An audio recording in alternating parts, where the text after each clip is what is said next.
Good morning, all. I request you to take your seats.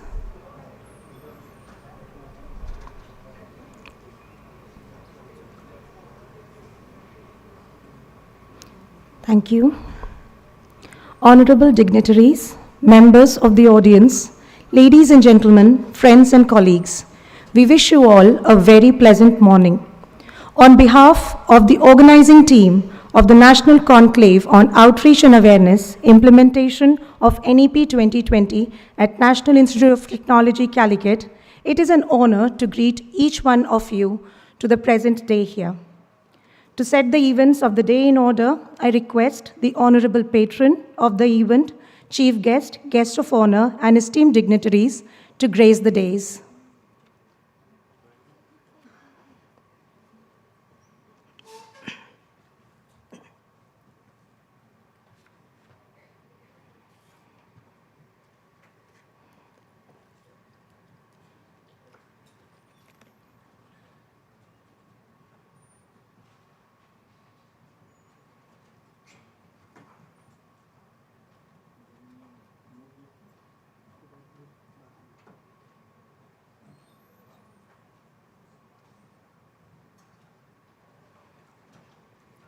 Thank you. It is a moment of great pride and privilege as we gather for this significant occasion with esteemed dignitaries, distinguished guests, and members of our academic community. To commence today's program with grace and blessing, let us rise for an invocation.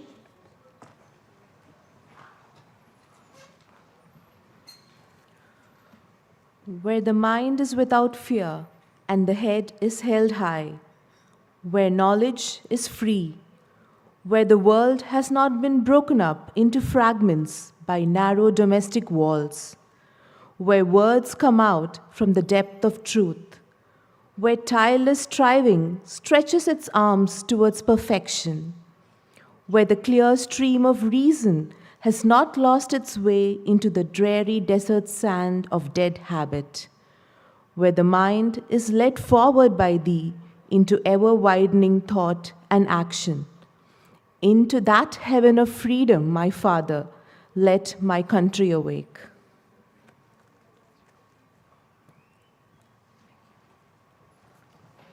Thank you all. To formally welcome you all, I now invite Professor A.V. Babu, Dean Academic, NIT Calicut, who will deliver the welcome address.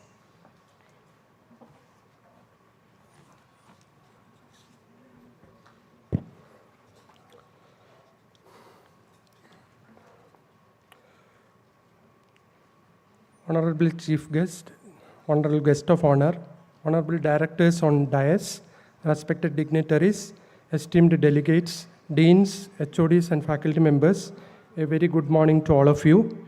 It gives me immense pleasure and privilege to extend a heartfelt welcome to each one of you on this occasion, the inaugural function of the National Conclave on the implementation of NEP 2020. The Ministry of Education has recently entrusted NIT Calicut to conduct outreach activities for the effective implementation of NEP 2020 in collaboration with 6 state universities from Kerala by sharing best practices. The 6 state universities assigned to NIT Calicut are University of Calicut, Cochin University of Science and Technology, Kerala University of Digital Sciences, Innovation and Technology, Kerala Veterinary and Animal Science University Wayanad, Kerala University of Health and Allied Sciences, and APJ Abdul Kalam Technological University. This national conclave is being organized to address the mandate given by the ministry to our institute. The conclave is attended by around 25 delegates from the 6 state universities assigned to us and approximately 25 delegates from CFIs, including IITs and NITs. Along with this, more than 200 faculty members of our own institute are also attending the program for 2 days. This conclave is not merely a gathering, it is a convergence of ideas, expertise, and aspirations. It is a platform that brings together some of the brightest minds in the higher education sector to engage in meaningful dialogue and to ease the way for implementing the visionary blueprint laid out in the NEP 2020. This inaugural event will be presided over by our esteemed director, Professor Prasad Krishna. We are grateful for his visionary insights that have contributed to the planning and execution of this conclave. I would like to extend a cordial welcome to our distinguished director.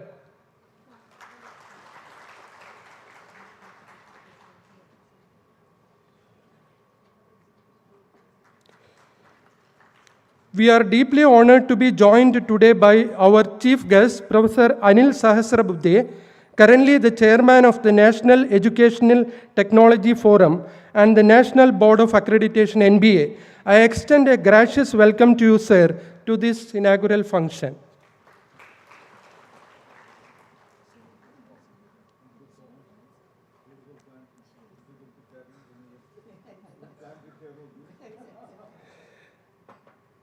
We are profoundly privileged to have Professor Ved Prakash, former chairman of UGC, as our esteemed guest of honor today.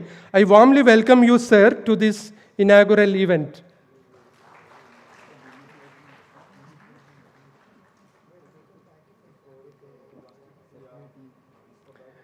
We are equally privileged to have among us Professor Sheshadri Shekhar, Director, IIT Palakkad, for the inaugural event. I extend a gracious welcome to you, sir, to this inaugural function.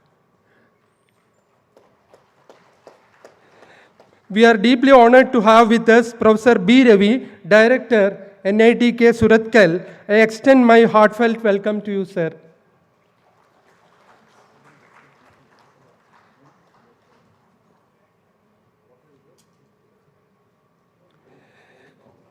We are profoundly privileged to host Professor Premlal Patel, the Director of VNIT Nagpur, at this inaugural event. Welcome you, sir.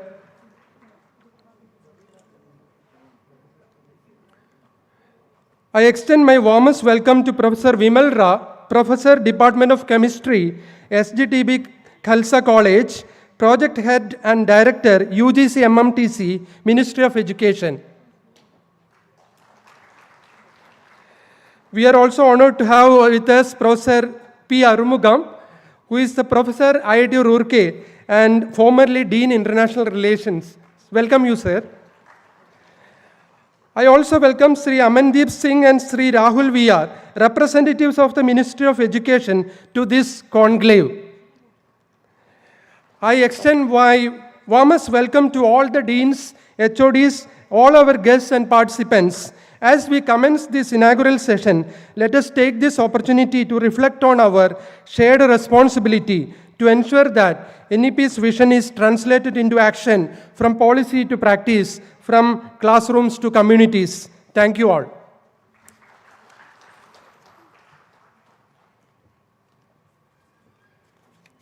Thank you, sir, for the warm and thoughtful welcome.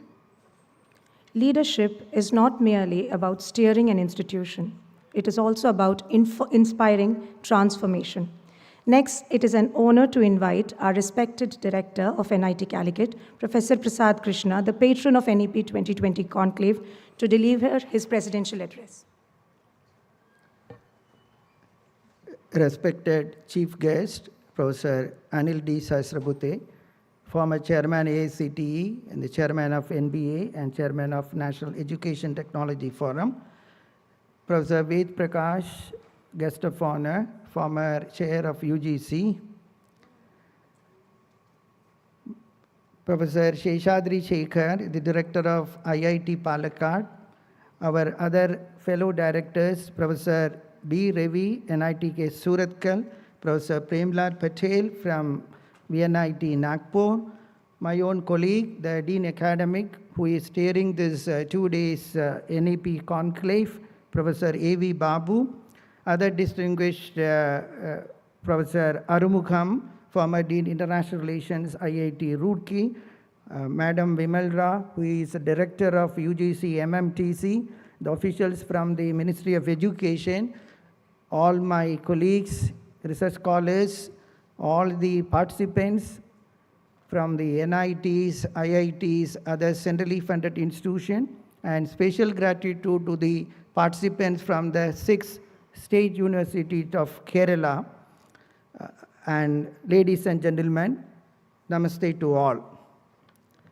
I am extremely happy that we are able to, as a part of the outreach and awareness program, NIT Calicut is able to host this much awaited conclave, where we are all implementing since the release of this prestigious, highly transformational document, the National Education Policy.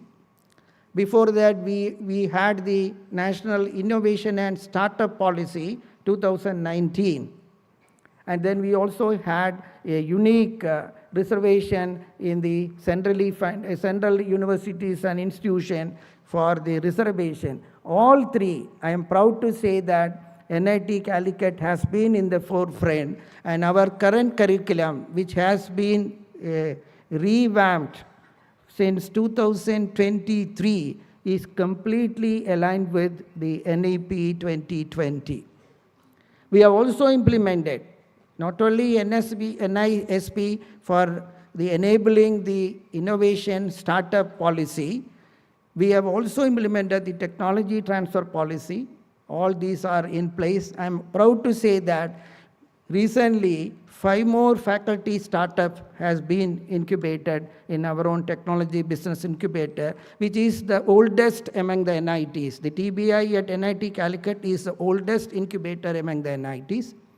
And I also want to tell that we have been an institute where maximum, since the NBA chairman is there, I am proud to say that NIT Calicut has the largest number of accredited program by NBA, including all the PG programs, and most of them with 6 years of accreditation. So that is, I'm really happy that, thanks to all of you. And we are consistently ranked among the top 5 NITs in the country in the national ranking framework. Today we started with a humble beginning of just 125 students in 3 disciplines, civil, electrical, and mechanical, in 1961 as a regional engineering college. Today we are the largest NIT in the country with more than 8,000 students and 418 faculty members and equal number of non-teaching staff, more than 333, which is the highest among all NITs in the country. With that, and also I want to tell that since I have taken over as director, we have conducted 5 cycles of recruitment I have added 225 new faces. And we are the only NIT which has most diverse. Of course, we have 30% women, even in students as well as in faculty, and we have representation from 27 states of the country, and which is the largest diverse. And we also have more than 50% from outside Kerala in this NIT. So that is the diversity, inclusivity we have already done, and the average age of our faculty is 42. So that is it is a great opportunity for us to deliver, implement the policies of the Government of India and various missions, whether it is solar mission, green hydrogen, or quantum computing, or semiconductor. These are the opportunities thanks to the ministry. All of them have to be in a multidisciplinary mode. And that is the key recommendations of the policy, where we go for multidisciplinary, holistic, flexible, all-inclusive education. So that is where it is a very far-reaching, transforming policy, which we are proud to say that we have already implemented. Of course, recently we have also implemented the credit transfer policy. We have already started the credit transfer with IIT Hyderabad, which is already happening. We have also, the recent Senate has implemented the credit transfer with the foreign universities. We have done the credit transfer.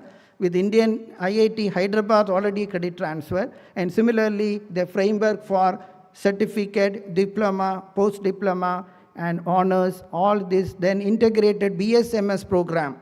Again, NIT Calicut was the first NIT in the country to start the 4-year ITEP, Integrated Teacher Education Program, the BSc B.Ed in Physics, Chemistry, and Mathematics.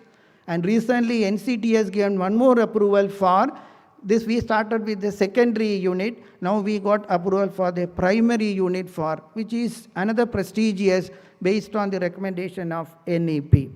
So we are really, and we have also introduced, when we introduced the major and minor concept in the curriculum, it is not the typical minor what you see in other curriculum. It is not based on the discipline. For example, if somebody is major in mechanical, the minor is not in computer science. The minor is on a thematic area, AI and data analytics, or robotics and automation. That is how we have done. Again, it is multidisciplinary. So these are many such things. We will discuss that when I give my address later after this inaugural function. Once again, I am grateful to all the resource persons, our distinguished speakers who have come all over the country to grace this occasion. We are also grateful to the ministry for this opportunity, and I am sure together we can achieve the policy, and everyone is responsible, so that this is, unfortunately, some of them are criticizing the policy who have never read this document. The policy is primarily centered on the learner. Therefore, this is the best ecosystem where we integrate, whether it is research, education, innovation, entrepreneurship, and startup in a harmonious, holistic way. Thank you all, and have a great learning experience. Jai Bharat. Thank you, sir, for inspiring words and laying the foundation of today's gathering. We now move to a cherished tradition that symbolizes the dispelling of ignorance through the light of knowledge. I invite the dignitaries to light the divine lamp.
Thank you, dignitaries.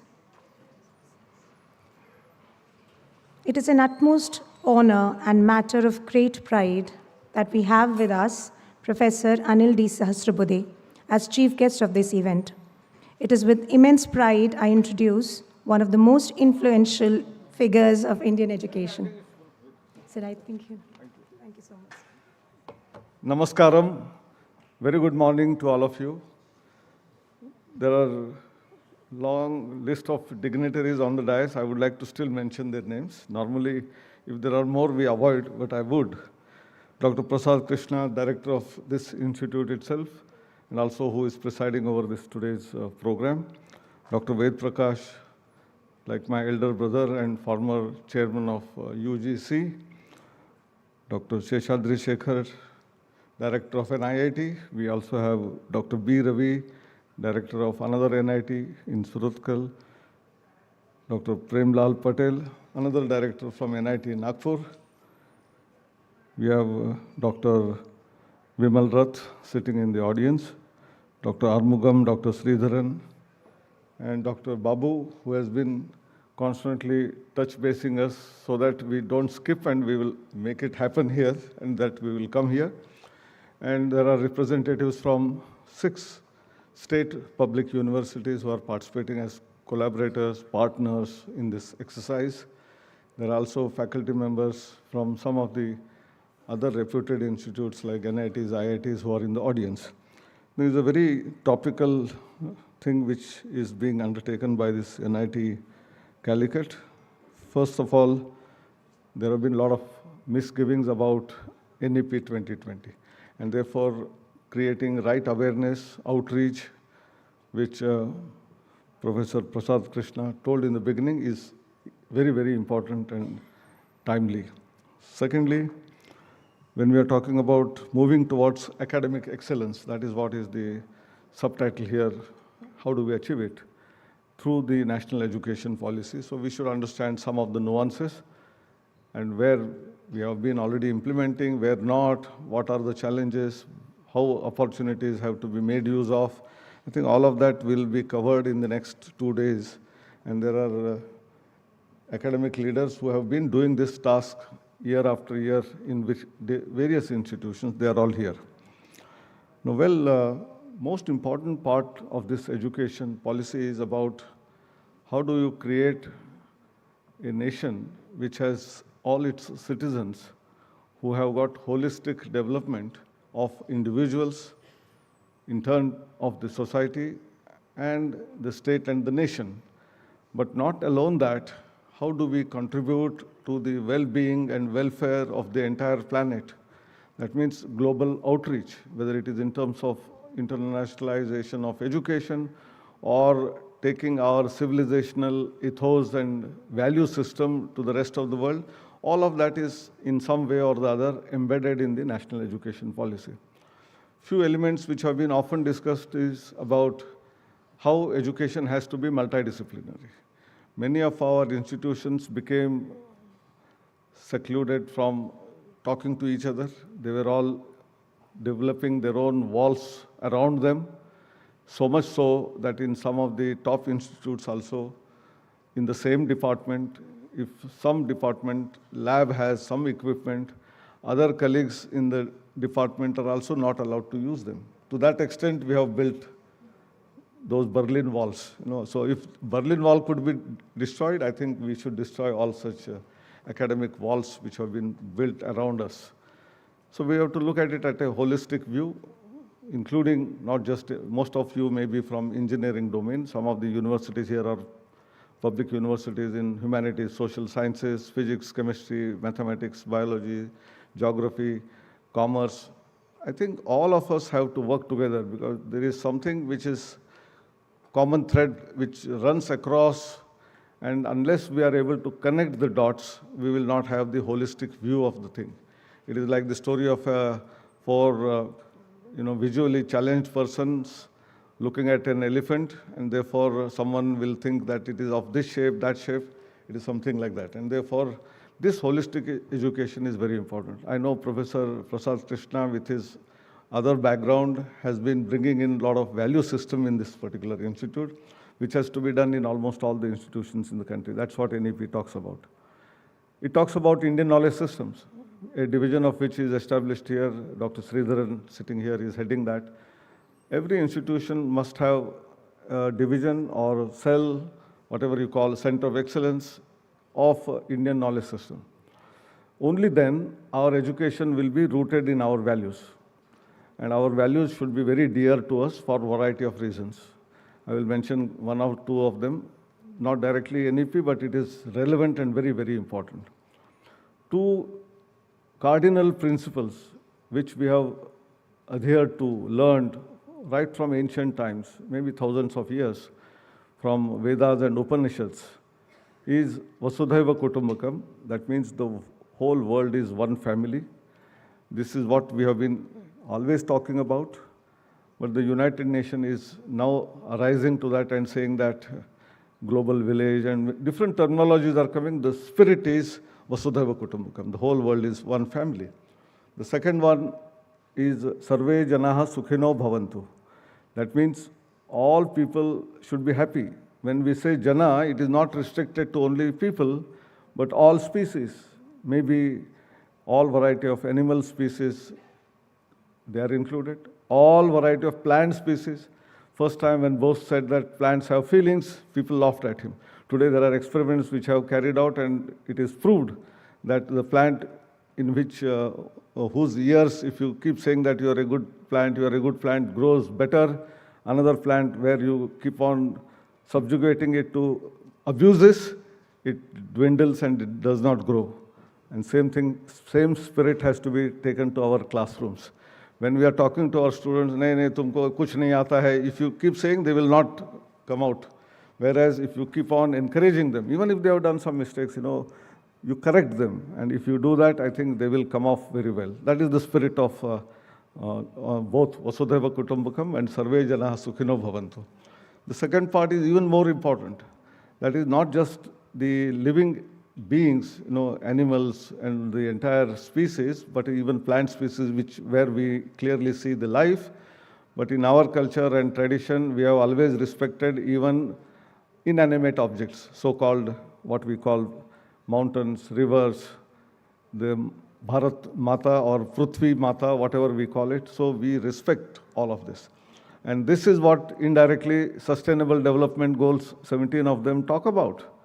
Take care of everyone, last man on the street, whether in terms of education, whether it is in terms of livelihood, whether in terms of providing support for healthcare, anything you talk about, it has to be supported, is what is being talked about by UN, which is in our ethos. So we should be very proud of our Indian knowledge systems, and usko humko ujagar karna chahiye. Aisa nahi hai ki we should only bask in the past glory, but how do we connect it to the present world, present challenges, and how do we solve them? And the concrete two examples of how we took care of all of this is developing our indigenous vaccine during pandemic time and giving it free of cost to 100-odd nations across the globe.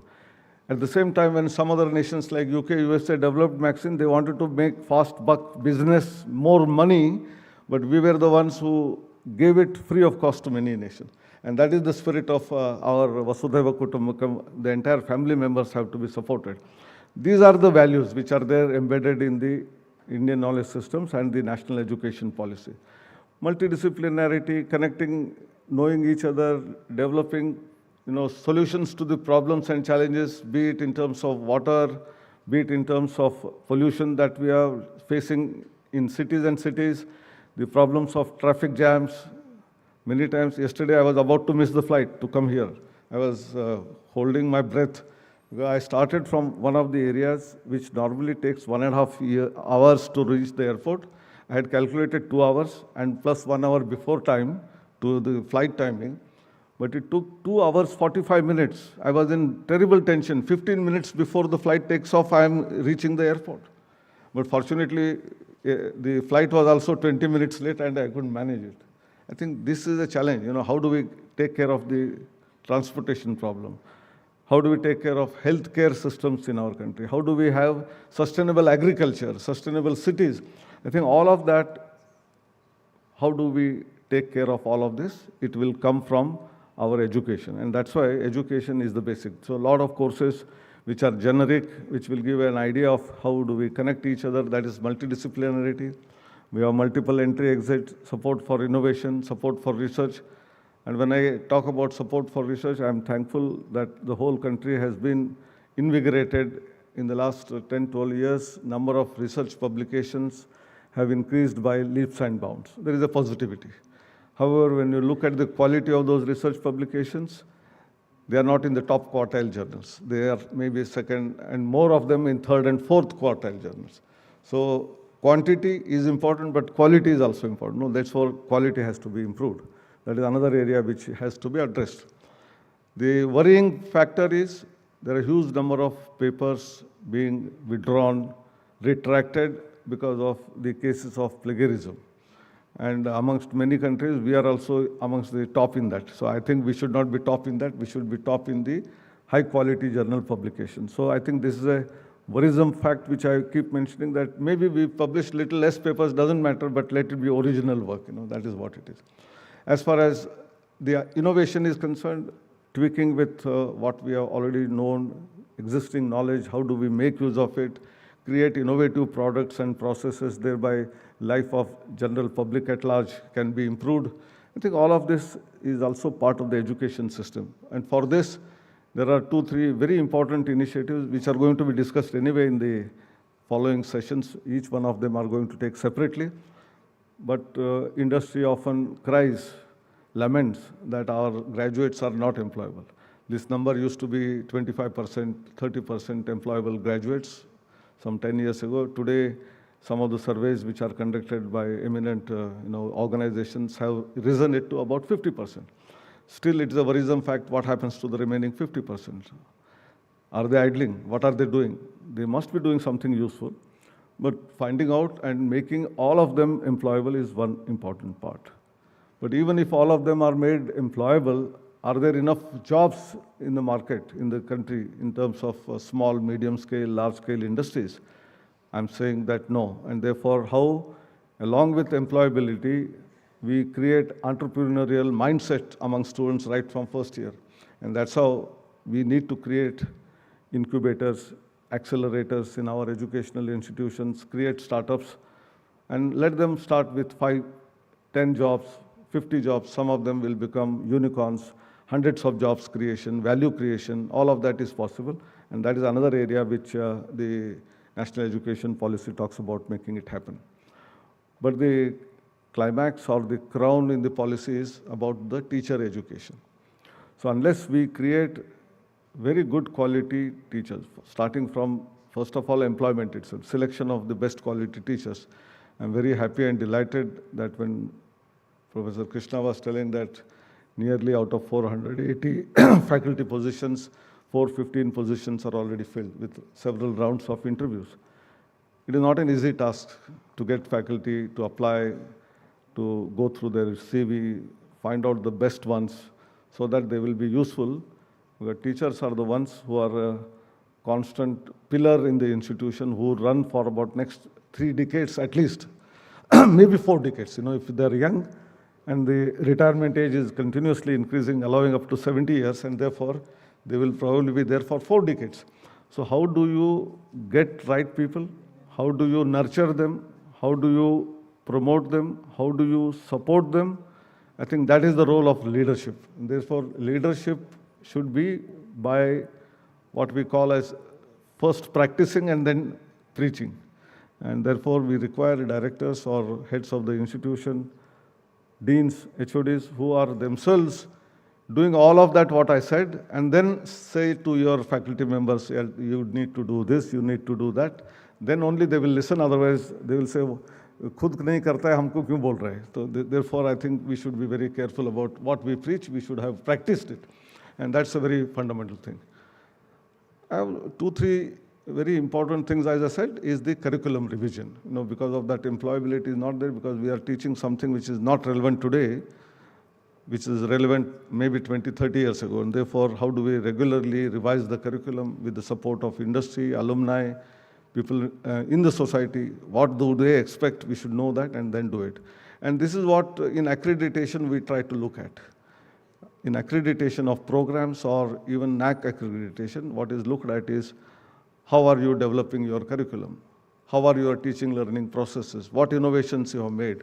Are you supporting the students in terms of providing them internship opportunities to have hands-on skills, which are not just theoretical, but also they know where and how to apply, where to apply.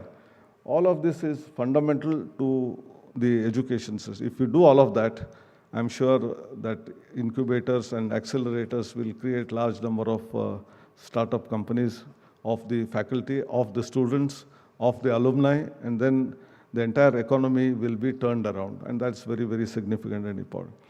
Few of these things are visible, and what Honorable Prime Minister, after 75 years of celebration of India's independence, has been talking about Amrut Kal, and the next 25 years, very crucial. Already a couple of years are over. We have only 22 years left for 2047 when we want to achieve India as a Vikasit Bharat. That's what is the goal. So if we start with the educational institutions, all those learnings will be taken by those who graduate into their lives wherever they go. Some of them may become UPSC, IP, State Public Service Commission officers. Some of them will go to an industry, large or small. Some of them will create startups. Some of them may create NGOs. Some of them may go to higher studies abroad also. But this value system which they have nurtured in the colleges and universities, if they take it wherever they go, all the things will happen in a positive way. This year in the National Institutional Ranking Framework, NIRF, we started in 2016. We had only 3 domains. Today we have 16 domain areas in which ranking is made. Some individual, some in specialized areas. And this time we are going to add a 17th one, which is sustainability rankings. A campus which is sustainable in nature in terms of water resource, water cycling, recycling, and how much reduced electricity you are using, or whatever electricity is still required, how are you using it from renewables. All variety of questions which are asked are leading to, maybe this time you will not score, but you will know what are the things you are required to do. And that will create net zero carbon by maybe 2050, 2070, when the country has promised, committed to the United Nations and the various organizations across the world. So all these features which are directly, indirectly associated with national education policy, most of them will be dealt with by individuals, and I'm available not tomorrow, but at least till late evening today, informally, formally, if there are any doubts, etc., at any time you may catch hold of me in the dais, off the dais anytime, and we can discuss so that all of us together, because finally it is united effort. Only the Prime Minister or the government can't do, only government institutes can't do, only private institutes can't do, only industry can't do, and therefore involving the entire society with all of us, I think we should be able to make it happen with the 2 cardinal principles of Vasudhaiva Kutumbakam, I'm Sarve Janaha Sukhino Bhavantu. Last but not the least, you are all aware of the Academic Bank of Credits and APAR ID, which we have created since about 2-3 years. Almost out of school education, 28 crore students, 19 crore students are already onboarded.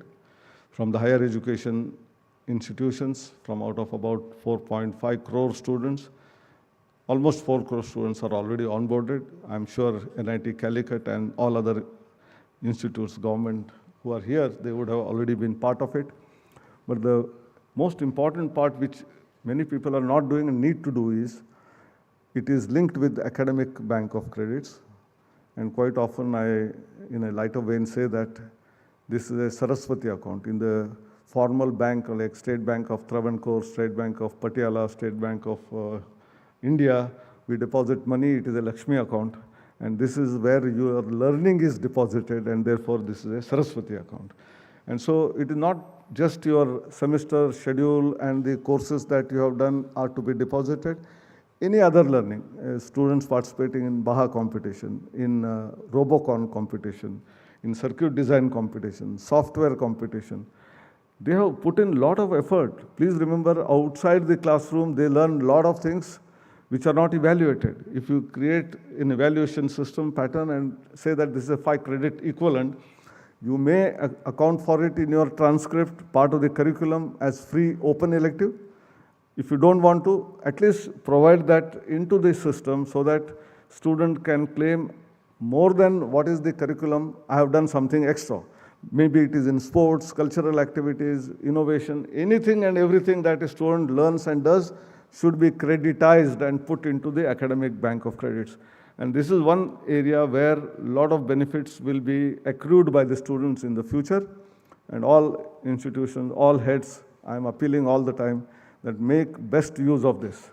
I've got the Dr. Ved Prakash ji, you must be aware that equivalence of degrees between different nations, different universities, this question is a big question. And government had given that earlier to AIU, who were doing it, and there was a fee charged, and then there was a huge delay, because the AIU also has to go back to that institute, come back and then give that input. By that time, sometimes a student would have lost the job or lost an opportunity of higher education. So what we are doing is, if you give your, whatever, the 12-digit APAR ID to an university or an employer, and that employer asks a query to the academic bank of credits, and a consent is taken by an OTP from the candidate, because someone else should not, your data security, data privacy are also important. Candidate says, yes, I had applied for Washington University. If they are asking, please share it. Washington University at an instant of 1 second will get the entire biodata of the student. It is a live, dynamic biodata. No other country in the world has imagined such kind of a thing, which we are doing. So I think there are many challenges as well as opportunities. Let us make use of them. Thank you very much. Jai Hind.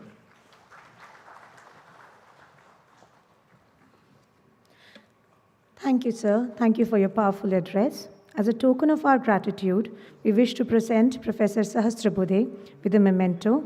I request our director, Professor Prasad Krishna, to do the honors.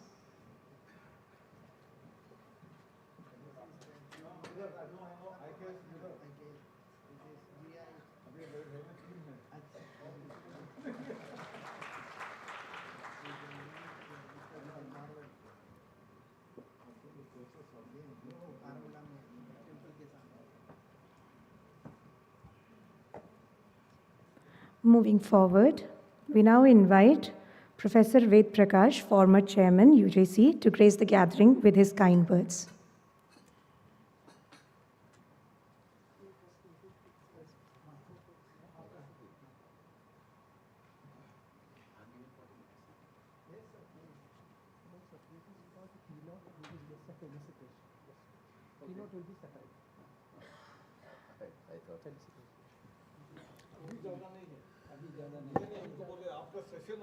Okay. I thought I have to deliver the keynote address. My esteemed colleague and friend, Professor Anil Sahasrabudhe, the Honorable Director of the NIT Calicut, other esteemed colleagues sitting on the dais and off the dais. I'm not going to take long time, but Anil has highlighted a number of issues actually, which requires deliberation, not only on the campus of one institution, but across the institutions. While we have achieved many things, and we can take pride in our achievements insofar as education is concerned, we have created the gigantic system of education in this country in terms of number of institutions, in terms of enrollment of students, in terms of hiring of teachers, but much leaves to be desired when it comes to quality. And quality only doesn't mean the educational attainments. Quality also means access, gender parity, equivalence, equality of opportunities, and learning achievement as well. Quality also means the kinds of values that we are inculcated and promoted amongst our students. I would like to say that I will pick up from where he had started. Every nation state tries to build a progressive society. We have also been making concerted efforts to make a progressive society. But what does a progressive society requires? A progressive society wherein every individual learner has access to quality learning opportunities. A society where everyone's voice is valued. A society where people have empathy for each other. A society where everyone is treated with dignity and respect. A society wherein people believe in science, respect science, and repose their confidence and trust in evidence-based policy interventions. They are not carried away by the whims and fancies of some or a couple of leaders. A society where social harmony takes precedence over everything else. And this is the responsibility which falls on the shoulders of about 88 lakhs teachers who are engaged in the sector of school education, 1.6 million teachers who are engaged in the sector of higher education. The entire nation is looking towards this minuscule proportion of people, and they are having very high hopes because they are the people who will take the society to the next stage of development. And educational institutions are considered to be the most enduring organizations in the history of the world because they are the organizations which take the society to the next stage of development. Challenges are manifold. We have traversed a long distance, but there are issues and concerns. I think we need to deliberate upon those issues and concerns, and we need to take certain key insights in the light of the changes that are taking place in higher education across the globe. I hope that in this conclave, we will be reflecting on these different issues. It is good that Professor Krishna has invited people from across the institutions, and they have taken upon themselves the responsibility of reflecting on the intents that we have expressed in the national education policy. Policy doesn't make recommendation. Policy is a document wherein we express our intents, be it relating to access, equity, quality, innovation, research. I will not take much time now because I have to deliver the keynote address at a later time. But I will like to take this opportunity to express my very sincere thanks to Professor Krishna, Professor Babu, and all the distinguished members who are attending this conclave for having given me this opportunity, for inviting me to share some of my thoughts with you. Thank you very much. Thank you, sir, for gracing the occasion with your presence and insight. I now invite Professor A. Shishadri Shekhar, Director IIT Palakkad, for his felicitation message. Good morning to all. Respected dignitaries on the dais and off the dais. I want to be very brief as Professor Anil Sahasrabudhe has covered the entire overview of the NEP already. And we will be having a detailed sessions today and tomorrow. So my point is, first of all, I should thank the organizers here inviting me to share whatever views we have on the NEP. And it's a great occasion for all of us to learn on NEP. In fact, it's going to be part and parcel of everybody. It's almost a DNA of the, I can say, education ecosystem. The stakeholders, of course, the students, faculty, staff, the entire society, industries, everybody, I think, should know more in detail of the NEP, then only we can take forward. And we have a fantastic panel discussion in the afternoon session, which covers the most important things, how to implement and take forward. I think many times such a wonderful vision documents Well, problem is the implementation part is the challenges will be there, but how to take forward. I think that's a beautiful chance to all of us to take forward. I think if you look back to our traditions, look the legacy of Nalanda and Takshashila, well, we have attracted people from different countries to our country. Now, it's the other way, our people are going to that. But I'm sure with the NEP, the policy is what, it's a great opportunity to get back the golden period of those extra years. And it is possible, if you look at, those are all not institutions, the Nalanda, Takshashila, or others. I think they are the vibrant ecosystems to develop holistic development. You look at the history, it's very clear. I think that is the same thing what NEP is looking at, developing not the, for the careers, it's for the entire life. With this, I think if we can implement, all of us work together solidly, I'm sure we can get back those wonderful period. And once again, I thank all the artists to give me the chance. I wish you all the best. Thank you. Thank you, sir. We now invite Professor B. Ravi, Director NIT Surathkal, K. Surathkal, to kindly address the gathering.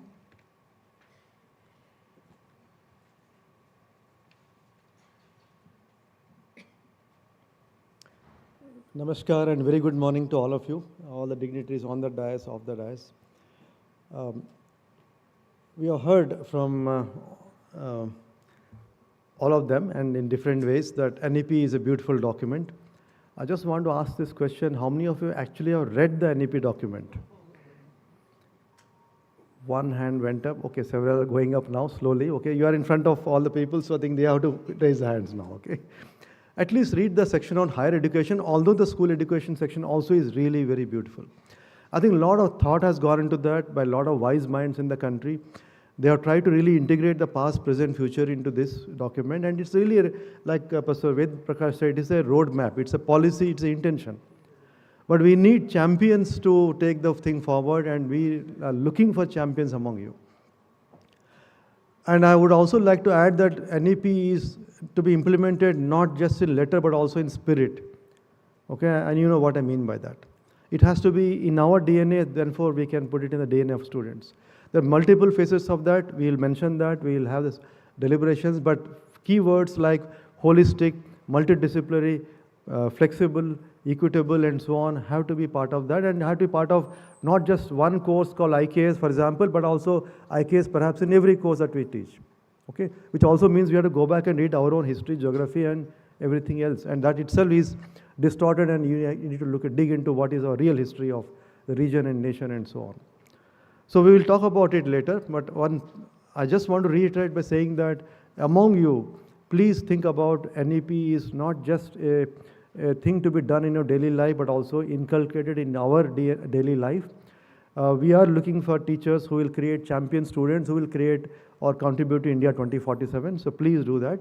Yesterday I had an opportunity to talk to 40 selected faculty of this institute to talk about how do we do meaningful research, inspiring teaching, how do we convert research into innovative products and processes, and how do we get the students to do, or aspiring entrepreneurs to follow the path of creating jobs instead of looking for jobs. So I hope those 40, some of them in the room, will contribute even more vigorously to discussions today and talk to among themselves and among all of us. But we are looking forward to lots of insights, ideas, inspirations, apart from basic information about NEP today. Thank you very much. I look forward to all the deliberations.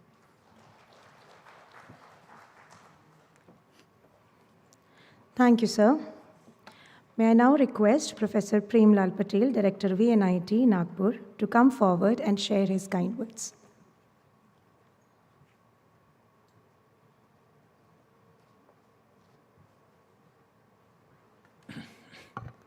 Namaste. Very good morning to all of you. First of all, I would like to congratulate NIT Calicut and Director and his team for organizing such a wonderful conclave, that is outreach and awareness implementation of NEP 2020. In fact, I could see the mail from the Director NIT Calicut, and I have seen the programs and the kind of speakers they were invited for this event. So I could not resist myself.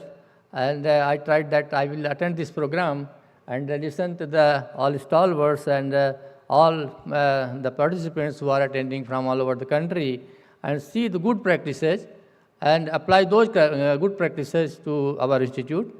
So in our institute also our associate deans, 2 associate deans, they have joined. So I'm sure that this deliberation which would be there for these 2 days will definitely benefit us and definitely will take it further. So at the outset, I would like to again thanks NIT Calicut for inviting me. And I'm sure that at the end of this particular conclave, we will be able to meet the requirement of this your holistic, flexibility, multidisciplinary, and of course the startup and innovation. That is one of the important aspects that we will take care. And I'm sure that we will implement in our respective institutions. Thank you very much. Thank you.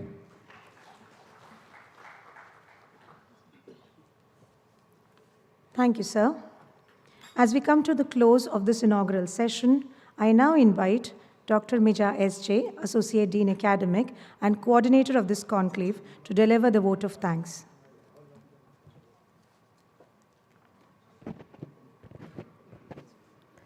Honorable Director Professor Prasad Krishna, our esteemed guests Professor Anil D. Sahasrabuddhe, Professor Ved Prakash, Professor A. Shadri Shekhar, Professor B. Ravi, Professor Premlal Patel, other distinguished dignitaries on and off the dais, respected deans, heads of departments, and participants, my dear colleagues. It is both an honor and privilege to stand before such an illustrious gathering today. We make immense pride in hosting such eminent personalities under one roof, a rare and truly remarkable occasion.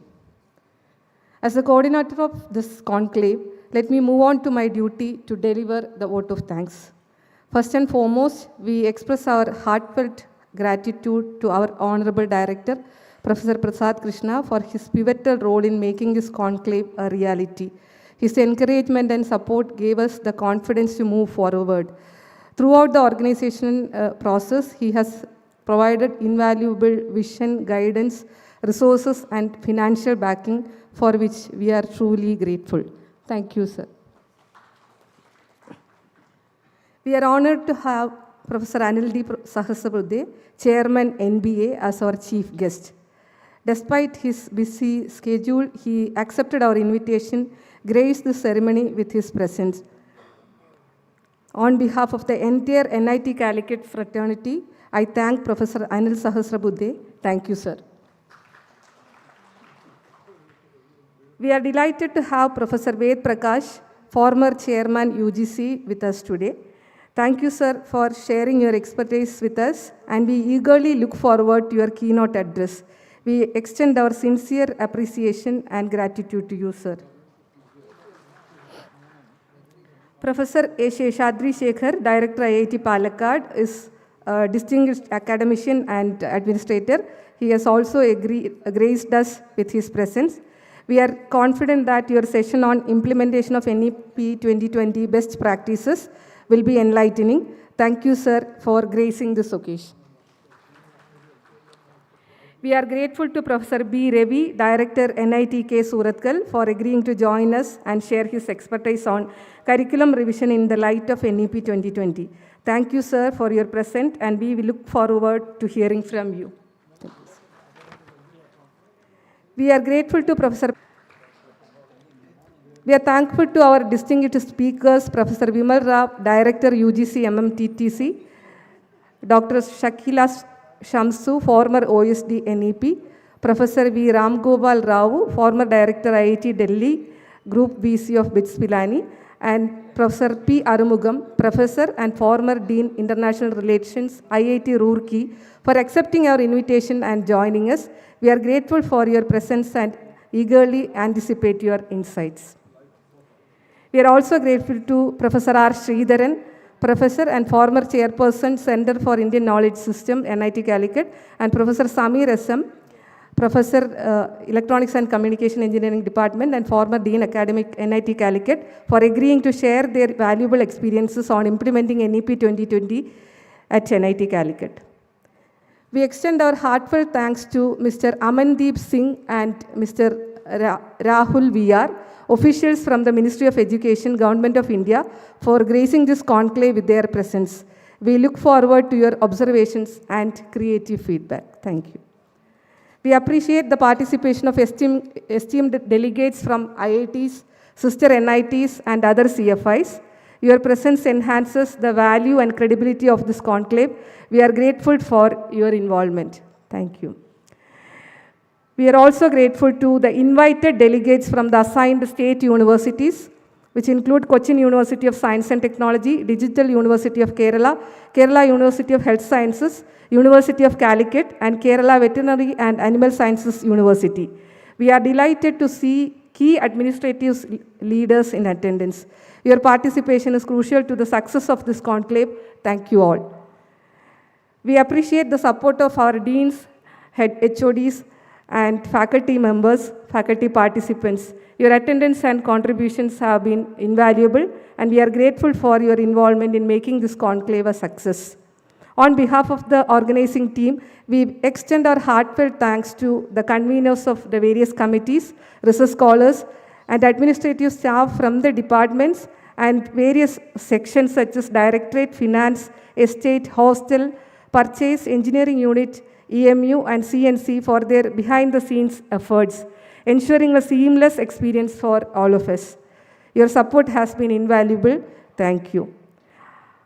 I hope all of us have a productive and enriching 2 days of experience at the conclave, filled with valuable insights and meaningful interactions. Thank you. Thank you all.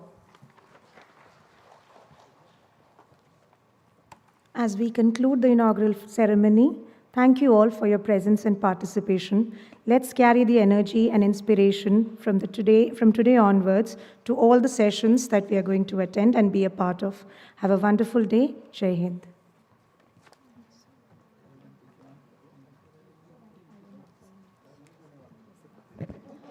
Participants, tea for you is arranged in the foyer adjacent to the hall. You may please have your tea.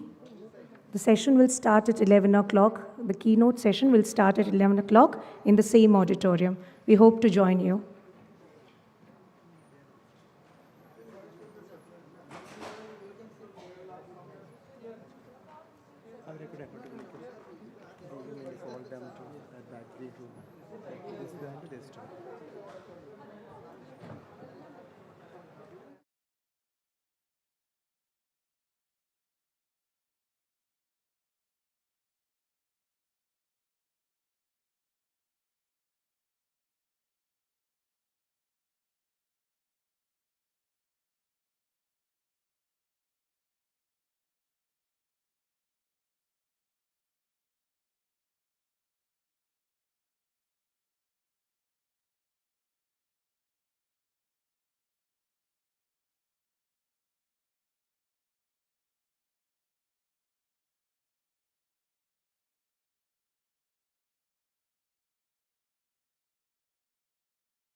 equality, and inclusion.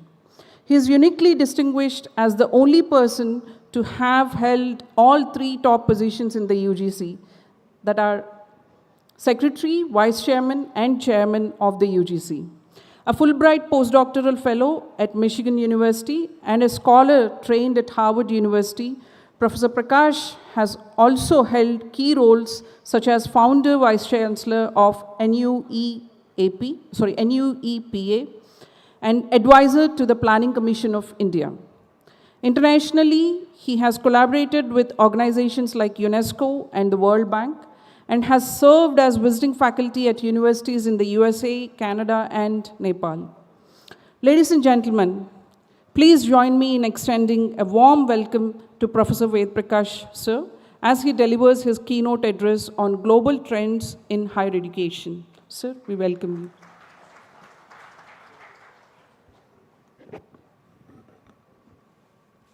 Thank you.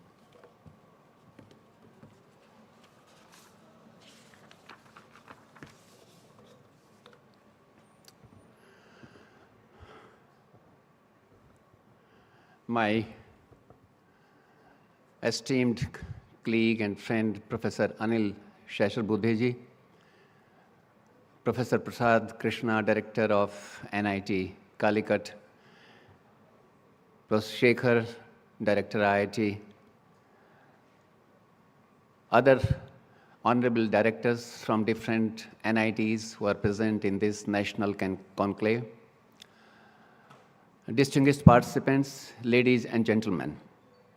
I am given 40 minutes time, and I have kept my cell phone in front of me because I don't wear the watch. So I promise that I will not take more than 40 minutes at all. But 4 minutes of mine are already taken away, so you will pardon me for that. I'm going to raise certain issues, actually. I would also be carrying out some kind of an analysis of issues and concerns that are confronting us. You will pardon me for my ignorance and limited understanding, because that is the strength of the speaker. He can always speak on the strength of his ignorance, thinking that the learned audience will pardon him. And analysis is a technique wherein we can vary from each other. But let me tell you that we have brought out this policy after a gap of 36 long years. It's a wonderful document. And as Professor Ravi was saying, he was in fact challenging the audience. I don't want to challenge. It's a wonderful document which comprises of only 63 pages. 30 pages are devoted to school education, and only 7 pages are devoted to higher education. Rest are for other things. So if we have not gone through it, I think we must go through it in order to understand the kinds of complex issues that we are confronting with. Education, we all know, is a subject which has continued to evolve and extended its reach since the dawn of human history. Our leaders of the freedom movement era were fully aware about the significance of education, and which is why, if you look into those times of discourses, you would find that education, equality, and social justice were the main subjects of discourse. But somehow it looks, and I am choosing my words very carefully, that they seem to have not attracted the desirable attention, and as a result of which we continue to live in a highly stratified society, which is neither good from the economic perspective nor from the political perspective. And the reason for that is that we are seeing two contrastive perspectives in our society. One is the fatalistic perspective that nothing is going to change, things will remain as they are. And another is the utopian perspective, wherein some people think that any desirable state of affair can be brought into, provided people with good intentions and necessary goodwill are prepared to bring it into being. These two things are extremely important.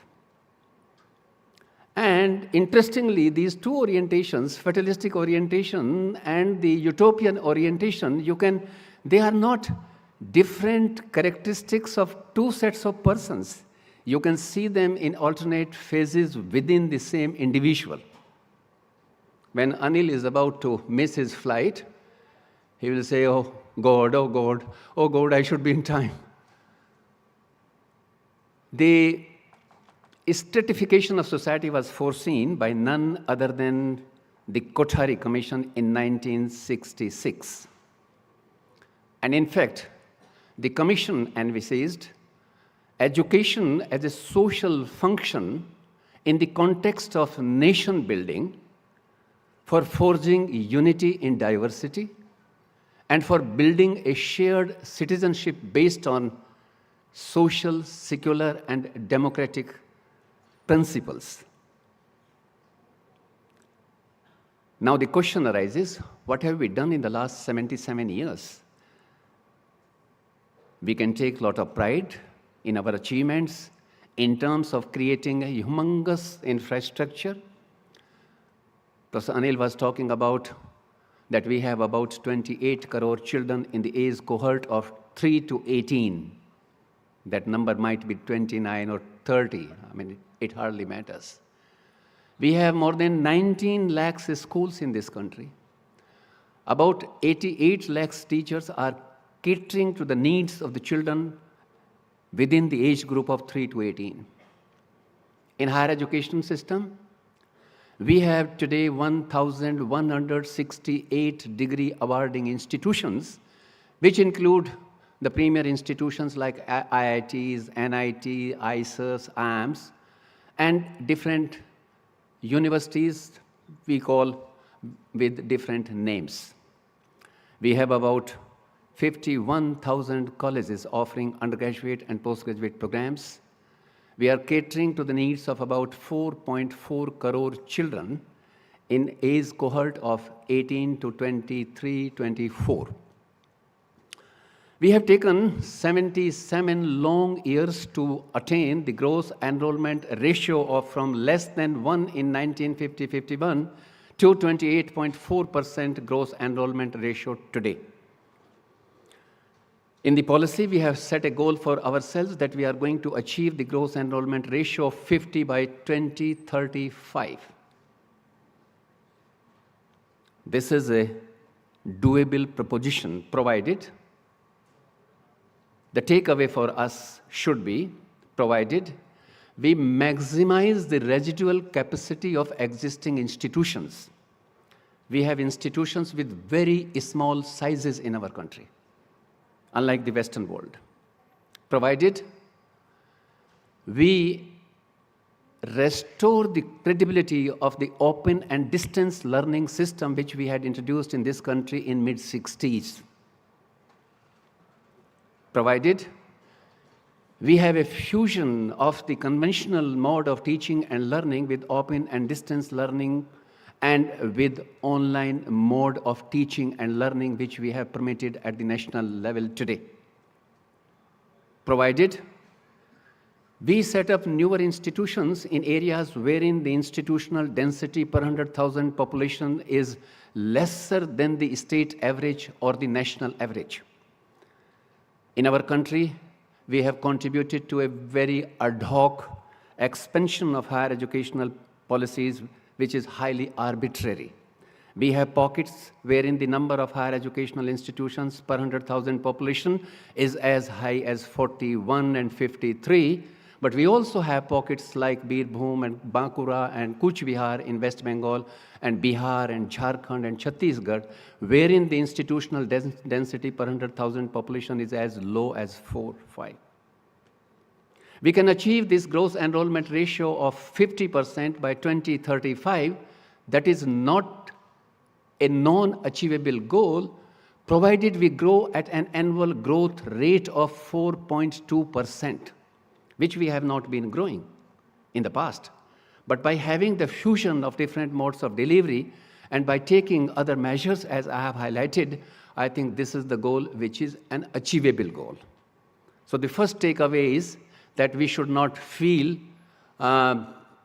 restless, that we have set a very high goal. We have not set a high goal. It is a very realistic goal. The another issue is that I'll take you to the gender parity in higher education. Globally, the participation rates of women in higher education has outpaced the participation rates of men. It has grown from 19% to 47% among women at the global level, and from 19% to 37% among men. We can also see somewhat similar trend, not identical, in India. Today, if you look at the latest survey of higher education brought out by the ministry, you will find that the gross enrollment ratio of women is 28.5% as against 28.4% among men. But when we find the participation rates of women in premier institutions and in STEM disciplines, the participation rates of women is abysmally lower than that of men. And therefore, the takeaway for us is, how are we going to increase the participation rates of women across institutions, in science, in technology, in engineering, in mathematics? We can do it, provided we provide appropriate interventions at a school stage. Unfortunately, in our country, university system is working in isolation. And that was the fear expressed by the Education Commission in 1966, that we would not be able to strengthen the school education nor higher education if these two sectors are going to work in isolation.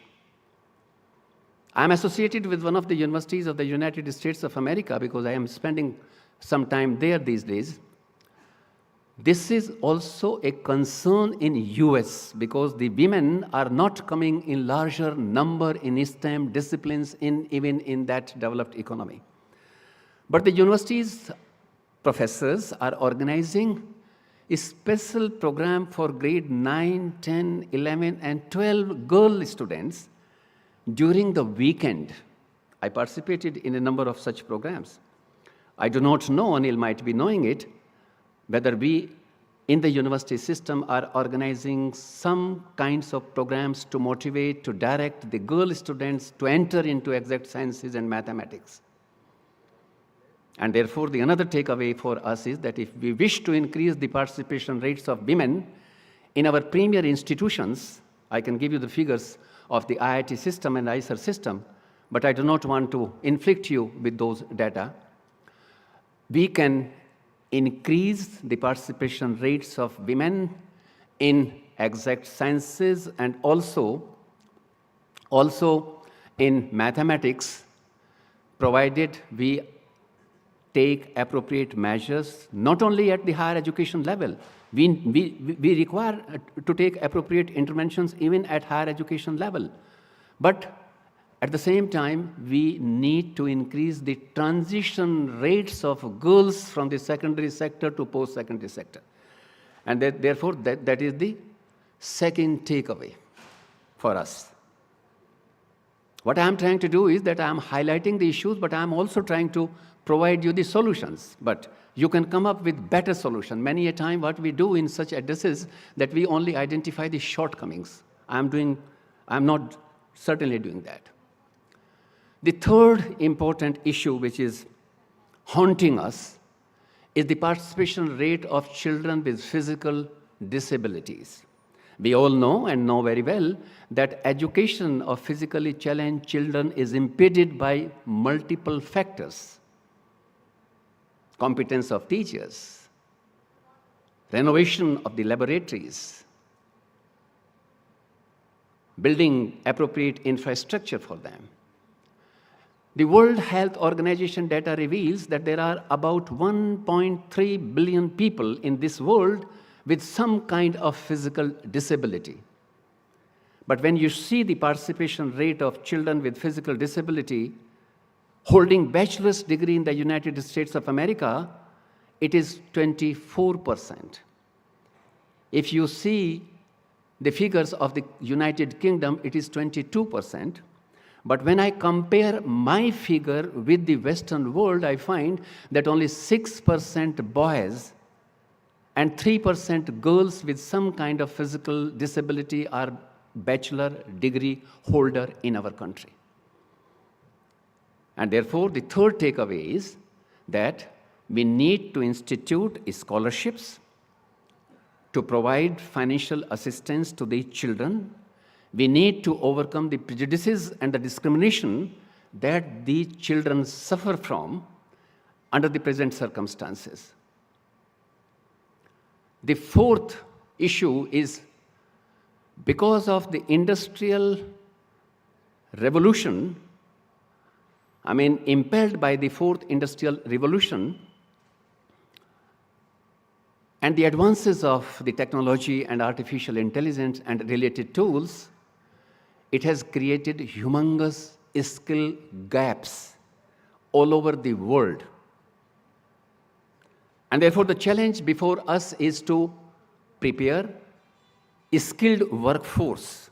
Adam Smith, who is considered to be the father of economics, had said it in 18th century that the real wealth of a nation is not the gold and the silver and the intangible assets. The real value, the real asset of the world is the educated and skilled workforce.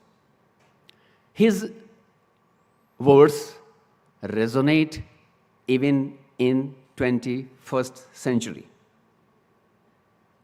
We have not been able to make it a success story, despite the fact that we have been talking about it since 1917, from the time of the Sargent Commission and Hunter Commission.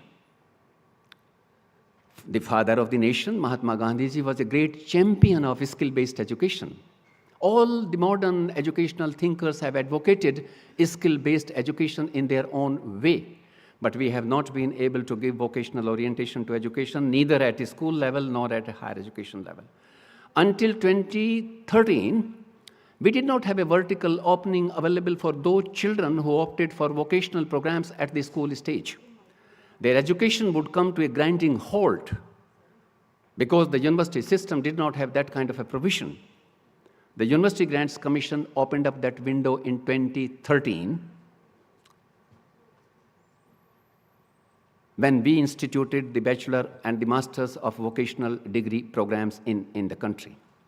The national education policy has given us a wonderful opportunity, by expressing the intent that every child, right from grade 3 to the top level, would be given an exposure of vocational education. We have brought out the National Credit Framework, wherein we have made sincere attempts to ensure the seamless movement of students from the vocational education to general education and general education to vocational education. There have been multiple reasons. Unless we know the reasons for the failure of vocational education in our country, right from Mudaliar Commission of 1952, when he had come up with the idea of multi-purpose higher secondary schools, attached with the labs, workshops. That idea did not work though, but later on Kothari Commission and all other subsequent commissions and committees have underlined the significance of vocational education. We have not been able to change the public perception about vocational programs in this country. And if we are not going to do that, if we are not going to apply corrective measures, we will not be able to popularize the vocational education. We thought that the teachers, regular teachers, would be able to handle the vocational programs without any orientation or any specific training at the industry site. For a very long time, we were not able to come up even with the instructional material in regional languages. How are we going to do that?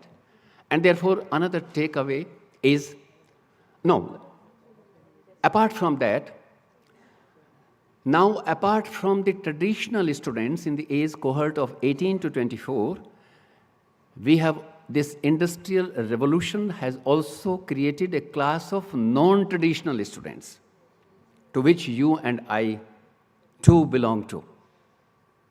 We need to acquire skills which are needed by the modern world. And the Western universities, the leading Western universities are coming up with tailor-made programs for the non-traditional students, those who wish to come back to their alma mater for the purposes of reskilling themselves. And they are coming up with short duration programs. Our university system has not yet thought of coming up tailor-made program for non-traditional students. And therefore, another takeaway for us is, how are we going to meeting out the needs of the traditional students and non-traditional students? National Skill Qualification Framework is in place since 2012. We revised it and renamed it. Earlier, it was known as National Vocational Education Qualification Framework. In 2014, we renamed it. Now we have added some more levels to it. And therefore, what we need to do is that we need to identify programs which we can offer without creating any additional physical facility. We need to prepare a list of those programs which would require collaboration either with the NGO or with the business houses or with the industry. We need to come up with a list of programs which cannot be provided by the conventional institutions, which would require standalone institutions. We have not undertaken this exercise thus far, neither in the ministry nor at the national level resource institution. And therefore, another takeaway for us is to come up with the list of the vocational programs. We have certainly set up sector skill councils which are mandated to lay down national occupational standards and qualification packs for the purposes of ensuring that the training that we are providing is of the comparable level at the world's level. Otherwise, there is no meaning. We have been talking about this demographic dividend for a long time. But in the policy, we have said it very emphatically that this demographic dividend is not going to last forever, which is a reality.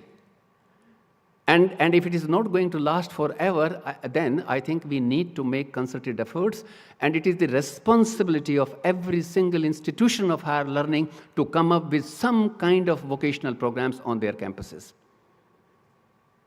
So the takeaway for us is to prepare a list, to get in touch with the national sector skill councils for the purposes of aligning the curriculum with the national occupational standards and qualification packs laid down by those sector skill councils. And another takeaway is, if the Ministry of Education and the Ministry of Skill Development and Entrepreneurship are not going to work hand in hand, nothing is going to happen. We made a mistake. We had created this ministry in 2014, but we shut it down in 2019.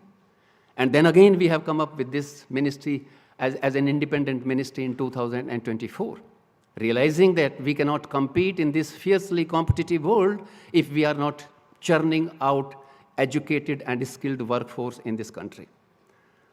So that is yet, I am losing the count, you can count it, that is the another takeaway for us. The another issue that I would like to flag is about when we are diversifying our campuses in terms of students, we have not given any attention to personalized and structured learning of individual learners.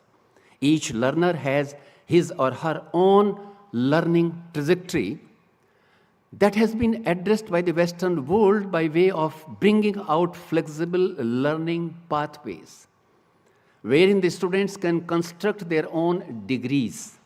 Broad frameworks are established by the university system, but the students have the freedom not only for multiple exit and multiple entry options, but they also have a freedom to choose what to study, where to study, and how to study, and when to study. And therefore, another important takeaway for us is that we need to come up with a well-articulated and designed flexible learning pathway in our country. There are about 11 flexible learning pathways that are available at the international level. Another important aspect that I would like to highlight for your kind consideration is the role of technology in education. We had made a consortium of IITs. I think Anil must be with the IIT system at that point in time in 2003, when we came up with this NPTEL program in collaboration with the Indian Institute of Science, Bangalore. The idea was to bring out quality material which can be used by the teachers teaching in far-flung areas. We started using the GSET 3 facility in 2004. We have entered into the online mode of teaching and learning. If you look at the global level, some universities are not using online mode of teaching and learning for the purposes of awarding degrees. Some are using, some are not, some are using it only to complement their conventional programs. But we have opened up the window because of the pressure coming from the society. When I was with the University Grants Commission, we had permitted the universities to offer only 20% of the course content through online mode, thinking that the universities are not yet ready and they will gain some experience, and then at a later date, they can be given permission to offer 100% online programs. But now the University Grants Commission has permitted the universities, provided they follow certain stipulations. I am not going to go into that because of the constraint of time. The takeaway is, this is another important takeaway, that we need to integrate technology in education.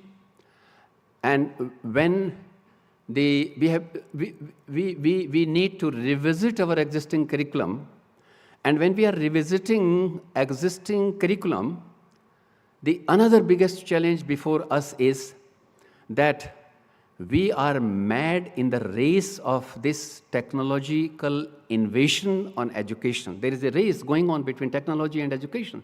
And this race is going to accelerate in times to come.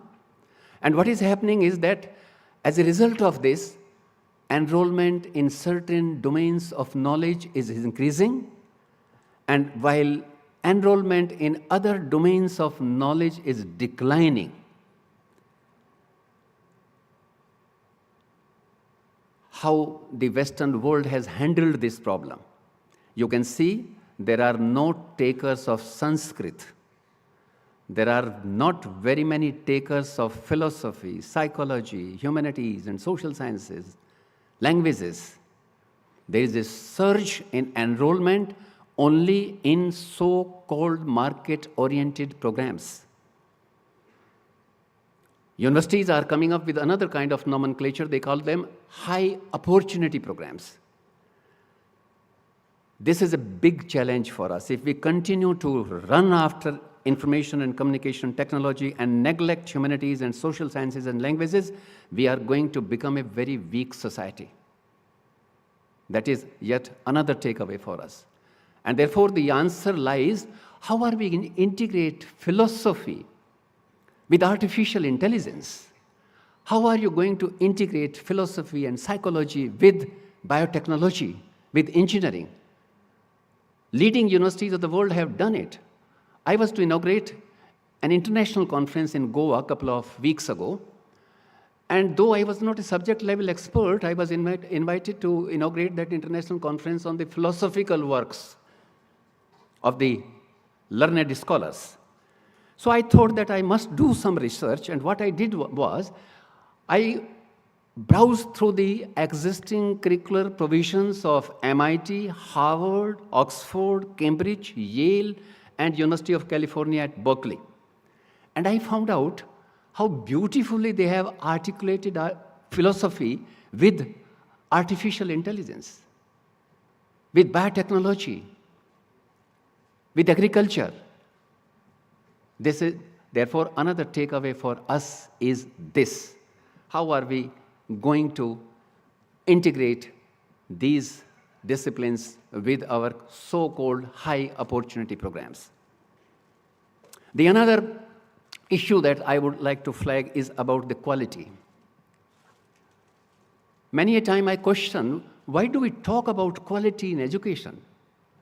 How can education be bereft of quality? I'm raising this question to you. How can education be bereft of quality? Education means enlightening somebody's mind by an enlightened mind. But the concept of quality seeps into education when either of the two major stakeholders, namely the teacher and the student, they fail to attain the educational aspirations. And these failures are more often than not. It could be because of the inability of the teacher to provide differential treatment to the dynamic learners, common sense learners, analytic learners, problem-solving learners in the same class. It could be because of the inability of the teacher to identify the pedagogical processes which are required to effectively transact the curriculum in the class. It may be because of the inability of the teachers to come up with appropriate tools which can measure the real potential of the individual learner. Similarly, failures could be on the part of the students if the students are oblivious about their duties and responsibilities. What are we doing about it? Therefore, another important takeaway for us is to go in for subject-specific benchmarking of learning outcome. It's a simple tool, actually. We have developed a matrix for that, and I have done that program for a number of universities, and they found it extremely useful. But the teachers are not willing to do that. What it requires is, it requires 4 or 5 experts to sit together and look into these different aspects and prepare a matrix. It's not a big job, but it can help us overcome the disparities in academic attainments which exist across the institutions and within the institution. University of Delhi has St. Stephen College, Miranda College, Hindu College. They also have Deshbandhu College and Arvindo College and Bhagat Singh College. How come when the pass-outs from these colleges who have graduated under the same curriculum, same syllabi, same examination, why are they looked at from a different perspective by the world of work? Because of the disparities in academic attainments. We have not made any sincere efforts in overcoming the disparities in academic attainments, which can be done if we switch over to subject-specific benchmarking of learning outcomes. I come to another important, that is another takeaway. I would like to come now to another important point. I think I have slightly digressed. I was talking about quality. Quality is a multi-level, multi-dimensional and dynamic concept, which we need to understand. And, there are about, I was counting the number of quality assessment agencies at the global level. There are 345 agencies which are operating at the international level. We have also created National Assessment and Accreditation Council as an inter-university center of the University Grants Commission in 1994. But the idea was not to make inter-institutional comparisons. The idea at that point in time was to identify the strengths and the inadequacies of individual institutions to let them know what they need to do to overcome their shortcomings and what they need to do to consolidate on their strength. But because of this international pressure in 2015, when I was still a part of the system, we had to come up with the National Institutional Ranking Framework. And Anil was telling us that we are ranking institutions under different categories. We can't turn a blind eye, because when QS ranking releases its list, we find that out of the top 10 universities, 4 are from the United States of America, 4 are from Great Britain, 1 from Switzerland, and 1 from Singapore. And when we want to go a little deeper into it, we find that out of top 100, we find that 26 are in the United States of America, 14 from Great Britain, 5 each from Germany, France, and China. And how China has done it? China has come up with different kinds of schemes. One of the latest schemes which they are embarking upon is the double first class scheme of the Chinese government. They identify individual departments which are doing exceedingly well. They identify individual institutions which as a whole is doing exceedingly well, and then they are pumping enormous amount of resources. And when we look into our own list, we find that it is IIT Bombay, which is ranked at 150th. I might not be absolutely correct. I mean, the number might vary a little. And then we find IIT Delhi. And I'm very fond of Indian Institute of Science, Bangalore, but I found it at 211th rank. And when I look at Delhi University, I found it at 300 something, and rest is the history. I have answered these questions to the Parliamentary Standing Committee and Consultative Committee all the time. And then I used to defend saying that there are parameters which are employed by these international ranking agencies which are not applicable in our context, and which is why we are losing out heavily on that, and which is why we came up with our own national institutional ranking framework. And therefore, the another takeaway for us is that if we have to live in this fiercely competitive world, I think this nation deserves at least 50, 60 such institutions of higher learning which should figure in the global ranking. University Grants Commission in 2002, when I was the secretary, we had come up with a scheme called Universities with Potential for Excellence. We were providing additional financial assistance to the institutions for the promotion of research. We came up with the basic scientific research programs in 2007, through which we were pumping 600 crores annually for the promotion of research. We were having joint collaboration with the United States of America, Israel Science Foundation, UK and Australia. There's nothing wrong in learning from the experiences of those institutions which have outranked us. I'm not against taking pride in our achievements, but I think we have to be honest enough, and we must undertake a very candid analysis. Where do we stand? Now I come to the another point. Most of our institutions are still continuing with disciplinary research. Very few institutions you would find are engaged in multidisciplinary research. And not many are engaged in interdisciplinary research.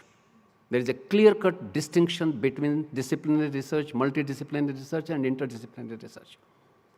I know there are challenges because the theories and principles and laws and the terminology of different disciplines vary, but it is worth considering an endeavor.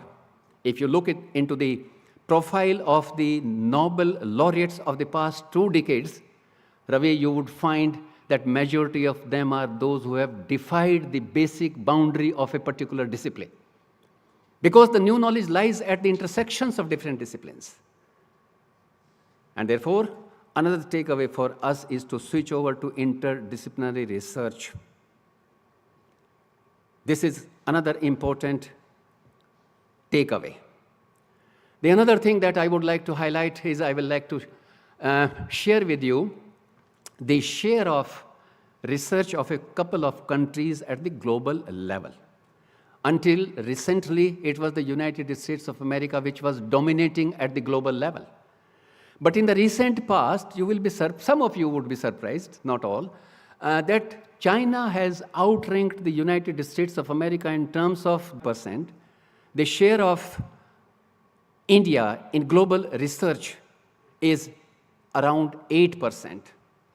We are publishing around 275,000 research papers annually. United States of America is spending 3.46% of their GDP. Great Britain is spending 2.89% of their GDP on research and development. China is spending 2.46% of their GDP on research and development, and we are spending 0.65% on research and development. But what is the takeaway? With such low level of investment in research and development, our teachers and our scientists are still contributing, 275,000 research papers. If you increase a little for the promotion of research and development, our teachers have the capability and the talent to increase our share in global research. So this is another takeaway. Another thing that I would like to highlight, and then probably I have exactly taken 40 minutes, but if you permit me, I'll take 5 more minutes. The another is about financing of education.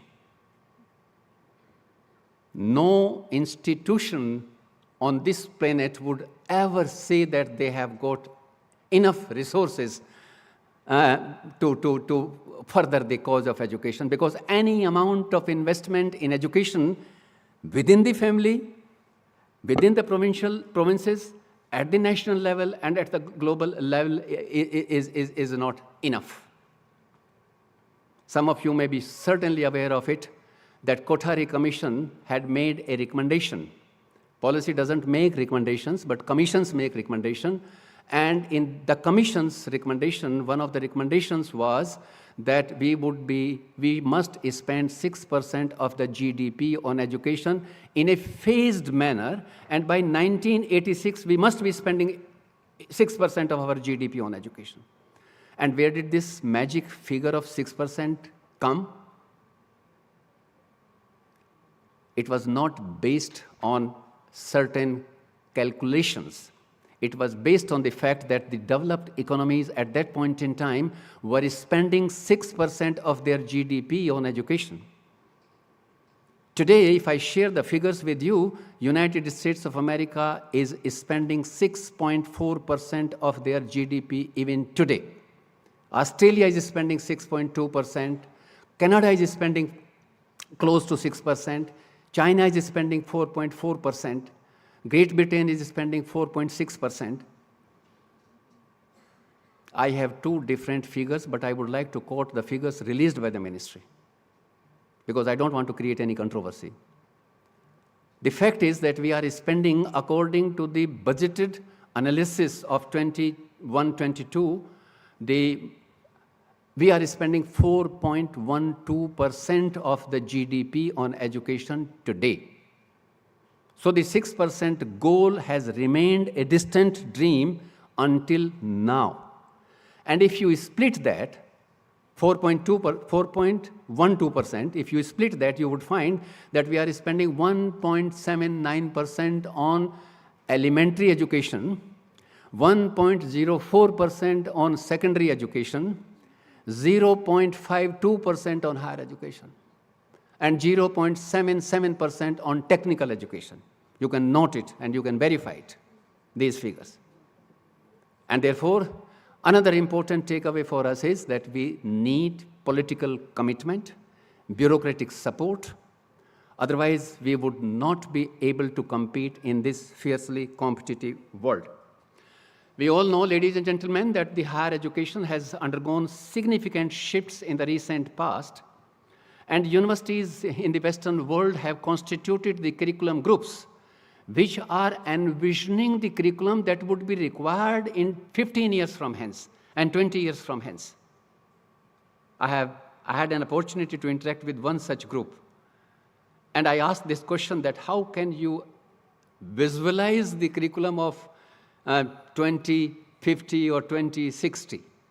They said that we are estimating estimating the kinds of jobs that would be required by the society in 15 years from hence and 20 years from hence, and accordingly we are designing the curriculum. And if we find ourselves that we are only 20% correct, we would be doing a great service to the society, to the humanity. Anyway, now I would say, my dear colleagues, that challenges are manifold, right from access to equity, to quality, to financing, to research and innovations. But challenges, the key lies in continuous adaptation and creating newer educational offerings so that we are not left behind in the race at the global level. I missed one point, and I'll take just 1 minute. In the national education policy, we have talked about internationalization of higher education. It's a wonderful recommendation because our children are going to get benefited immensely. But when we look at the number of international students on our campuses, I mean, United States of America continues to be the most sought after destination. They are hosting about 1 million international students. Canada is hosting around 800,000 international students. China has in the recent past increased the number of international students on their campuses, and today China is hosting more than 500,000 international students. We have not yet realized fully what are the benefits when we would be interacting with the children coming from diverse background and the way we would be learning from each other. We are still hosting only 47,000 students on our campuses, and that too only on the campuses of a limited institutions. So the another important takeaway is that we need to come up with proactive policies for the purposes of increasing the number of international students on our campuses. Lastly, I would like to say that we need to deliberate on these issues. We cannot overcome these issues overnight, but we should not stop deliberating and debating on these pertinent issues in the larger interest of the country. We have set a goal for ourselves that by 2047, we would be a developed nation. It is a very good goal set up for ourselves. We cannot become a developed nation without the goodwill and cooperation and support of the higher educational institutions. So you have enormous amount of responsibility on your shoulders. And ladies and gentlemen, let me tell you that when good minds come together, magic can happen. So over to you. Thank you very much for your time and for the opportunity that Professor Prasad Krishna, you have given to me. I'm extremely grateful to the entire audience for being so patient and so nice. Over to Babu now.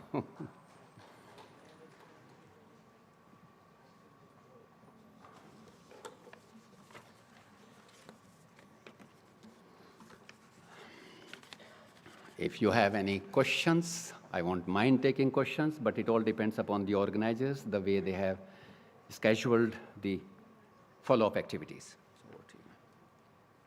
Thank you very much, sir.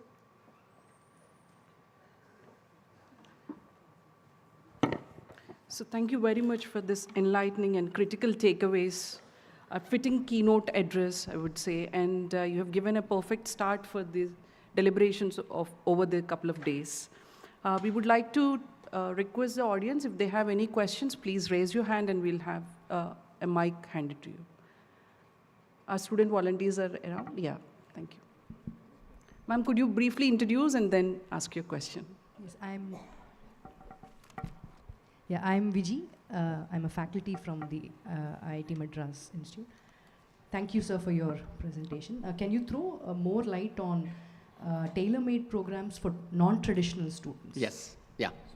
See, the tailor-made programs which are coming up to meeting out the needs of these multinational companies which have entered into areas like artificial intelligence, wearable technology, virtual reality, virtual augmentation, cloud computing, adaptive testing, adaptive learning, those kinds of things.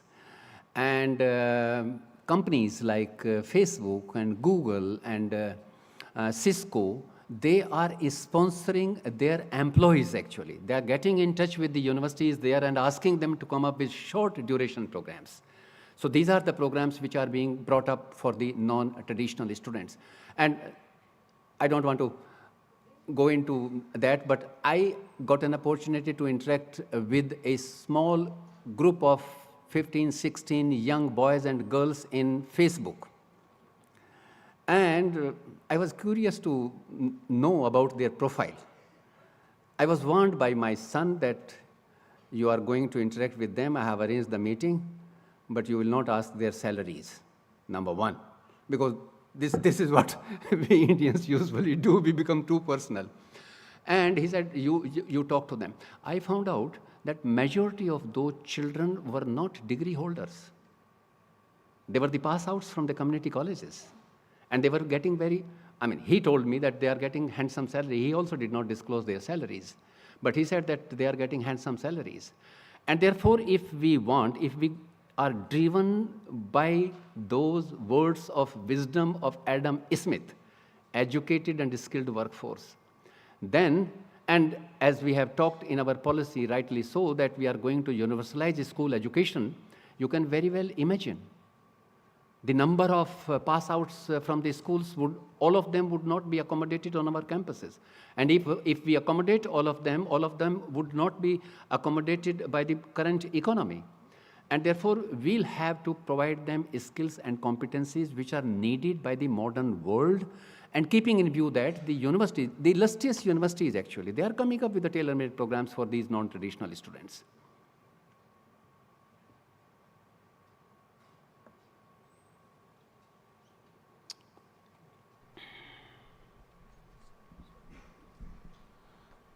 Sir, good morning. This is Professor Siva Sharma, Professor of Electrical Engineering from NEP Warangal. In fact, I learned a lot of things, history of the education, how it has been transformed from early days from Kothari Commission to this. It's very informative lecture, sir. And in fact, you talked about one of the burning problems in the education sector is the quality of the education, which you rightly portrayed. And regarding this, I have only one question. Sir. I don't know based on the time permission, otherwise I'll take up. The question is, now you said that there are disparities in the benchmarking of the academic attainments. Academic attainments. That is one of the burning problems that is we are facing all across the institutions. You said how do we achieve them across the institutions and within the institution? Yes. If you can throw some light on it. I have already talked about it, but I would reiterate it once again. This is such a burning problem, and you know what would happen? One of the intents in the national education policy is that we will have only 3 sets of institutions in the country: research-intensive universities, teaching-intensive universities. Teaching-intensive universities are not barred from undertaking research, though. It is clearly mentioned in the policy, very rightly so. And third, autonomous colleges with degree awarding powers. See, what is going to happen if every single college is given degree awarding power? Because of these humongous disparities in academic attainments. Sir, it can be overcome provided we develop, I have already highlighted, I would like to reiterate it once again, provided we develop a matrix, subject-specific benchmarking of learning outcome is a tool, and it can be aligned with the course outcomes and the program outcomes and program educational objectives as envisaged in the national education policy. We can bring about revolution actually if we do that. What it requires is that it requires experts from across the institutions in a particular domain of knowledge. They should sit down and then they should develop that matrix. For instance, I'll give you the example. I was never ever, when I was a chemistry student and when I was taught periodic table, I was taught periodic table as a child. I was never taught about the significance of sodium and potassium and magnesium. I learned it at a later age. When I went to, when the doctor called me and he said that you have to take care of your sodium and potassium. Okay. I was taught only the atomic number, atomic weight, and the distribution of electrons. Similarly, when I was taught photosynthesis, I was taught photosynthesis as a biological process. Now at a later stage when I'm teaching my grandson, I'm realizing that quantum physics is involved in it. Agriculture is involved in photosynthesis. The rate of photosynthesis acceleration varies from region to region. There is a chemistry involved in it. There is also my grandson, after learning this, he said, Dada, language is also involved in it. If you ask me to write a project on this, and if you want me to draw a diagram of this, then art is also involved in it. And this is what is required actually. We need to switch over to thematic approach of teaching and learning. We need to switch over to project-based teaching and learning. And therefore, for a certain period of time, because as the knowledge advances, we will have to revisit those statements that we would be writing in terms of benchmarking, actually. I mean, there are 3 laws of learning. One of the laws which we never ever, I mean, particularly in higher educational institutions, take care of, law of readiness. Learning is the best when the student knows why she should learn it. But do we, as teacher, if you ask me to go and teach molecular rearrangement or atomic structure, I will go straight away and start teaching that. I will never ever tell them what are the implications and how is it going to affect you, your life. So benchmarking is a simple tool, as I've told you. I can share it with you. I mean, in the later half of the day. This is not a complex exercise. And I'm not saying it would be naive to presume that switching over to subject-specific benchmarking of learning outcome will eradicate the disparities in educational attainments. No. In educational situation, that is not going to happen because it depends upon the qualifications, competence, and caring attitude of the individual teacher, and it also depends upon the hard work of the individual learner. So disparities are going to be there, but our efforts as educational institutions must be to overcome, to minimize, to narrow down those disparities in academic attainments. That is what I... And another thing linked with this is, the whole world is crying for values now. Whole world. In 1948, we came up with the Universal Declaration of Human Rights, where there are, all the world leaders were present there, and we talked about 30 freedoms and 30 rights in that declaration, Universal Declaration of Human Rights. If you look at Article 26, it has got 3 parts. Part 1 relates to education, Part 2 relates to values, and Part 3 relates to parental guidance. Values, we have this kind of an impression in general that values can be integrated only in languages and humanities and social sciences, and that values cannot be integrated in exact sciences. But if you cite the example of Lord Henry Cavendish, when he was trying to find out the composition of the atmospheric air, if you share that experiment with the students, how many values can you teach them? I mean, such a great scientist, he is saying, I am not able to resolve the mystery of this small little bubble in the corner of the jar. But I hope that the posterity will resolve this mystery at some point in time. I mean, his positive attitude, his admission that he was not able to resolve that mystery. And he said that this is beyond my limits. He devoted one full paragraph. You can access that article of Henry Cavendish. Philosophical magazine was the only magazine at that point in time. I'm talking about 1781. And then in 1881, sir, Ramsay and his team, in the same lab, in Cavendish lab, they found out that it was an inert gas. Okay? So it is a myth that values and how do we, what are the sources of values? There are 2 sources of values. Values based on universal perception. You go anywhere in the world, honesty, integrity, perseverance, truth. These are the universal values. But values are also based on constitutional imperatives. And for that, We all will have to look into Article 51A of our Constitution, wherein we have talked about the promotion of the composite culture of this country. We have talked about the preservation of the natural resources, including lakes, rivers, ponds, and wildlife. We have talked about striving to achieve excellence individually and collectively, so that as a nation we continually rise to greater heights.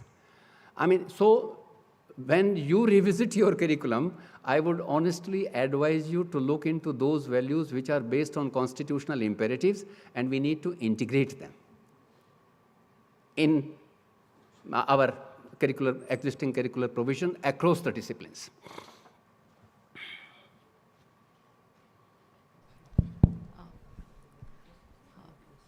Excuse me. Sorry to interrupt, ma'am. Due to the time constraints, we would like to shift the question and answers as a one-to-one basis during the lunch or afternoon session. I would be available. Yeah, we also have a panel discussion, so during that time also we could have this exchange. Once again, thank you very much. I can also come tomorrow, provided Krishna permits me to do that. Yes. Of course, sir. Thank you very much, sir. Now, to share our appreciation and to give a small memory of NIT Calicut and Kerala, I would like to request our Honorable Director, sir, Professor Prasad Krishna, to hand in a memento to sir.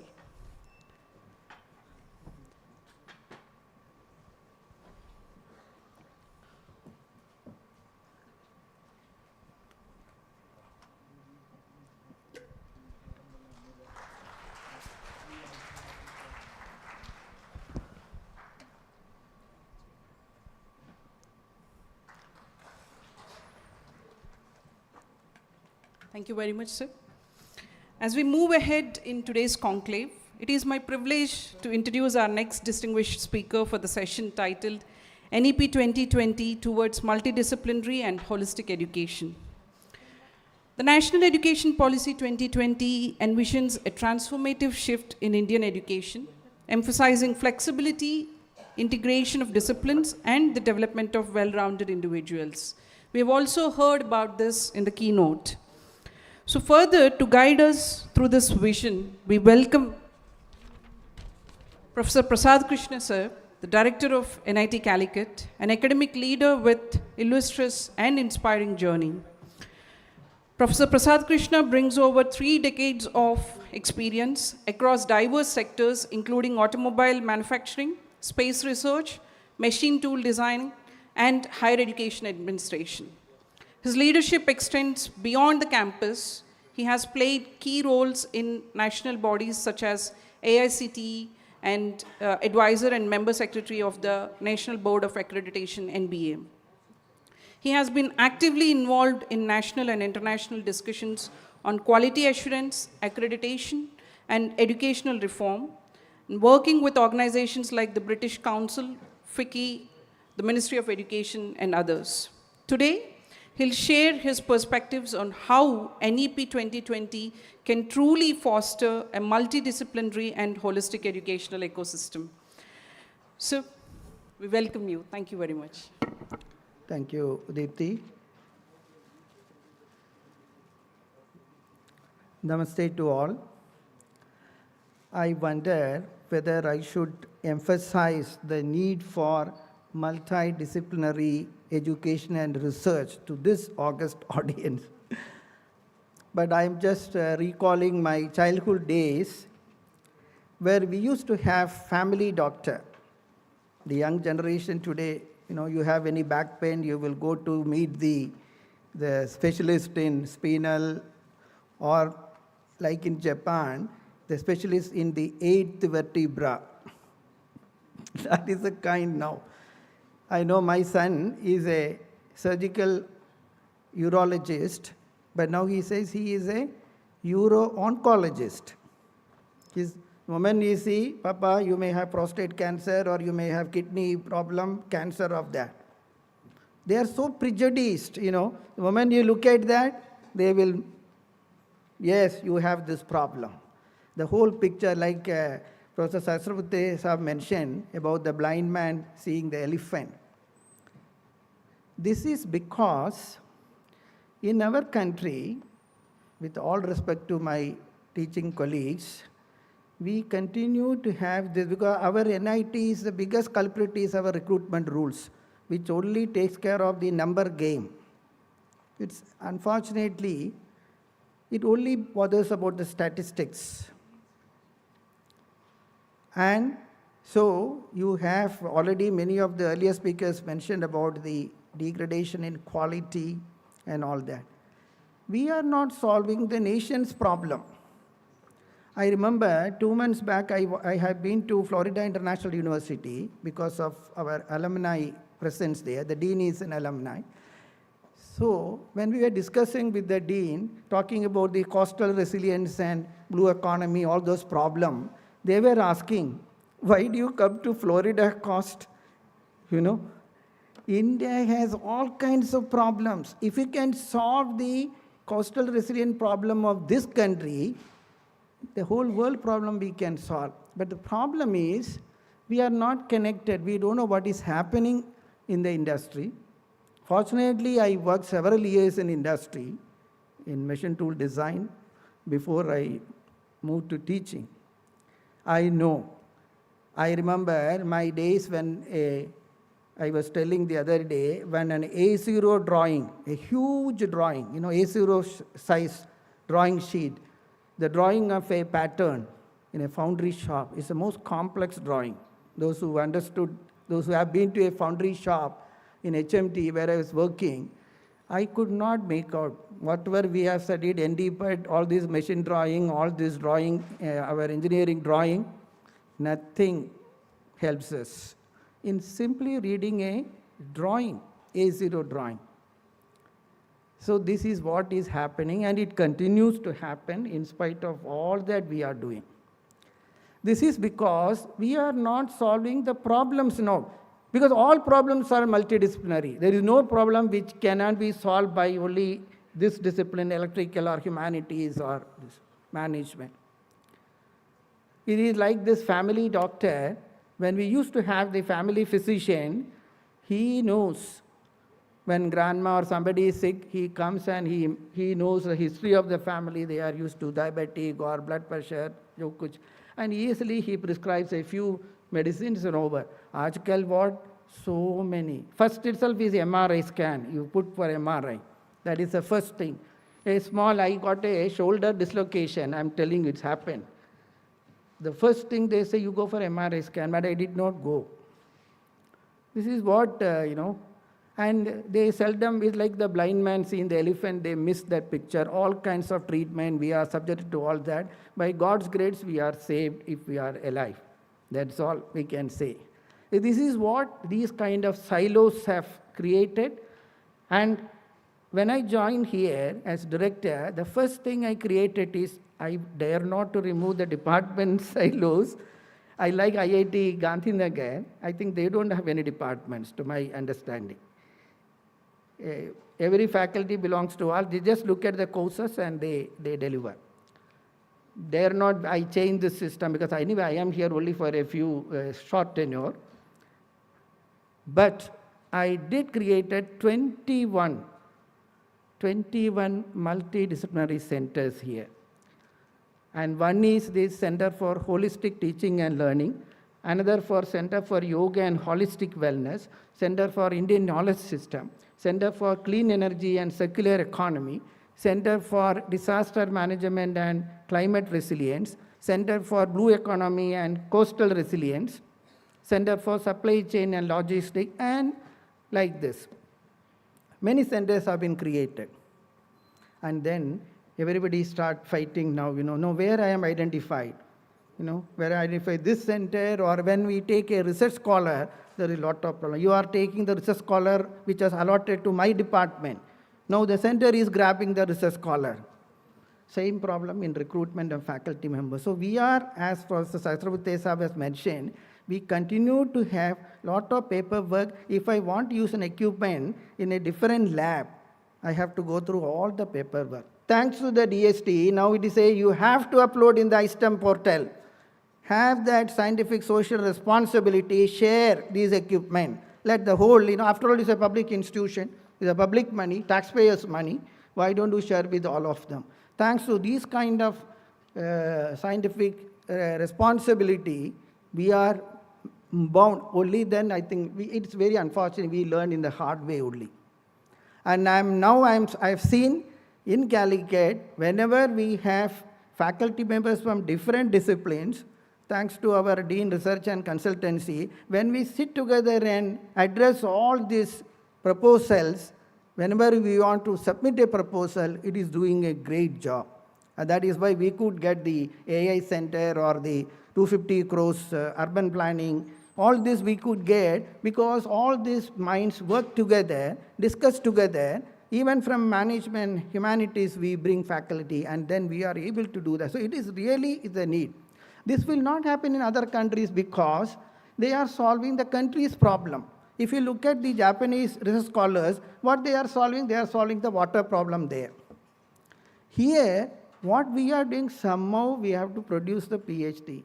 Kuch na kuch publication we have to have. Faculty members also in our RR, number game hai, patents, publication.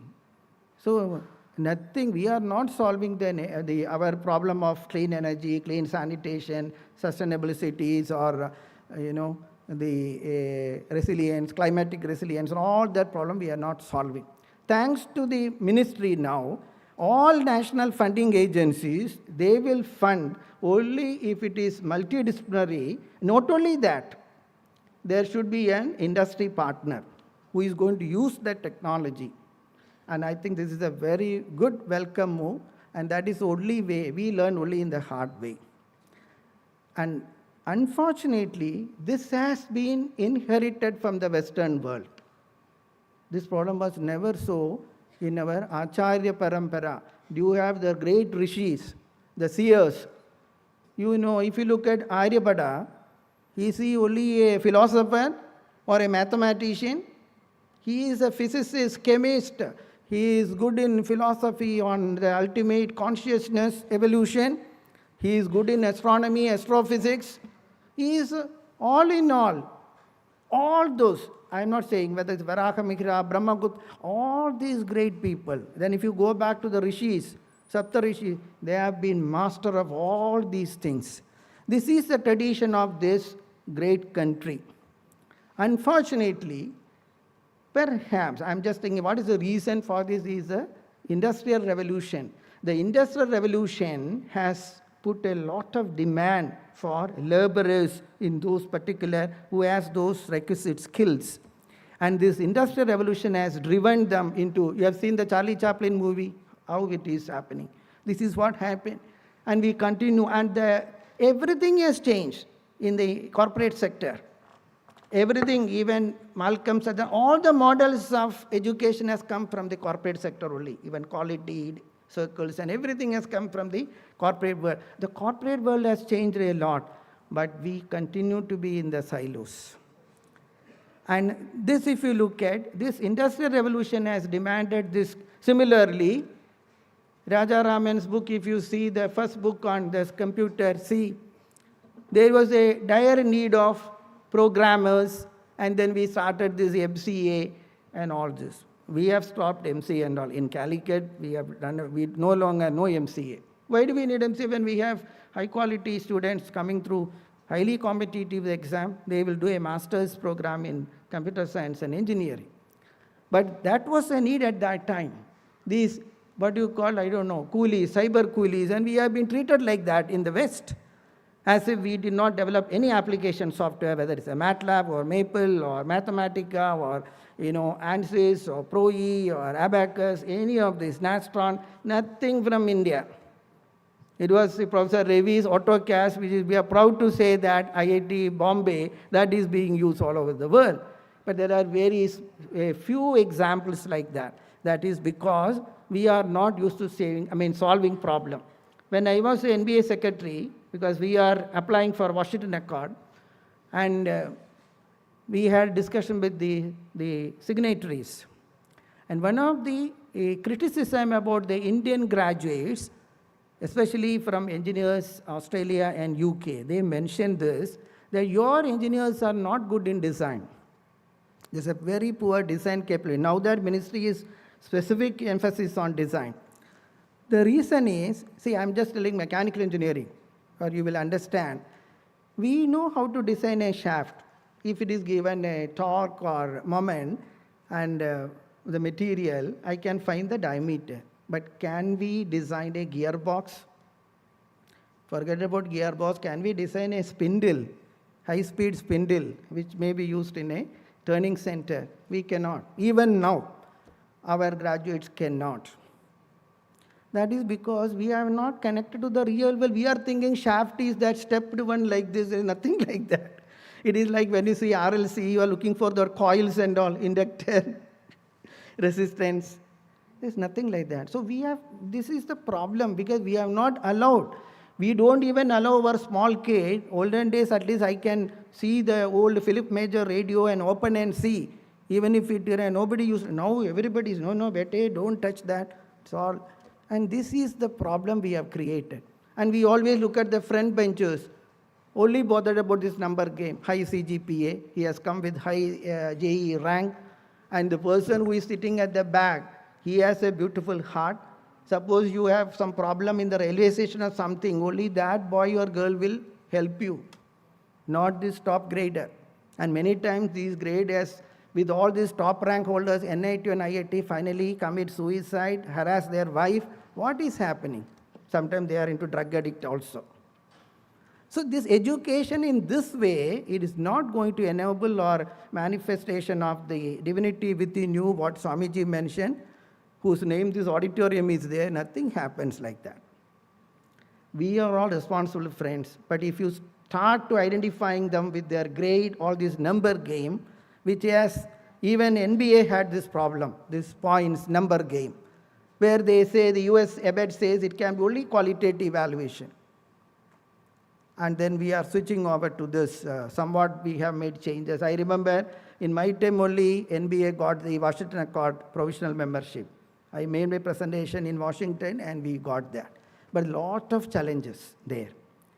Because they have come out of that problem, although they created that post-industrial revolution in Great Britain. But our parampara, the great heritage of this nation, is to have an all-rounder. Yesterday, Professor Ravi was telling, when a survey was taken among the alumni of these NITs, do you think whatever you have learned in your 4 years, are you applying in your field, in your profession? And it is quite common. I know what I have when I was designing machine tool. I did not use any of my theories of elasticity, structural dynamics, nothing. They have their own way of designing. Same thing happened. Hardly 20% is used, what we have learned in this maximum 30%. But not that. They mention, Professor Ravi was telling yesterday, some of them mention, what is that is lacking? Say, you are not teaching finance and accounting. That's not part of the curriculum. These students have come through JEE, top ranking students. And what is the mathematics involved in finance and accounts, with all respect? Simple addition, multiplication only. Can they not pick up that? That means, which is one of the attributes of graduates in National Board of Accreditation, or any, even NAC also, is to have this capability of lifelong learning. Learning does not stop in these academies. In fact, our Shastra says, I learn only padam, that means quarter only here. Quarter I learn from my Mata, Pita and Saha, my peers and many things, and I learn myself, that is important. That is what Shankaracharya told, Sravanam, okay, over. Manan karna hai, manan. And the most important is nidithyasan. Unless I contemplate on the knowledge, it is somebody else's knowledge. No Isaac Newton will be able to find this gravitational theory just by following the apple. because he contemplated on that. Madame Curie contemplated. All the discoveries happened because of the contemplative nature of the human mind, not because of any systematic experimentation. I will do all that, I will find the radium, I will discover. Nothing happened in the world. I can challenge any scientific discovery. Watson discovered, I think, the DNA structure, double helix. He was not a biology, I think he was a mathematician. Archimedes, when in the bathtub, he suddenly realized that wow moment. Please remember, it happens, Ramanujam also, it happens only with intuitive ability. And the academies, our curriculum does not encourage the intuitive ability of the learners. Although, if you look at the 4 pillars of UNESCO's education, first it says learning to know, then learning to do. None of the engineers are capable of that. I don't think that part is out. At least in other countries, if you have to be licensed to be an engineer, you need to have certain. I know I tried that in NBA, but there is opposition from all the politicians. They don't want to do that. Licensing of engineers, there is a problem. The politicians won't allow that to happen here. But in other countries, you have to, if you want, get into the practice of, as a profession. Engineering is a profession. Like a doctor, he cannot just go and immediately do surgery. He has to be mentored by some senior doctor, and even now my son dare not do a complete kidney transplantation. Of course, now robots he is using, but still he needs the guidance of a senior doctor. Engineering is something, the moment you come out of that, you can do teaching, you can construct, build, and it will fail, nothing, nobody is bothered. This is the problem. If you don't address this problem, if you don't solve the problems faced by the society, whether it is in clean water or clean energy or any of this, we will continue to produce only these papers, patents, and get promotions, and it will continue to do that. And we cannot blame the West for all that. It is for us to address. At least we have done this, that the faculty members can always go and see what is happening in the industries and take our students there. What is happening? A shaft, they will look for a shaft, they will not find. Where is the resistor? They may not find that. So that is where, until and unless we do that, no point in, every time we tell this, we are in silos, there is no, it has to come from us as faculty members and give project. Thanks to NBA, there is a lot of emphasis on multidisciplinary project. We have to demonstrate to the committee that thanks to these SAE, Baha, Robocon, on these kind of competition, students work in multidisciplinary team and they do a great job. And we have done, understanding this difficulty, now we are, NEP emphasizes on encouraging research among the undergraduate. This is again in India, this notion, prejudice. Oh, no, they won't be. Research, only research scholar will do when he comes to the doctoral program. These are all, we have created this, top to bottom up. That cannot be. And we have seen when we start funding the student innovation project, our BTech students have done extremely good, not only related to patent, now startup companies by our BTech students. It happened because we started focusing on undergraduate research, supporting, funding this student innovation project. Now 35 projects are going on. I'm very happy we'll increase the funding because that is the way it should go. Because faculty members from different disciplines are working together for a problem. So I think this is the way. And holistic, again, in Indian spiritual tradition, everything is egam, that is egatvam. Everything is integrated. This is the spiritual tradition of this great country.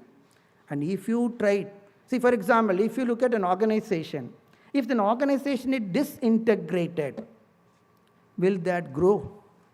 If my head, my heart, and my hand, the 3H, my heart, my mind, and what I do, if they are not in synchronization, Will I be a successful individual? In fact, in the medical world, say I am having disease. If all the functions work without any harmony, so integration is a tradition of this Indian spiritual tradition. We say every particle of sand is divine, but it is having a consciousness in the, not Jagrata, it is in the Sushupti, it is in the Nidra. That can awaken like Ahalya. By the touch of the divine, that Pathar can become a higher consciousness. This is the Indian tradition. We don't leave anything, flora, fauna, all planets, everything is part of the entire Brahmand is part of this manifestation, which is in different levels of consciousness. And if we embrace that, integrity, holistic education, which is not just, the nurturing the minds, it is physical, psychological, emotional, spiritual, not only that, social, that is, it has become a great problem post-COVID. The social quotient is severely affected. Then financial wellness, and most importantly, the environmental wellness. This planet is not just for human beings, for all the chara. And unless we respect the mountains and rivers, so there cannot be sustainable. Forget about even the current generation may suffer. So this is rooted in the tradition of this country, and if you can learn from our elders, Ajkal to nobody wants the grandparents. I think I am happy Ved Prakash sir has the fortune to have to talk to his grandson. I'm afraid, brother, I will be able to do that because everybody, yes, in our Mangalore style, they say these old people are like, grandparents are like old furniture. Nobody likes. In Kerala, it's a highly advanced society, all in nuclear. Nobody, don't get into my privacy. Husband and wife. They are also not marrying, living together. Nobody wants children. This is the progress, the highly progressive society. We don't want to interfere. Let me do my life, my job, my career, my profession. If we have come like this, we will continue to have silos. Even electric and electronics will never speak. So embrace that wisdom from our grandparents. I learned the basics of ethics and morality from my grandma. I listened to stories. My children had this fortune, but I don't know the next generation whether they will have this. So it's very, very unfortunate. That is called the wisdom bridge. The wisdom bridge is now collapsed. And if you can revive those great traditions, if you can listen to the wisdom of the elders with the energy of our youth, which is a dividend for our country, I think we can do wonders. But allow them to refer to their heart. Don't try to be in a hurry to complete the syllabus. This is what we do. Somehow, mere ko 40 hours in 3 credits, somehow had to finish that. That does not make a difference in their life. And what is important is whether in an outcome-based education, that is more important, what they can do in their life, not just what they remember, what we have dumped, everything information. It has never matured into knowledge, and knowledge into intuition, and intuition into the most important is wisdom. And then you go to the highest state of spirituality, that is witness, like the Supreme Being. If you can do that, until then it is somebody else's knowledge. Somebody has written a book and you are just telling by heart. It has not become our knowledge. So that is a kind we have to enable our learners, our students for that kind of, so that they can face life. They won't shy away from small problems. That is the only way, friends. That can be done by us, where we are touching these generations as teachers, and let us do that, and don't just be in a hurry to complete the syllabus or judge them based on just the grade or the rank and all that. All these are important, but they ask them to refer to their heart. In fact, in our NITs and IITs, there is always a few percentage who did not want engineering. This is a fact. Somebody has pushed them. I could not get into IIT. Say parents think, let me make sure my son get into AIMS in medical or this. He is reviving his ambition through these poor kids. And what happens? First year we are seeing they are into anxiety, depression, what is that, PUBG, this game, Korea, so many games are their distractions, or they get into drug addiction. Every time 10% in all IITs and NITs. Who is responsible? This ambition of ego of the father, you are comparing with the neighbors, and this is what happened. We never allowed them to refer to their heart, which will always tell the truth. So thank you very much. I don't know whether I have exceeded my time. And then we can, if you have any questions, I don't think I have given anything new, but the challenges we can discuss in the panel discussion. We continue to have challenges. In IITs have way ahead in multidisciplinary education and research. At least faculty members, they are able to do that. They can attract the research scholars. We continue to have challenges. Somebody is questioning me, how can you take faculty in a center when it is only given to a department? These questions continue to trouble us. But problems are always multidisciplinary. Therefore, solutions have to be multidisciplinary. Thank you very much for your patient hearing. Thank you very much, sir. Pertinent observations on holistic education and the challenges. As a small token of gratitude from the team, please, sir, please, on our behalf, we would like to give you a small memento. Professor A.V. Babu, the Dean Academic, will hand over.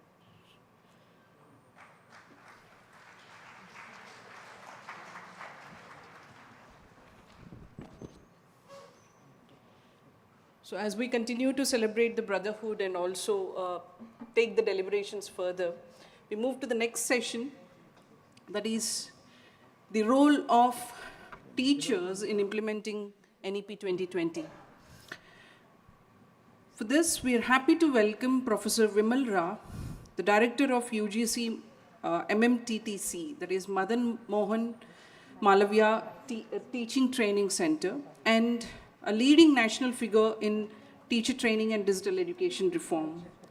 Professor Rao has trained over 115,000 teachers, and developed more than 50 MOOCs for the Swayam platform, and conceptualized the teachers' e-kit to support tech integration and outcome-based education.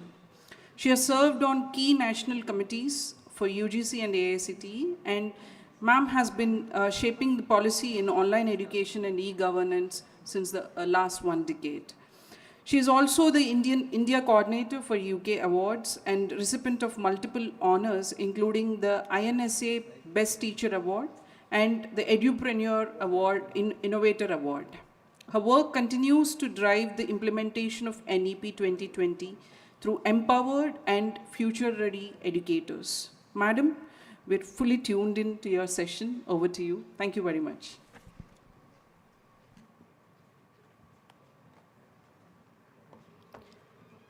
Good afternoon, everyone. Very distinguished, eminent academicians sitting in front of me, all my dear colleagues, and all others who are here, a good afternoon to each one of you. I, being a practicing teacher, I am trying to address my colleagues here and seeking guidance from the eminent other resource persons in this NEP conclave, which I am highly thankful to the director, sir, of this esteemed institution, NIT Calicut.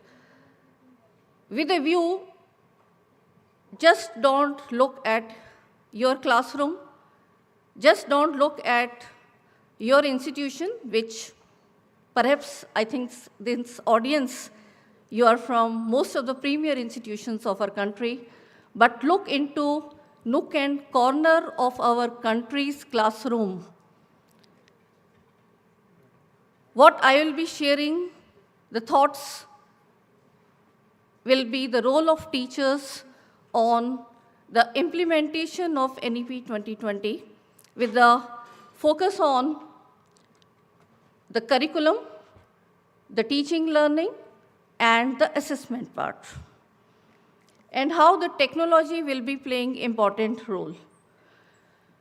So this is all we have to restructure as institutions, where obviously our role, because institutions cannot restructure without we being directly involved in different responsibilities.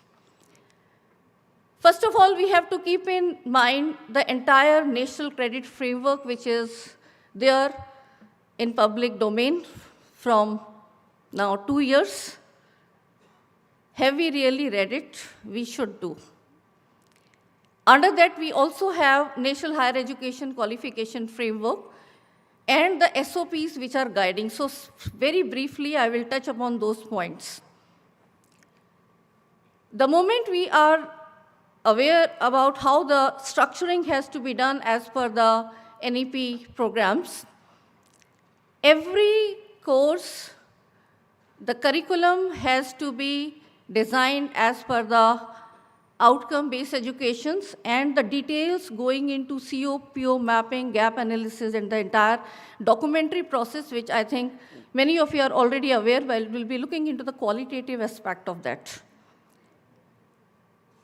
Whatever the curriculum, whatever the syllabus, many of time we are not involved. We say someone has already given either as a model curriculum coming from regulators or from the institutions if we are affiliating colleges, then whatever comes in your hand, how you can be a role model, a motivator, and really taking into the implementation with the teaching learning methodologies, which have to be learner-centric. With the help of technology, we can integrate and provide the blended learning models, taking some examples, but then the blended learning models are waiting to be innovated by each one of you. The moment we talk about blended learning, the blended learning right now, Director Sir was saying, उस syllabus नहीं complete होता है. Can we get time for ourselves?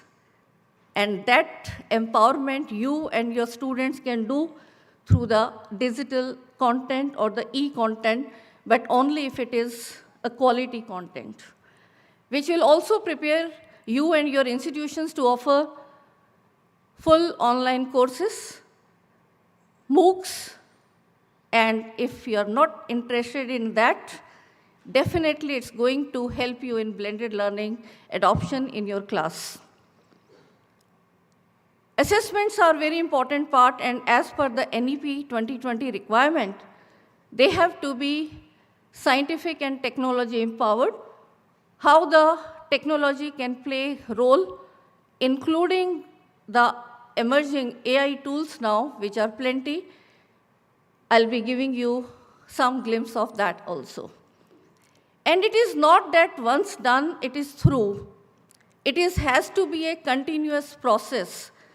After a batch goes out, you have to do the gap analysis and the periodic review, keeping in mind the ever-changing needs of the society, the industry, the skill sets required, and the other very important part, the values, which I think Professor Ved Prakash sir and Professor Sahasrabudhe also mentioned.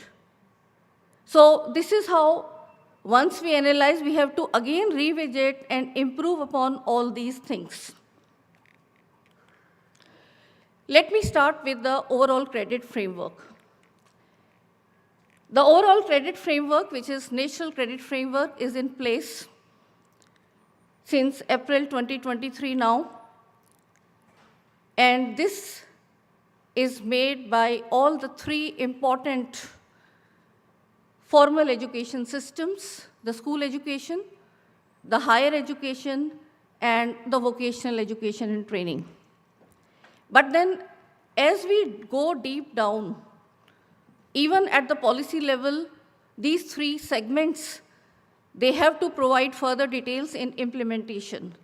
And as a next step, the National Higher Education Qualification Framework is also in place, which becomes immediate thing for us as higher education to look into. But at the same time, I will also mention that we being in between the three, why in between? Because school education is the feeder charter, and at least the 9th to 12th curriculum changes we should be looking into, because if you will agree, I have actually seen the chemistry engineering course and many others, 11th, 12th, and the first year and second year, there is almost 70 to 80% overlap. So how much space it is providing to the teacher who are in school education and in higher education? Can there be a continuum which can be done? So we have to, I'm just pointing out the different things. So for higher education, how all these things have to be implemented, NHEQF document, clearly we have to go into understanding, but at the same time, please keep a watch at the changes happening in the school education in your subject from 9th to 12th, where even the competency-based assessments are being talked about. Vocational education, where NSQF and the 10 levels have been aligned to 8 levels, is also we have to keep a watch, because the horizontal and the vertical entry through the multiple entry-exit mode, we should be aware. Otherwise, how will we make the provisions? That is something we, as all teachers, we have to be taking this challenging role. So this visionary document, which talks about flexibility, mobility, equivalence between general education and vocational education with multiple entry, multiple exit provisions, how do we really implement with the help of these things? And also, we had the earlier session where multidisciplinary education, holistic education, looking into how the problem solving we can do with the help of multi and then also interdisciplinary education is something we have to be looking for. But in order to achieve this, we have to be really imaginative. My humble request to all my colleagues, when you design the curriculum, please do not refer to the earlier ones. Can you start from a blank page? Most of the time it happens, and I'm telling you on the basis of facts which I'm interacting with colleagues from across the country, that we take the previous year syllabi, that was a 4 credit, and now we shrink it into a 2 credit paper, because those are the very important topics I don't want to leave. Because we are looking as a teacher and expecting that every student in our classroom will do the masters, will do the doctorate, and become teachers like us. I think we have to be looking into that area. Where are our students going into different professions? What are they doing after 10 years? Can we do a tracking and then look at those industries? The latest skill set required, that type of requirement we have to be providing to the students in this curriculum. So the learning has to be recognized through credits. Very briefly, I will go through, but I will reflect upon some important areas which I have observed after interacting with colleagues. There are credit levels, credits, and when you multiply, you get credit points. The definition of credits, I will like to mention the first one. There are 2 given in this document. And the 2 terms I will like to mention: learning outcomes and successful assessment. So credits are a function of achieving the desired learning outcomes for a program or a course or a training determined by the successful assessment. So when you design a curriculum, are you really correlating it with the assessments to be done? Or they are just for the sake of writing 4 or 5 lines as COs, and we'll do the manual mapping with the COPO, and at the end, when we do the gap analysis, we find the right side of the POs are blank. We have not been able to touch, and I will tell you how it can be done. These are the different credit levels, and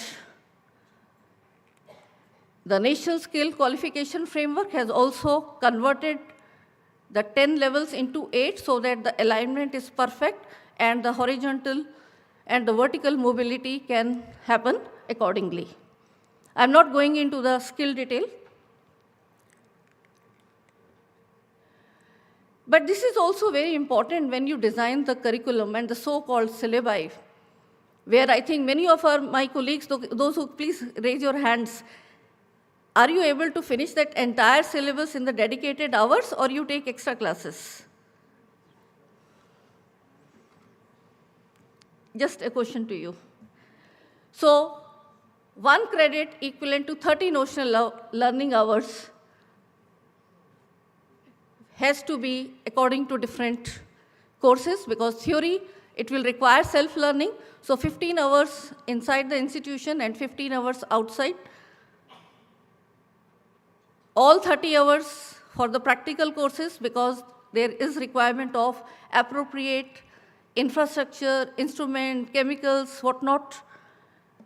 But this experiential learning also I have seen many institutions just arbitrarily putting the students will do this field visit and we'll give them 4 credit, we'll give them 10 credit. No, it has to be equated to the number of hours, which are 40 to 45 as put up in this document. And when you sign MOAs with industry or design the activities, please ensure they are, because there is even a diluted, the time requirement is more, but the effective learning is around 30.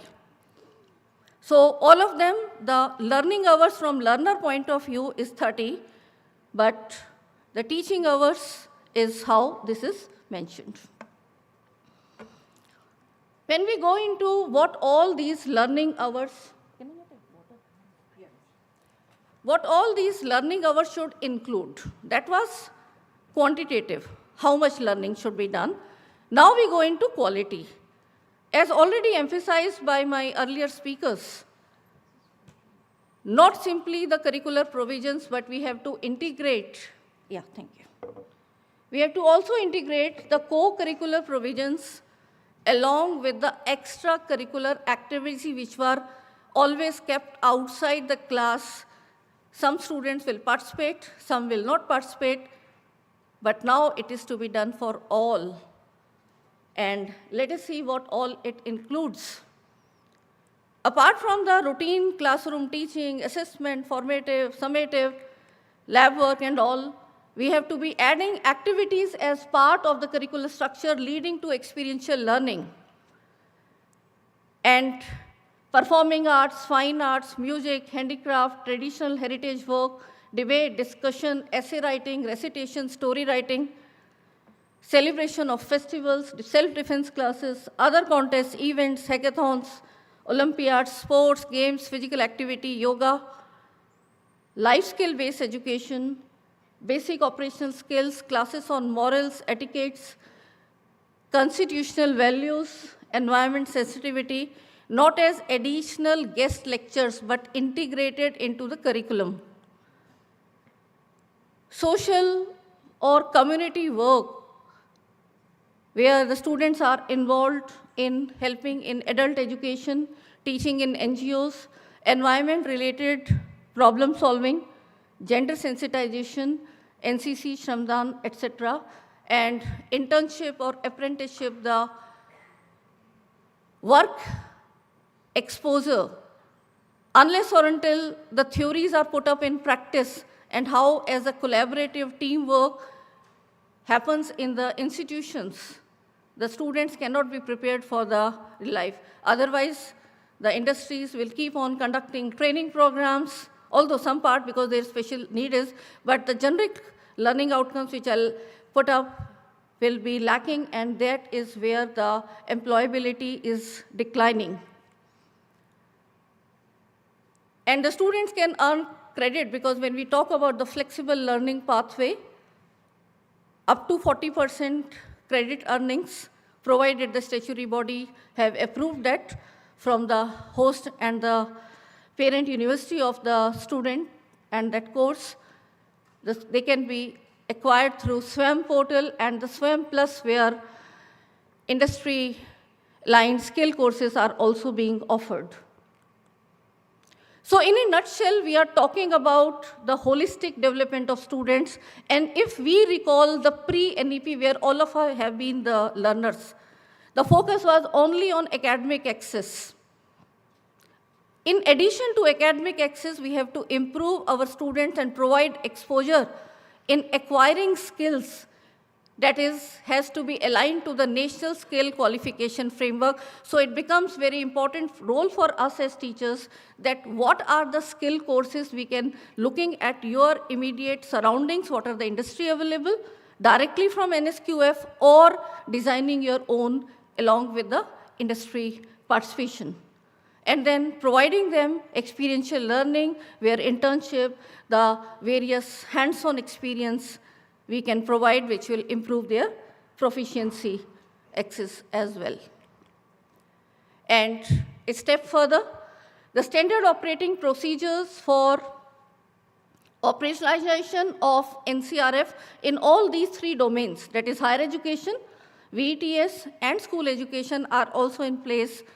Please read this document very carefully, and I'm mentioning the important points of under this, that as per the provisions in NCRF, up to 50% of the total credit requirements at a UG or PG level can be done by acquiring credits from the appropriate skill levels of 4.5 to 8, if it is, you have to see which level of the UG and PG you are offering. And you can, as institution, can offer two types of skill courses, one directly coming from NSQF, and already there are 37 sector skill council. The frameworks of assessments are all in place. They can be there, but in addition, you also can design, provided then it goes through the statutory bodies, and they will be called as NHQF aligned skill courses. They can be also, need not be integrated in this entire framework where every year 40 credits are to be earned in the general education, but they can be provided over and above. When we look at NAC requirements of add-on courses, they can also be converted into these type of skill courses. And also when we are now talking about fast-paced university degree acquisition, where in 2 years the students can earn, we will have to provide them these combination of different skill courses, different type of other courses, whether it's a core or elective or value-based. And all skill courses certificate henceforth, when you're offering, should be having this logo, Skill India, Kaushal Bharat, Kushal Bharat. And as Professor Sahasrabudhe sir mentioned, the unique APAR ID of every learner, academic bank of credit, you have to upload, and then the students can use it throughout their learning journey. I will not go into the research part, but then I personally feel the quality of our research publication declining. There are many factors, but one of the important factors is how we are educating our students through the teaching, learning, and assessment process. They have to be attracted to take some core areas as research, and then innovation and new things which will require our education system also has to go towards higher order thinking skills. So curriculum, teaching, learning, and assessment.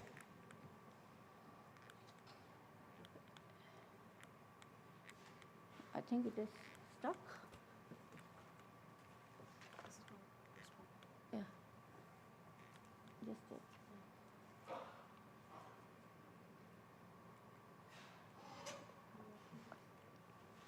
So when we look at how to design a curriculum,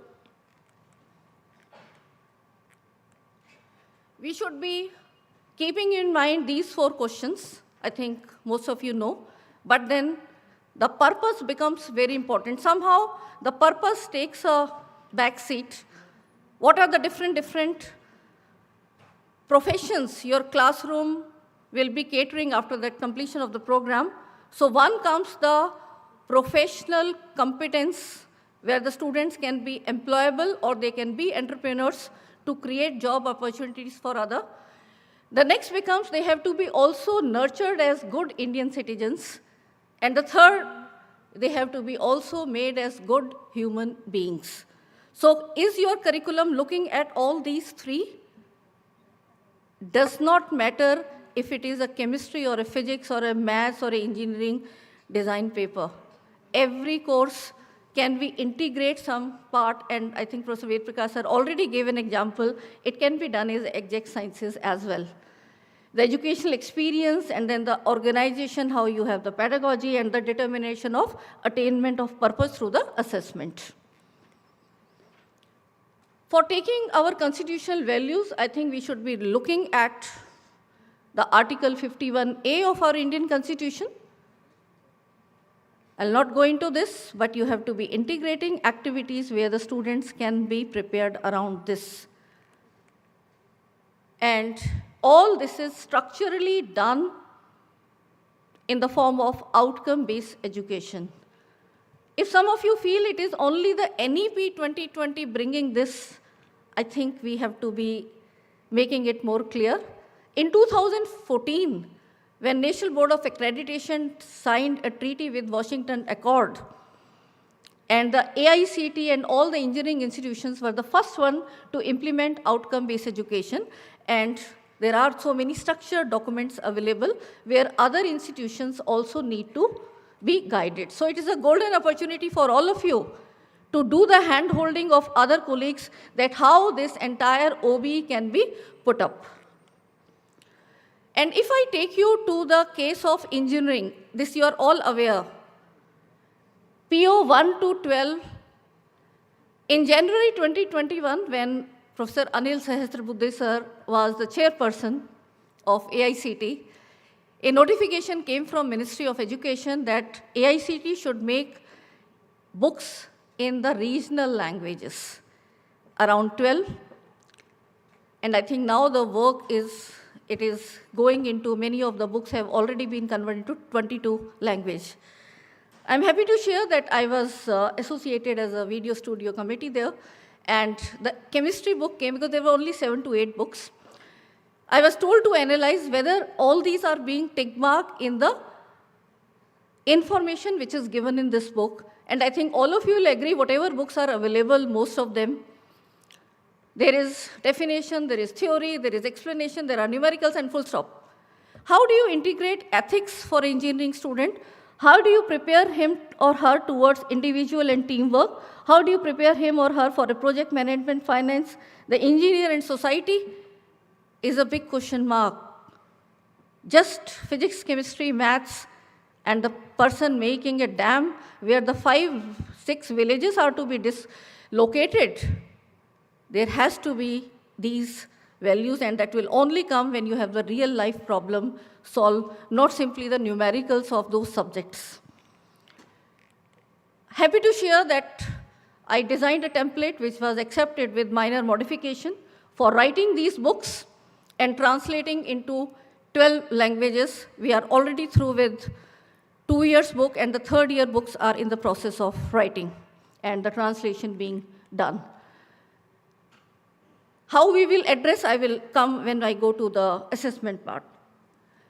UGC regulated courses also embraced it prior to NEP 2020, and it was done in 2018 in the name of, you can do the Google search, there is a full detailed document, LOCF, Learning Outcome Curriculum Framework. But it was a pre-corona stage. And why I am referring to pre-corona? Because the ambitious graduate attributes mentioned in this to be achieved on the line of outcome-based education. The focus still remained on disciplinary knowledge and not going to the others' generic learning outcomes.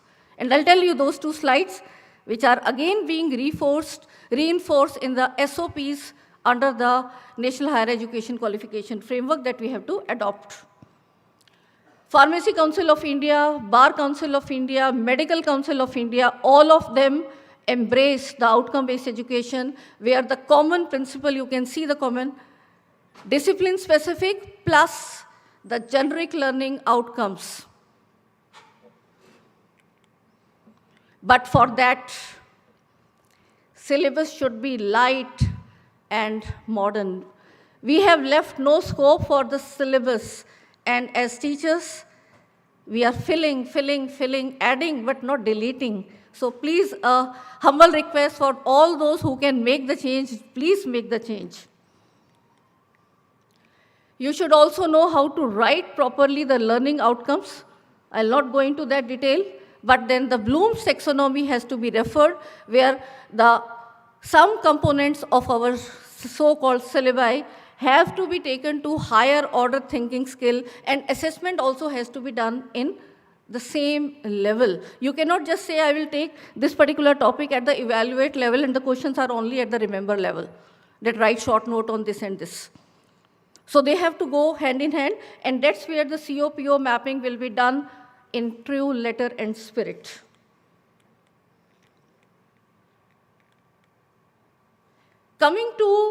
So this area needs to be exploited in detail. I'm going to next another area where we as a teaching community have to be changing and also hand-holding the school education system. Is the teaching learning methodologies, where we have to move from teacher-centric to learner-centric model. A simple question, introspect, don't give me answer right now. When you walk in the corridors of your institution, or you as teacher, or your teachers when you were student, how much time the teacher is near the board. The board has changed from green board, black board, whiteboard to digital board, interactive board, doesn't matter. If the teacher is near the board, that is a teacher-centric model, and we have to change it into learner-centric. And that will convert the rote learning into experiential learning. If you say that why are we being told to change? We have changed as a community. Let me take you to this. Can we afford 4 students sitting in front of us?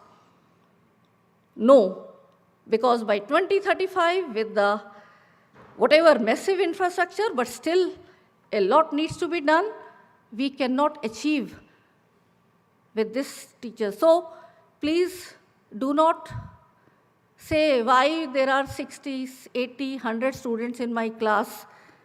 Can we take the help of technology to bridge? There are so many positive values that we have to gain from this, retain them, because now we are having, हमारे बच्चे हमारी respect नहीं करते. I think we'll have to introspect ourselves. Are we able to give them something new? This model where you are sharing the information when no information was available, the teachers, the gurus used to write on leaves and stones, but now you have the information available to students more readily than we as teachers. The same strategy, the same pedagogy or andragogy will not work. We changed with the help of the technologies like blackboard, green board, when more students could see what we are writing. The pedagogy also adapted accordingly. We went into the digital board. Many teachers, I'm into training segment from more than 3 decades and 1 decade in e-learning corporate world. Teachers were not ready to change pre-corona, and the silver lining in the dark cloud on humanity through corona, I think when there was no alternative, we have learned. But please don't go back to the same blackboard, green board, or we have to move further. Recording videos not like this, where 90% and more are available in this. If you look at educational video, the story started with Khan Academy, but now most of the educational videos are where the teacher is the same way writing, we need to have multimedia enriched videos which can remove our job of teaching and take next level, I'll tell you. And this is the future of classroom teaching. How many of you have robots in your class? Can I see your hands raised? Any of you? No? All of you have? All of you have mobile phones? All of you have AI tools in that? All your students have. So the future of classroom teaching is no longer a dream, or whether we can argue जब तक हम retire हो जाएंगे तब तक नहीं आएगा robot. The AI is there in your phones, and if you are doing the same work which the students can just access in 1 minute, obviously the students will not like our style of teaching learning. We have to change. And dear colleagues, it is difficult to imagine education without 21st century.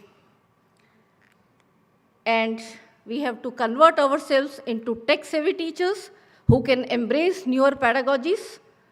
And I'll share you this model. Keeping the Bloom's taxonomy as keeping the goals from moving from lower order thinking skill to higher education, and integrating it with a flipped classroom model, I am putting it only from class 9th onwards. And my humble request to the two representatives from Ministry of Education to please listen my apathy as a teacher and look at the school education system also.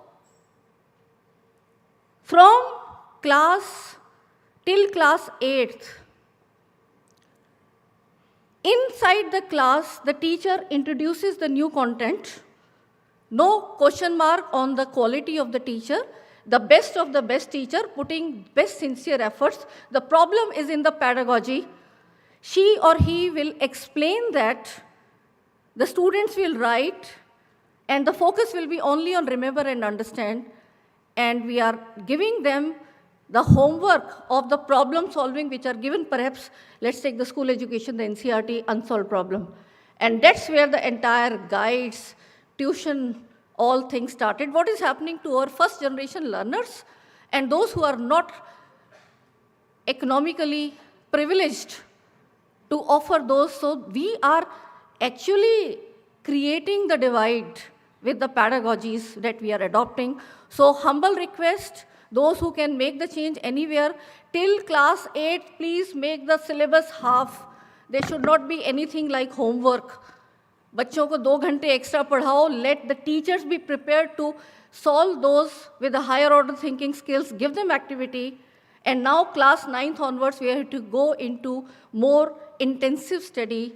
The flipped classroom model, whatever was being done inside can be done outside the class with good quality video lectures. Lakhs of teachers every year, 30, 40 years, they are teaching the same topic. Can we not prepare good quality video resources? Provide them to all. That effort happened in EPG Pathshala, NPTEL. So wherever the existing provisions, there is a lot of improvement which needs to be done, but then you take that and go ahead. I'm giving you full vacant class. What you have to do? Whatever the student is expected to be done outside the class has to be done inside with your guidance.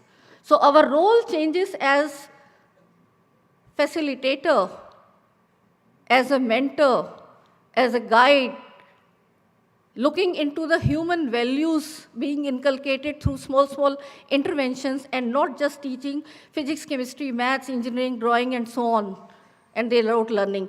And the focus should be on problem solving, critical thinking, innovation, and creativity.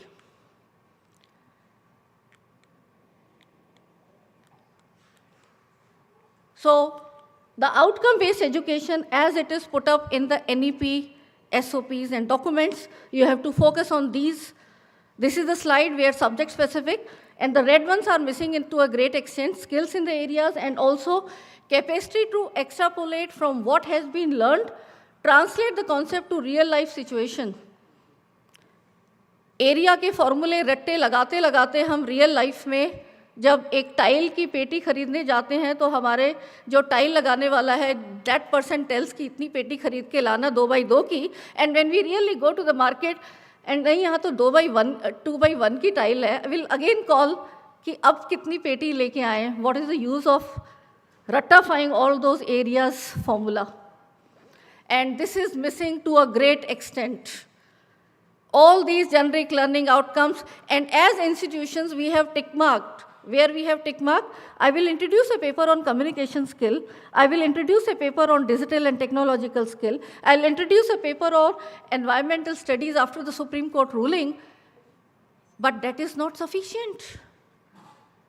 Can we not integrate as subject-specific teachers, looking into 4 or 5, and I'll tell you how it can be done. The e-content development also needs to be focused, and that's where the NEP talks about technology. Blended models of learnings are waiting to be evolved, and look at this. Teachers have to undergo rigorous training in learner-centric pedagogies and how to become high-quality online content creators themselves. So some base you take from the national models, but there is also a need at the regional and every teacher's level, and they have to be acquiring those skills. Just like we used to make notes on handwritten, then we graduated ourselves to typing, and now we have to prepare ourselves into video recording, editing skills. And the teacher's role in facilitating active student engagement with the content and with each other. So the content has to be made the king only when it is a good quality content. And there are incentives for teachers.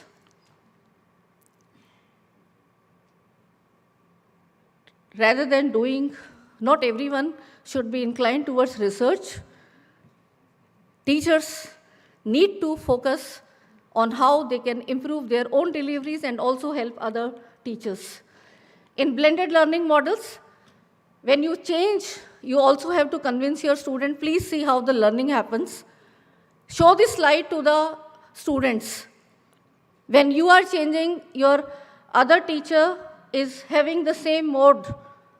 The students will feel that teacher is better because he or she is giving us ready-made notes.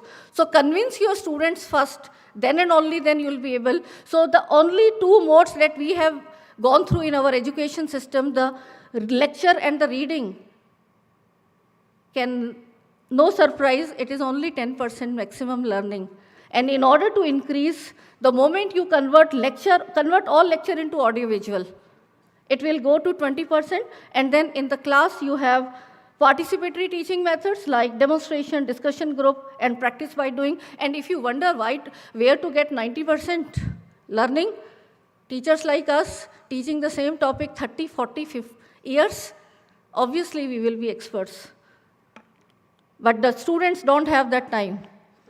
Coming to e-content, where I conduct 1 week FDP also. There are so many forms of e-content, but which have to be used? They have to be looking in the lights of the learners in your class and the availability of the technology. And this will keep on coming and moving, and new technologies will come. There are so many OERs available, but still a teacher and a learner is looking for a content which is as perfect required for that level. And also we require the content into multilingual formats. Not only addressing the linguistic diversity, but also catering to the culturally appropriate content and contextual relevance. As a physics teacher, I am talking about fridge as a device for cooling. गांव के बच्चों ने fridge नहीं देखा है. They are perhaps using matka. We have to contextualize. So only national level content will not work. Each teacher taking that, you have to be doing the trimming and add your content to put that in relevance. Obviously, looking into how the cost effectiveness, because when you have the regional content, you need not beam it at the national or the global level. So the cost effectiveness, because you can put it in the LAN of your institutions and all. Empowering the local educators and contextualized pedagogies need to be evolved. Promoting equity and inclusions becomes this.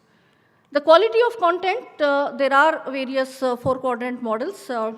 I'm happy to share that the EPG Pathshala model was designed by myself with Professor Bakshi, and that was accepted for the entire 77 subjects in this project, which also form the base where the learners have to provide with the, not only the video lectures, looking at the accessibility device availables with the learners. The reading, if you relate it to the learning pyramid, both the videos and reading are required. Along with that, we had added this concept of no more, which somehow died away in other subjects, but now this is taking center stage. When AICT book template we designed, the no more, where the case studies, where the ethics can be integrated, how in timelines the topic has been evolved, assessment. So these are the 4 things. And even here, if I like to do one correction, I'm in the modification of my own conceptualized teacher kit, where teachers can prepare. We can put it Indian knowledge system also, how it can be integrated with different subjects. And in MOOCs, both these things put up together. We have videos, we have text, we have questions, and then we have discussion forums.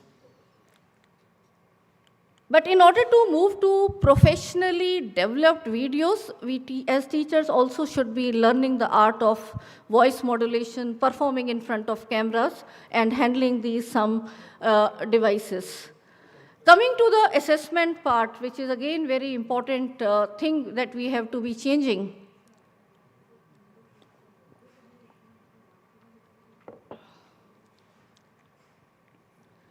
We have to be embracing innovative and technology-empowered assessments. If you look at the importance of assessments in higher education, it is linked with teaching learning. The way you assess the students and the entire institution will start changing. Look at the same curriculum of CBSE for sciences. For IIT JEE, it is, or medical, it is the same. But the questions are asked in different way, and the teaching learning happens in a different way. The moment CUET comes, everything changes. Now the assessment, competency-based assessments are coming, and they are all trying to learn in that way. So clearly assessment drives learning. And let us see what NEP talks about this. It talks about revamping assessment, and revamping is a very strong term. As if we have to overhaul, change entirely. So start from a blank page. Please don't look at the previous year question papers. Focus on continuous formative assessments. Assessment methods must be scientifically designed to continuously improve the learning and extensive use of technology. We know rather than summative, now the focus should be on formative, where assessment for learning and assessment as learning through tools like gamification can be really achieved. We have to also be looking into multiple assessments in order to measure the learning outcomes, which include diverse attributes to be measured. But unless and until you take the curriculum to design assessment, you will not be able to embed it in your learning outcomes. So just analogy, all these animals, and if you give them a test, all show how you can swim or go up the tree, it is wrong. In the changing time, now when we are having not only the theoretical courses where still we have not gone to higher order thinking skill, keeping the Bloom's taxonomy in mind, we are now also to test our students in psychomotor domains, which is the skill courses, and the affective domains, the value education, value-based courses, to look at how they are behaving as good human beings or working as a team and so on as reflected in. So please refer to the Bloom's taxonomy and do the tagging of each question, which is also the requirement of this. But then we also have to be adopting these type of innovative methods. Not everything will fit into your subject. Even in the same subject, you will have different topics where different type. So I'm just mentioning projects, presentations, demonstration, portfolios, performances, case studies, simulations, problem-based learning, service learning, where the community-based activities can be given, peer assessment, self-reflection journals, think, pair, share, creating concept maps, whether they are able to link different concepts, technology-enhanced assessments like e-portfolios, online simulations, virtual labs, interactive quizzes, games, video, audio recordings, collaborative online projects, and debates, visual essays, live museum or living history museum, etc. And not simply the subjective questions of write short note or explain. We have to go beyond. Also, the changes in the type of questions. Now I'm talking structurally. Inside every question, we have to think out of the box. Don't please look at the previous year question papers. And can we create questions where we provide them the facts, like Mr. Vedprakash sir was giving chemistry example of periodic table. Can we give them periodic table and ask, can we give them any formulas? All my engineering, maths and all, please give them formulas. Let them not ratify. They should know that, but then we have to take them step beyond so that the rote learning is not being tested. Can they really apply is what we have to focus on.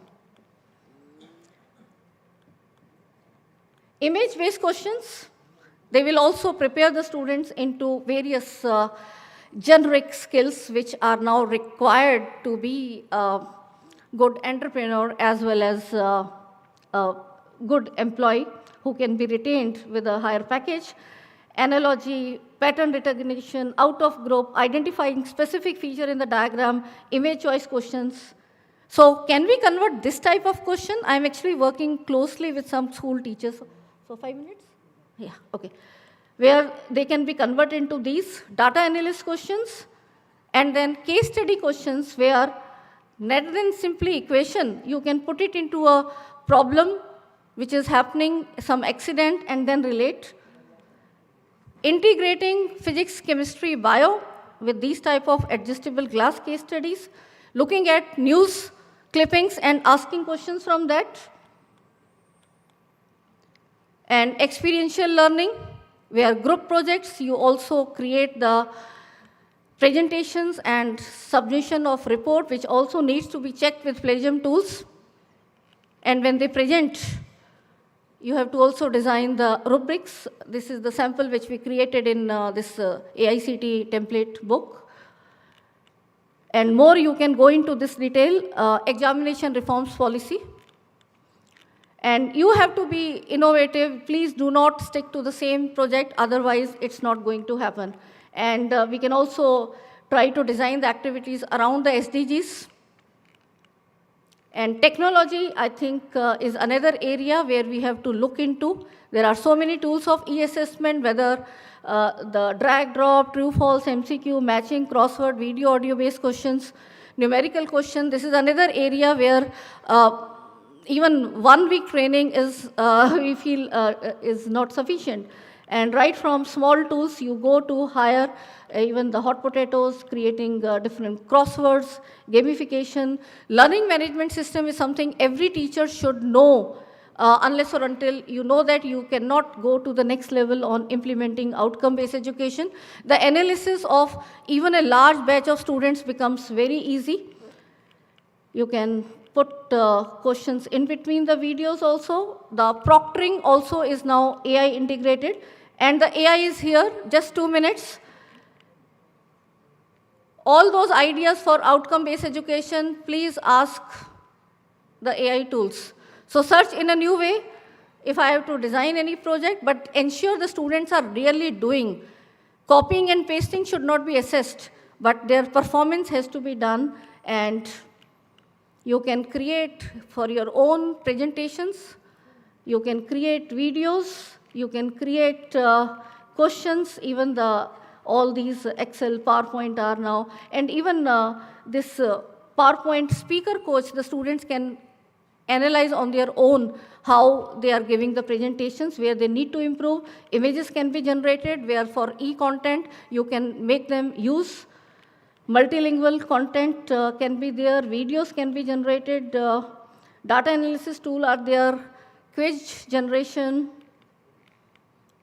You can scan and upload note and create questions in just seconds.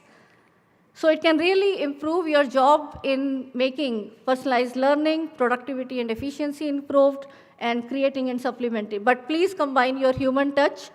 And we have also go to UNESCO Beijing Consensus, where our rights, how they are protected. We have to also prepare the next generation.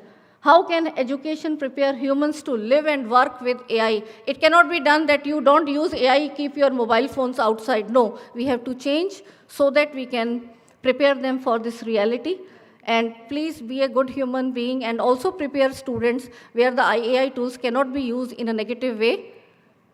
For that, capacity building has to be a continuous exercise, not simply for promotion requirement. So with this session, I have tried to give you some awareness as a practicing and teacher educator.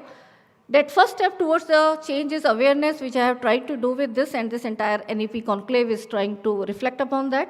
Second step is acceptance. I'm sure you are accepting the change. Third stage is start implementing, learn and start implement. And the fourth step is, in order to have mass involvement, please become expert in your domain area by implementing, innovating these models, and handhold the school education system. I will end this quote with this quote that life is the most difficult exam, and many people fail because they try to copy others, not realizing that everyone has a different question paper. So what are we preparing our students into? This is my center. We keep on conducting all ministry and UGC sponsored programs. So please, most of all of you are welcome. This is the Telegram link for knowing information. Thank you everyone, and any questions, I'm here.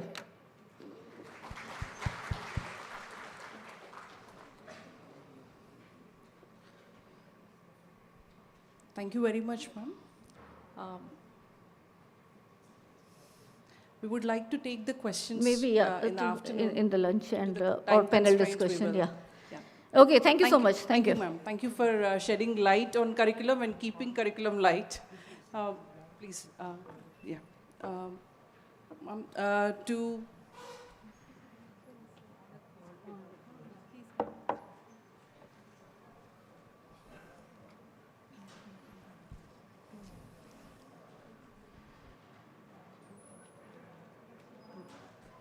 as a small token of our gratitude, we would like to present you a memento. I request our Honorable Director, Prasad Krishna sir, to hand over the memento to ma'am. Please.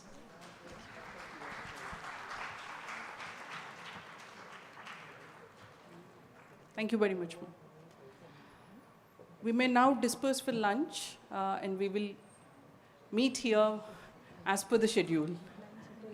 Yeah, the lunch is being served in the management department, in the lobby space, and there are also some signposts directing towards that, and our student volunteers are there. If you have any difficulty in accessing it, please alert us. Attendance sheet.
and delegates, welcome back from lunch. As we dive into session 3, that is implementation of NEP 2020 best practices, we have the privilege of hearing from a leader known for his innovative approach to education and research, Professor A. Seshadri Shekhar, Director of IIT Palakkad. With an impressive career spanning IIT Kharagpur and IIT Madras, Professor Shekhar's expertise lies in cutting-edge fields like rotodynamics and condition monitoring. His global experience includes, so please proceed.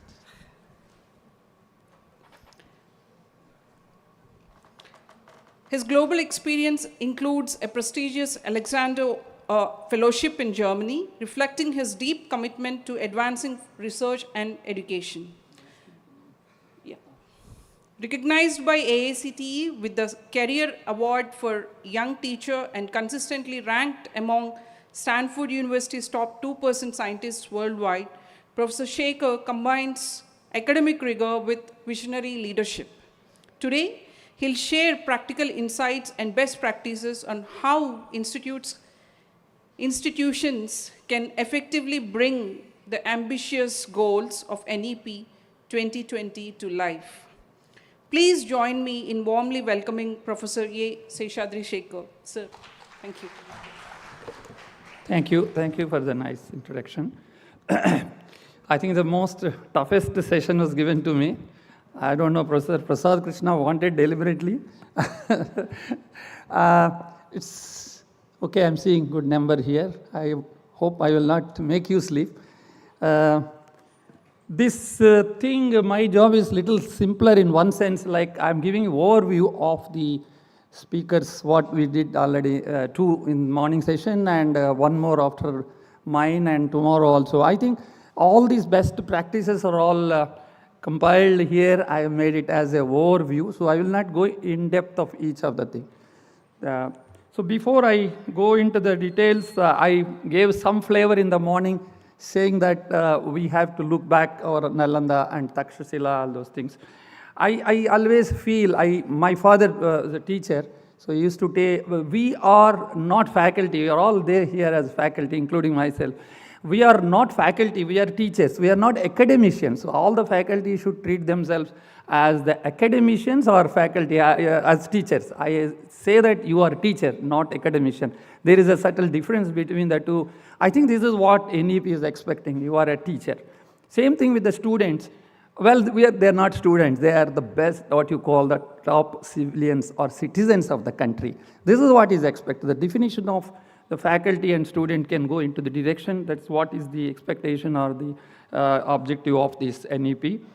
So, as I said, NEP should become part and parcel of life, particularly not just students and faculty. You have to go beyond, say, industrialists or society in general. All of them should be aware of, as director or Professor Ravi mentioned rightly. Please go through, it's hardly 60, 65 pages document. In that, if you look at higher education, it's hardly 10 pages. So please go through that so that you can enjoy more and see how many things you can implement in your respective institutions. Well, definitely not possible because of the constraints in your institute, constraints by the government, whatever. So I think that is the right time to make sure that everybody is aware of that. Otherwise, implementation is going to become a very tough thing for us. Now, let me start with the basic thing, NEP, what it exactly. Well, I don't want to give the definition, etc. As I mentioned, the main intention is to bring back our culture into the education system, which is the essence of, as I told in the morning, we want to bring back the basic idea of the critical thinking or the flexibility, the innovation, whatever we are talking was there earlier, as I mentioned. It's time to revive it. Definitely, we can go back to our golden period. People used to come to India. I think it's not difficult if we implement with all the stakeholders, and more important is how do we take these steps forward. Most of the times we discuss, after that we'll go back to the respective institutions, and then that's it. The follow-up is what is very, very important. How many of you done what is that? Some sort of feedback are again meeting again and following in regular meetings. It can be any different forums. Happens. Otherwise, it is not going to be a big thing. I think it's time to know these pillars which I just told. And more important, as I said, what should we do? Why to know this best practice and how to implement and take forward? That is very important. The take forward is what we have in the evening session. The panel discussion is on that only. If you see every institution, we expect to have some goals are aligning with the NEP. So I will be trying to give examples based on my experience at IIT Madras. Now at IIT Palghat in the last 2.5 years, what we are trying to do that. It's not that everybody should follow this. These are some ideas. Whatever you think is relevant or suitable or flexible or feasible for your institutions, you may use it. So IIT Palghat is, we just completed 10 years of journey, and we are one among the third generation IITs. We have these 6 dimensions which are very much in line with the MVP. And as I said, these best practices are spanning across several things, starting from multidisciplinary. So most of the topics are the topics of today's and tomorrow's sessions. And it was rightly mentioned by Prasad, your director Prasad Krishna, that you see here, a teacher. I think this is what he said rightly, our Manu or our saying from our ancestors is, teacher need not teach all, only 1/4. That is what is the Sanskrit written there. You can see that, Acharyetu Padamadate, only 1/4. Okay, the remaining, you see, 1/4, Padam Sishya on his own, Swamedhaya. And then Kalena means time. That's what we talk about, your experiential learning and so on. It's over a period of time you learn. The remaining 1/4 is Swadharma, what is that? Can you please that, anybody? I'm not able to read from here. That means your friends, your colleagues, can be mentors or whatever way. You learn from them. So these are the only 1/4. That is what exactly your NEP also says, that don't teach. In morning, madam also told like that. You will focus that part. You expect them to think critically. And a good teacher, in my opinion, is the one. Yeah, sometimes better. We are teachers. I would like to go across the table. So this is okay. This is much more clearer, I think. The mics are better. Okay, so what I am trying to say, a good teacher is the one who assumes as a role of the student and then try to understand what he is doing. So he don't teach and you expect him to solve on his own. That I have seen very much. There are some guides, including I will allow them to work hard, make sure I will just give the input. That's what we said, project PhD guidance only, supervisors only. We are not actually teaching there. So we expect them to think on their own. We can give the inputs here, okay, do like this, do like that. They have to face a lot of issues in life. It's why the research, the PhD, actually not just the academic aspects, they learn a lot of things for the life. That is why this is what NEP also thinks about it, make people to do, not teach too much, but there are ways to do that. One is the flexibility, as I mentioned, experiential learning, integration of technology in the action. One by one, I will go in depth later. Teachers training and capacity building, and strengthening research and innovation. And then we have holistic and value-based education. Then we have promotion of Indian languages and cultural awareness. And the next is inclusiveness and equitable education. These are the broadly 8 things. I will try to cover as much as possible, maybe 5 or 6. But these are anyway in detail.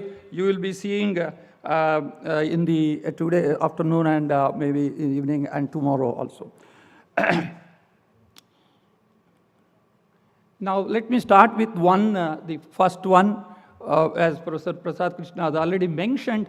Now, the culture is towards flexible learning and multidisciplinary. I am a mechanical engineer. I'm working on condition monitoring of pumps, machinery, rotating machinery. This is my area. I'm just giving my example. It's same thing with any other teacher, any other researcher. If you are in that area, you should know that. Since pump doesn't mean that I know only the pumps, the shaft, the bearings, and so on. The pump is driven by a motor. I should have. Unfortunately, many times we will say, no, I don't know what is that motor. What is that? You should know how motor runs, okay? What is the supply there? So many things in the motor side. But unfortunately, my PhD is on pumps, sir. Why should I know about what is that motor and so on? This is what is happening. So now, I think, in fact, we may have to go in long term, typically a BTech in general engineering. This thought is there in IIT quite some time back. It never materialized. You can have a BTech which can teach general, all the aspects are, and then giving instead of mechanical. Now, everything is same, right? There's a lot of cross disciplinaries happening. Why not have a BTech in general engineering? I don't know. I will have to try whether it is possible. If similarly, we also have to see what are the different best practices in terms of this multidisciplinary. First thing, as all discussed earlier also, that you need to have the flexible curricula. So we have already started in our IIT. I'm going to give that in details. Second thing, now you should think of MTechs, minors.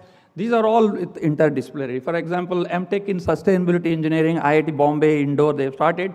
In fact, I'm going to start in IIT Palakkad next year. So we need to know now everything on sustainability, everything on your renewable energy and etc. Why don't you have? So we have a faculty in different departments, ask them to teach these courses. And of course, you have to do the job market, so much analysis before you end up with these MTechs. So this is what we are expecting, a diverse domain these days. And let's say, for example, if you want to do something on a cell phone, obviously I need to know several things, not just mobile. I just have to see the market aspects, the what is the what you call programming aspects here, user interface, like that. Any product, if you look at, you need to have multi-domains. So this is going to be an order of the day, and I have given another example. I think I'll use the mic. I'm more comfortable. I'm more constrained otherwise.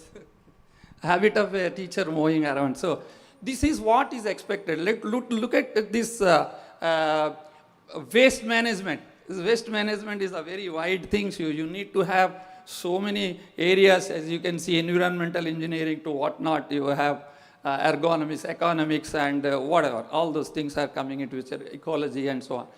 So this is what exactly is that. I just briefly give you the different implementations we did in IIT Palakkad. For example, choice-based credit system. We don't have a rigidity like first year, these 5 courses have to be done and so on, electives.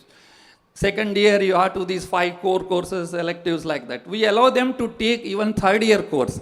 So a student can select the relevant course and he can choose the right path in the direction. I will take vibration course of third year, then I will take that, of course, with satisfaction of satisfying the prerequisites and so on. But the student can choose with the advice of the faculty and take a path. That full flexible credit, we started already, people are in the third year now.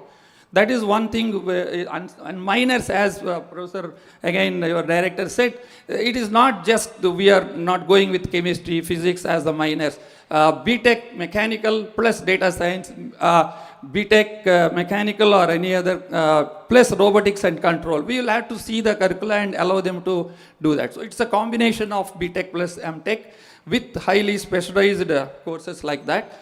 And we are using, this is, I think all IITs are also doing that, allowing the curricula to use these NPTEL lectures and use it for their credits.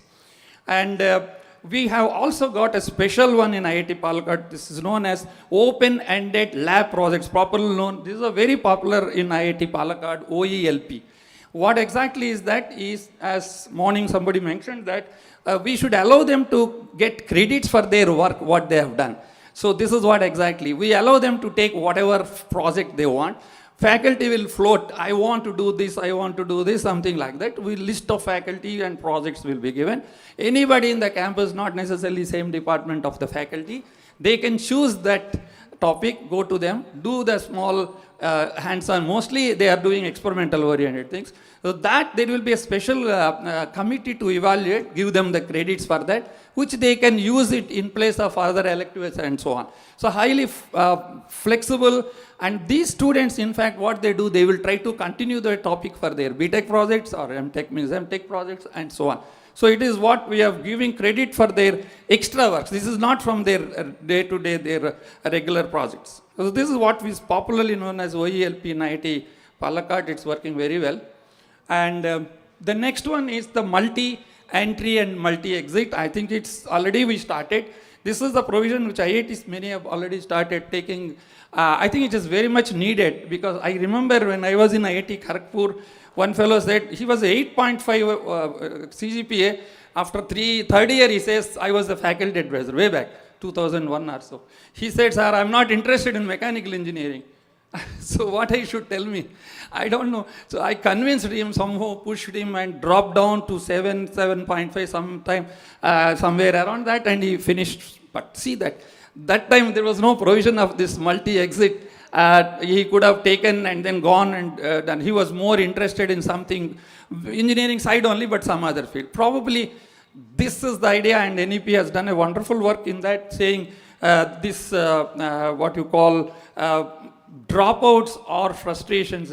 These days is very common. People want to change after 2 years, 3 years. This is the provision. So far, no requests have come. We have started this, but nobody has opted for that. But this is a provision. Helps a lot, particularly these days. They want to go for something and there is no provision. There is no point in continuing forced by their parents, as he was rightly mentioning. So at least they can change and come back after gaining some knowledge, and that may also help. So that is what is NEP allowing first year with a certificate. We are doing like this, the second year diploma, third year is diploma, second year is UG diploma. Yeah, third year will be degree and fourth will be with honors and so on. Another one is, which is in connection, rather working together, is the ABC. And this is a marvelous, and what Professor Sahasrabudhe rightly said, it is a Saraswati bank, and absolutely is very useful, as you rightly mentioned in the morning. It allows the people to put all their credits, even OELP things we are dumping there, and then people can use it back. I think this, both B and C work together nicely, and allowing this type of flexibility in our system. Okay, then the second one in my list is the skill-based and experiential learning. Obviously, now we look them to go with some practical experience. We don't want our students to go into the life without having any practical experience, making them for the real life problems. So that is the intention of this second point. So I think many institutions already started having some sort of this Section 8 companies, typically what we call incubators, and helping the students and faculty work together, and then you can take some public real life problems around the industries and try to do some funding and mentoring. This is there. We have 2 Section 8 companies in IIT. One is the Technology High Hub Foundation, is more on cyber security and so on. Other one is the technology innovation. It is more of startups and so on.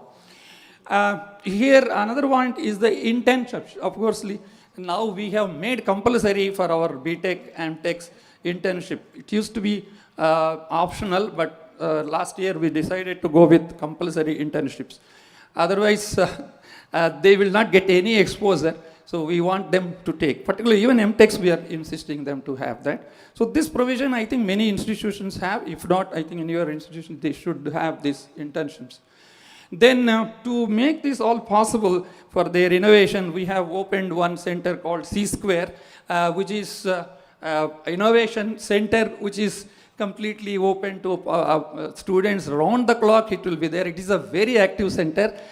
Because anytime they can go and work, and many novel ideas are coming there, and a big lab of big size as this, and they have a lot of setups they can fabricate. We have a lot of 3D printers, we have small machinery, drilling machines, whatever required for their work, microprocessor, microchips and whatever, chips design, everything. I think this is really helping a lot. And together with this OELP and this C-Square Center, we have got one award also under this innovation cell, 4-star rating we got along with many older IITs. Next point in this is the integrating skill programs, which is already there in most of the schools. But IIT or other any institutions of the higher order, I don't think it is there. I think it's time to put more lab courses, more skill development programs in our curricula. So right now we are helping the KV Atal ranking tinkering labs. I think all of you know that Atal innovation thing. So IIT Palgat, we have taken as a nodal center for the Kerala division.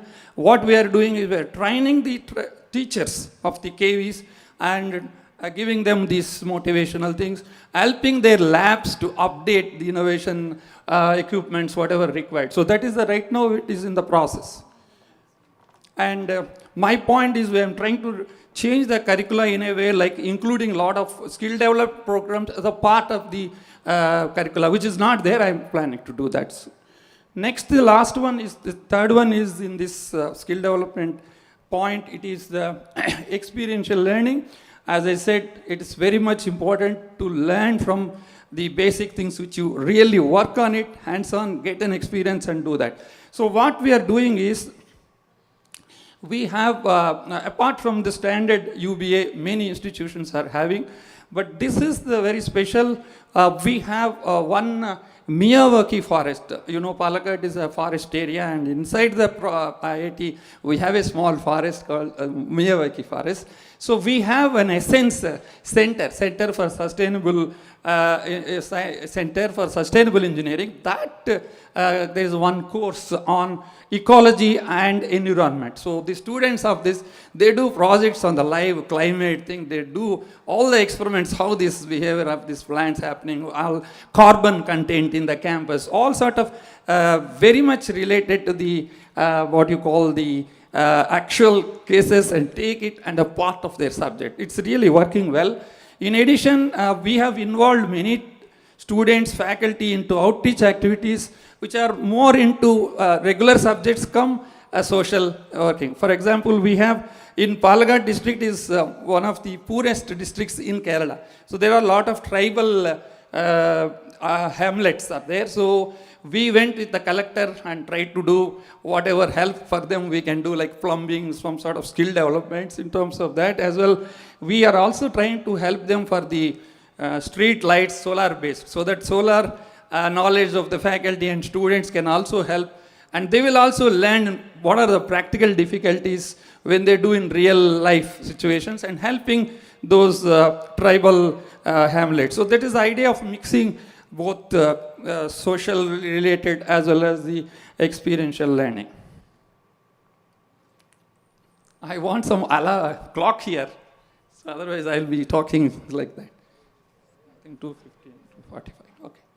The third one in this is the integration of technology in education. I don't think I have to tell. We have learned a lot of things during COVID, and I think people are very happy. Particularly meetings, we used to save so much time now because we don't have to travel. Beautiful online meetings, even Viva overseas, several things we are doing. And the other side for teaching, already I don't have explained, Madam has already explained these things in the morning. It's a beautiful use. In fact, I was told NPTEL is popularly used by many of the abroad students also. So I think it's a good move. And now with your Swayam, Diksha and all, most important thing is the virtual labs, apart from these Vidya, e-Vidya as well as the NPTEL and other courses. This is very, very popular now, and we need it. Few IITs have already done. IIT Guwahati, I think Suratkal also has the virtual labs, if I'm correct. And Guwahati, Kharagpur, I know. I think we don't have. I'm planning to start. This will help a lot, particularly the experimental works are very expensive, particularly some engineering areas. So it's good to have some centers where you have this experimental facilities there, use this virtual lab and give it to public. In fact, I'm thinking, I was mentioning a couple of times, in Kerala at least, joining with NIT and couple of institutions, all of can have a common place where you can keep this sophisticated instruments or some experimental facilities and connect it to the different colleges in Kerala. I think we need to do that. I will check with NIT and other institutions. The fourth point in my talk is on the teacher training capacity building. Yes, this pedagogy, we are going to start the TLC center. We don't have. A couple of IITs already having it. I think it's very much needed with new faculty entering. Many IITs, many NITs, people are retiring and new faculty are entering. It's a time to focus more on the TLC aspect. Pedagogy has to be now oriented towards more what you call creative thinking and actually. I think the concepts have to be changed slightly, what is to be in pedagogy. Similarly, we all do on the QIP programs mostly on the research and general things. Whereas if you have more programs towards pedagogy thing, I think it will be a good to have. It will really help the many teachers in these institutions. Well, institutional support very much needed for all these activities. We are doing, for example, IP cell, we are completely providing free for the patent full 1 lakh we are giving, including the fast track mode for patenting. I think that is institute can provide from their funds in terms of research, whatever possible way. And we are also started a new thing this summer. They are going to use, this is called extentionships. Couple of times I mentioned earlier here also. This is something like, for the students we call internship, but we are calling it extentionships for the faculty. What I find is many times faculty have never seen an industry. It's not exaggerating, it is true. So it is time for them to go and sit sometime in the industry. So what we did is we got the approval from BOG, like they will get additional leave, special leave for that, as well as the payment for that time. They will have to go to the industry, then only this special leave, apart from the sabbatical leave, they will get. So what I am expecting, I contacted many industries, they are very happy to provide this space for their stay there. And what I am expecting our faculty to go there, spend time, interact with the industry, what problems they have, try our best to solve, or come back and try to take it a project, a BTech, MTech or PhD topic and do that. That is going to help a lot. I have contacted around 30, 40 industries, and 23 faculty are using this summer. So I thought that will help them, not only training themselves, but it will also help long-term contact between the industry and the institution, and they can do a lot of projects. What we are always talking about industry, academia collaborations, it's not really happening, although on paper we say we should have a good collaboration, but that is always slow. Okay, we are not like Silicon Valley and all where you have industry, academia goes very well.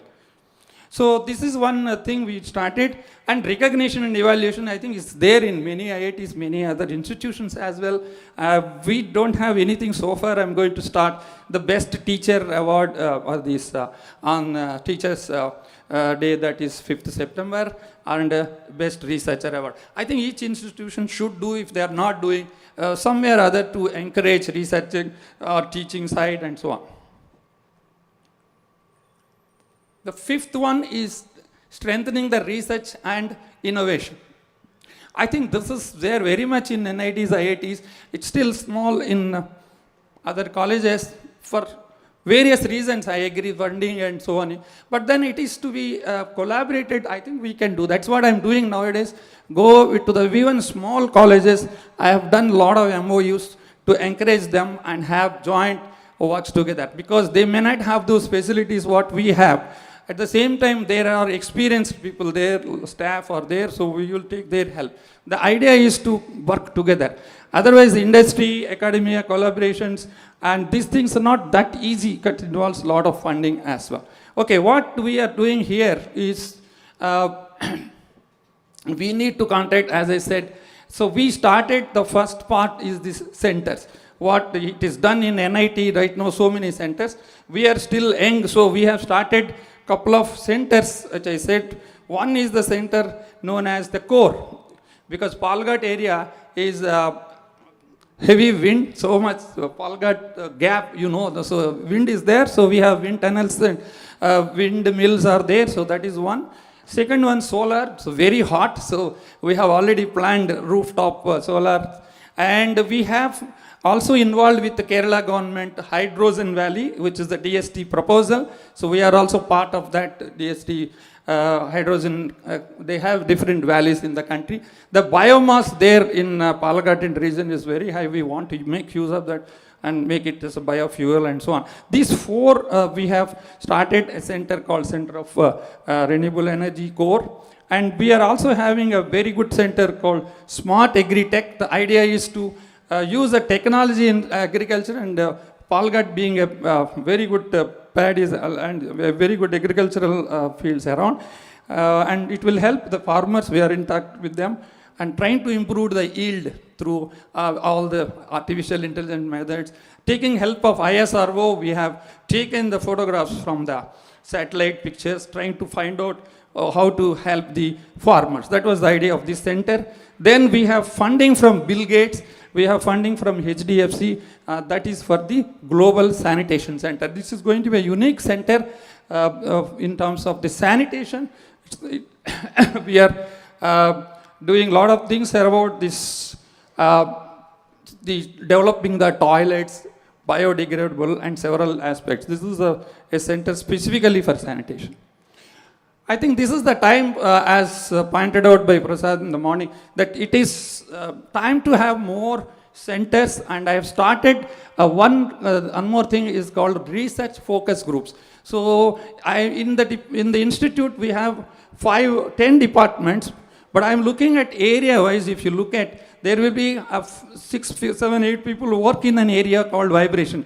Another group only on the stresses, some group on agricultural, like that. So I started classifying them into research focus groups. I told them all the groups should come up with proposals. I have identified 6 groups, and I will give 1 crore project every year, but I will select based on what is that they want to do and so on. So the project allocation, funding is easy, and instead of working in silos, all work together is what I'm trying to do. That way centers can grow automatically. Then comes the funding.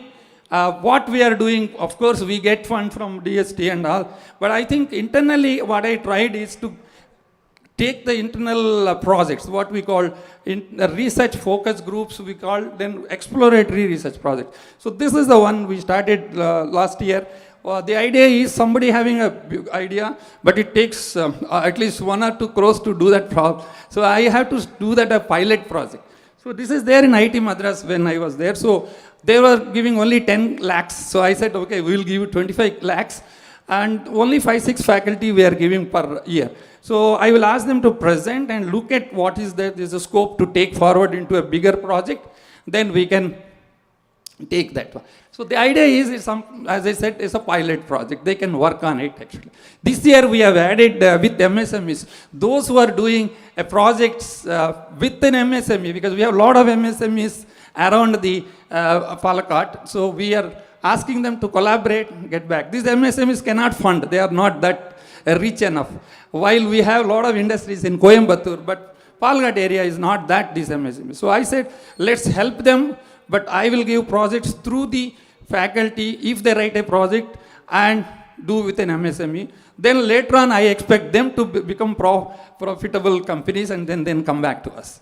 So that is what I'm trying to give some funding. The last part is the startup and innovation. I think these days every institution is going for a small startup. We are also having 2, as I mentioned. It's a high time.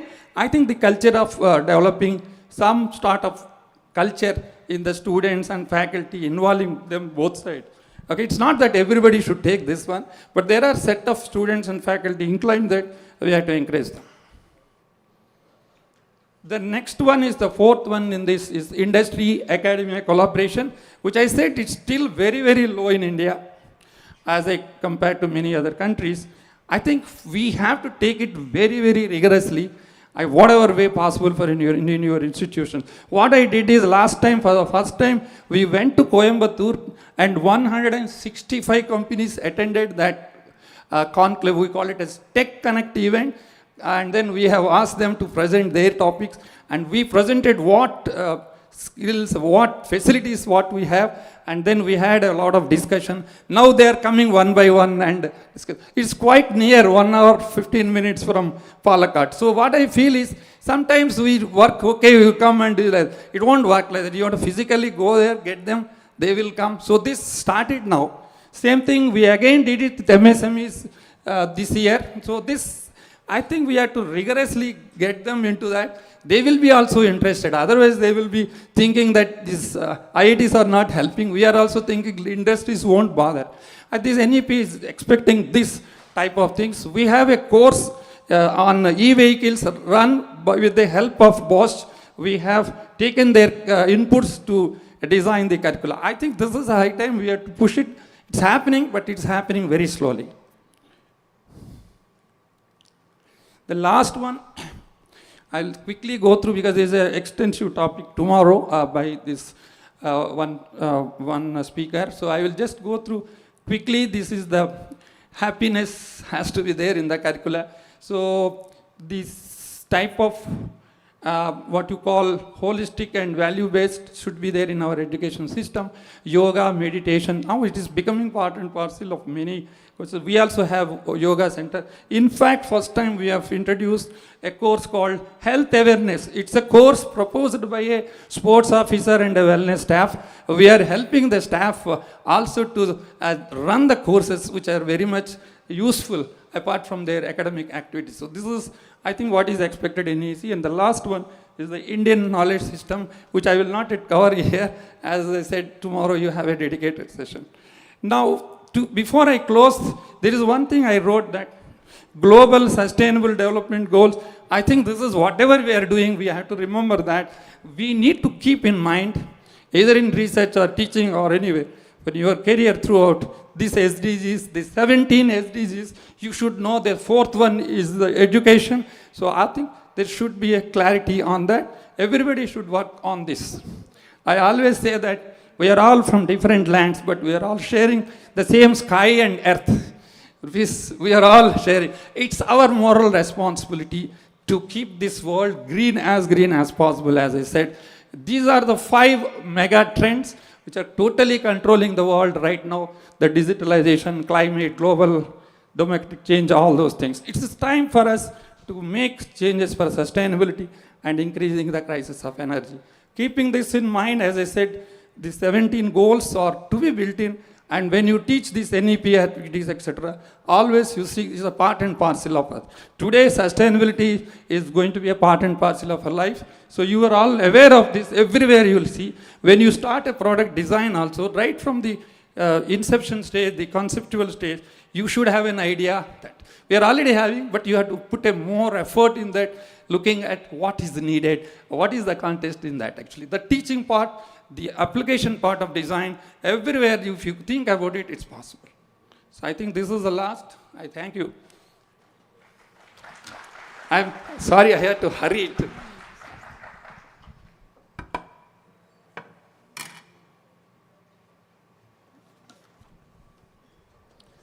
One quick question, unless Ravi allows me.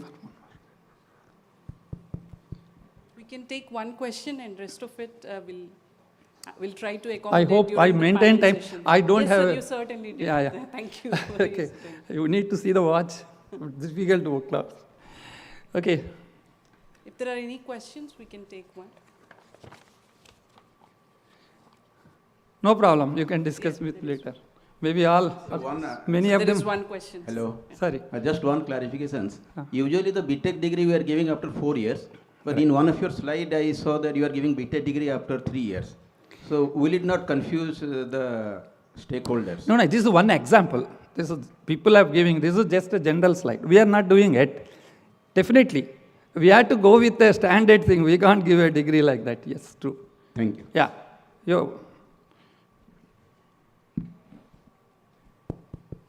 So thank you very much for sharing But actionable there is a discussion like they can reduce it and call the actual degree as honorary and like that. That discussion is also there. In that context, I wrote. Okay. So please stay back for a minute, sir. Thank you very much for sharing actionable insights, sir. Yeah, yes, sir.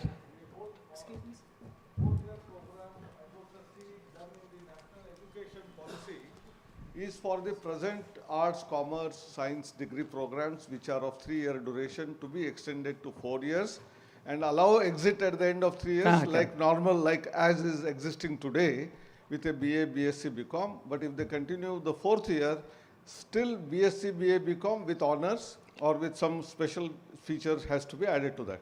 It is not meant for engineering. Yeah, if you are giving exit in engineering at the end of 3 years, call it as a diploma or something like that.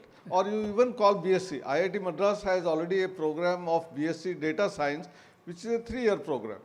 So you can call BSc and then do it, not call it B or BTech. Certainly, sir. If you are doing architecture program, it is a 5-year program. MBBS is 4.5 plus 1 year internship, 5.5-year program.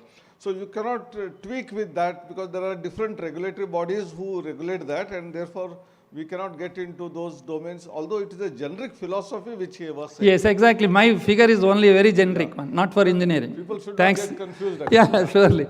Oh, I'm sorry. It was only for generic, yeah. No, nobody can get. We take 3 years. So thank you very much for sharing. Professor, sorry, it might have confused. Thank you. You are here, luckily. Yeah. Now I request our Director, Professor Prasad Krishna, sir, to hand in the memento to sir. So thank you very much for your valuable insights and your time.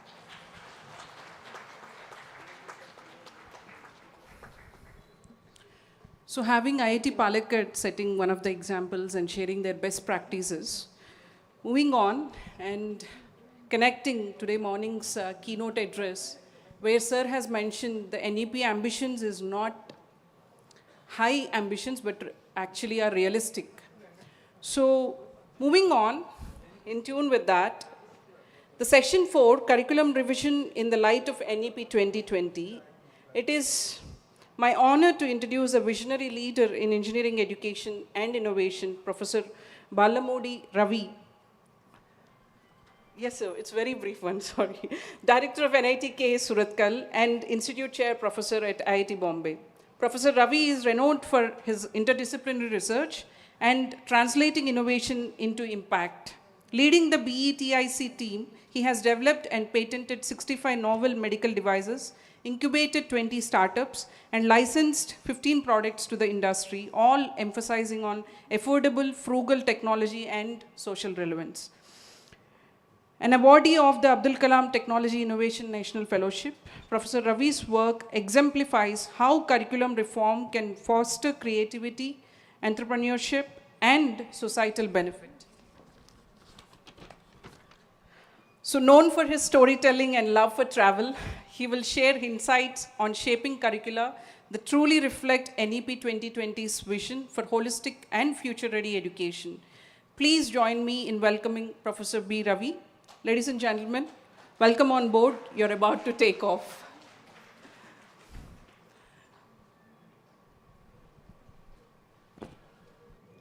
Thank you, sir. Please. Yes.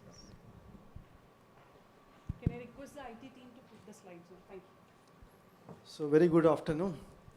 It's really an honor to be speaking to such stalwarts in front of me. I'm still digesting all the things that have been told so far, and I don't know how much notes you are taking. I know our students don't take notes and they just take pictures of our blackboards and then share on WhatsApp, but please, taking notes always helps you to internalize a little bit. So what I'll do is I know my ending time as per schedule is 3:20. By that time I have about 18 minutes. A lot of things to say, but I don't want to rush, so let me see at least something interesting that you can take back. Okay. Okay, yeah, sure. So my topic also, like Professor Seshadri, is easy. What we are doing at NITK is what I'll talk about. Although I had a doubt and I was trying to get from Professor Prasad, how many of you really have a freedom to even change your curriculum? I was not so sure. Because if someone says, AICT says, this is thou shalt follow this syllabus, then you don't have too much of freedom. But within that, even if that is true, we still can do experiments and innovation, and that's maybe I'll show a few things in that. Many times we put shackles on ourselves. Government doesn't put any shackles. We put ourselves in a constraint saying, no, we'll follow that. Prescribe. That's what I'm saying. Okay. Exactly. That's what I'm saying. We put shackles on us which are not there, so please, okay. Okay, so this is our NIT Surathkal. I think it looks like any other foreign university, I hope, at least from aerial view, looks very nice. We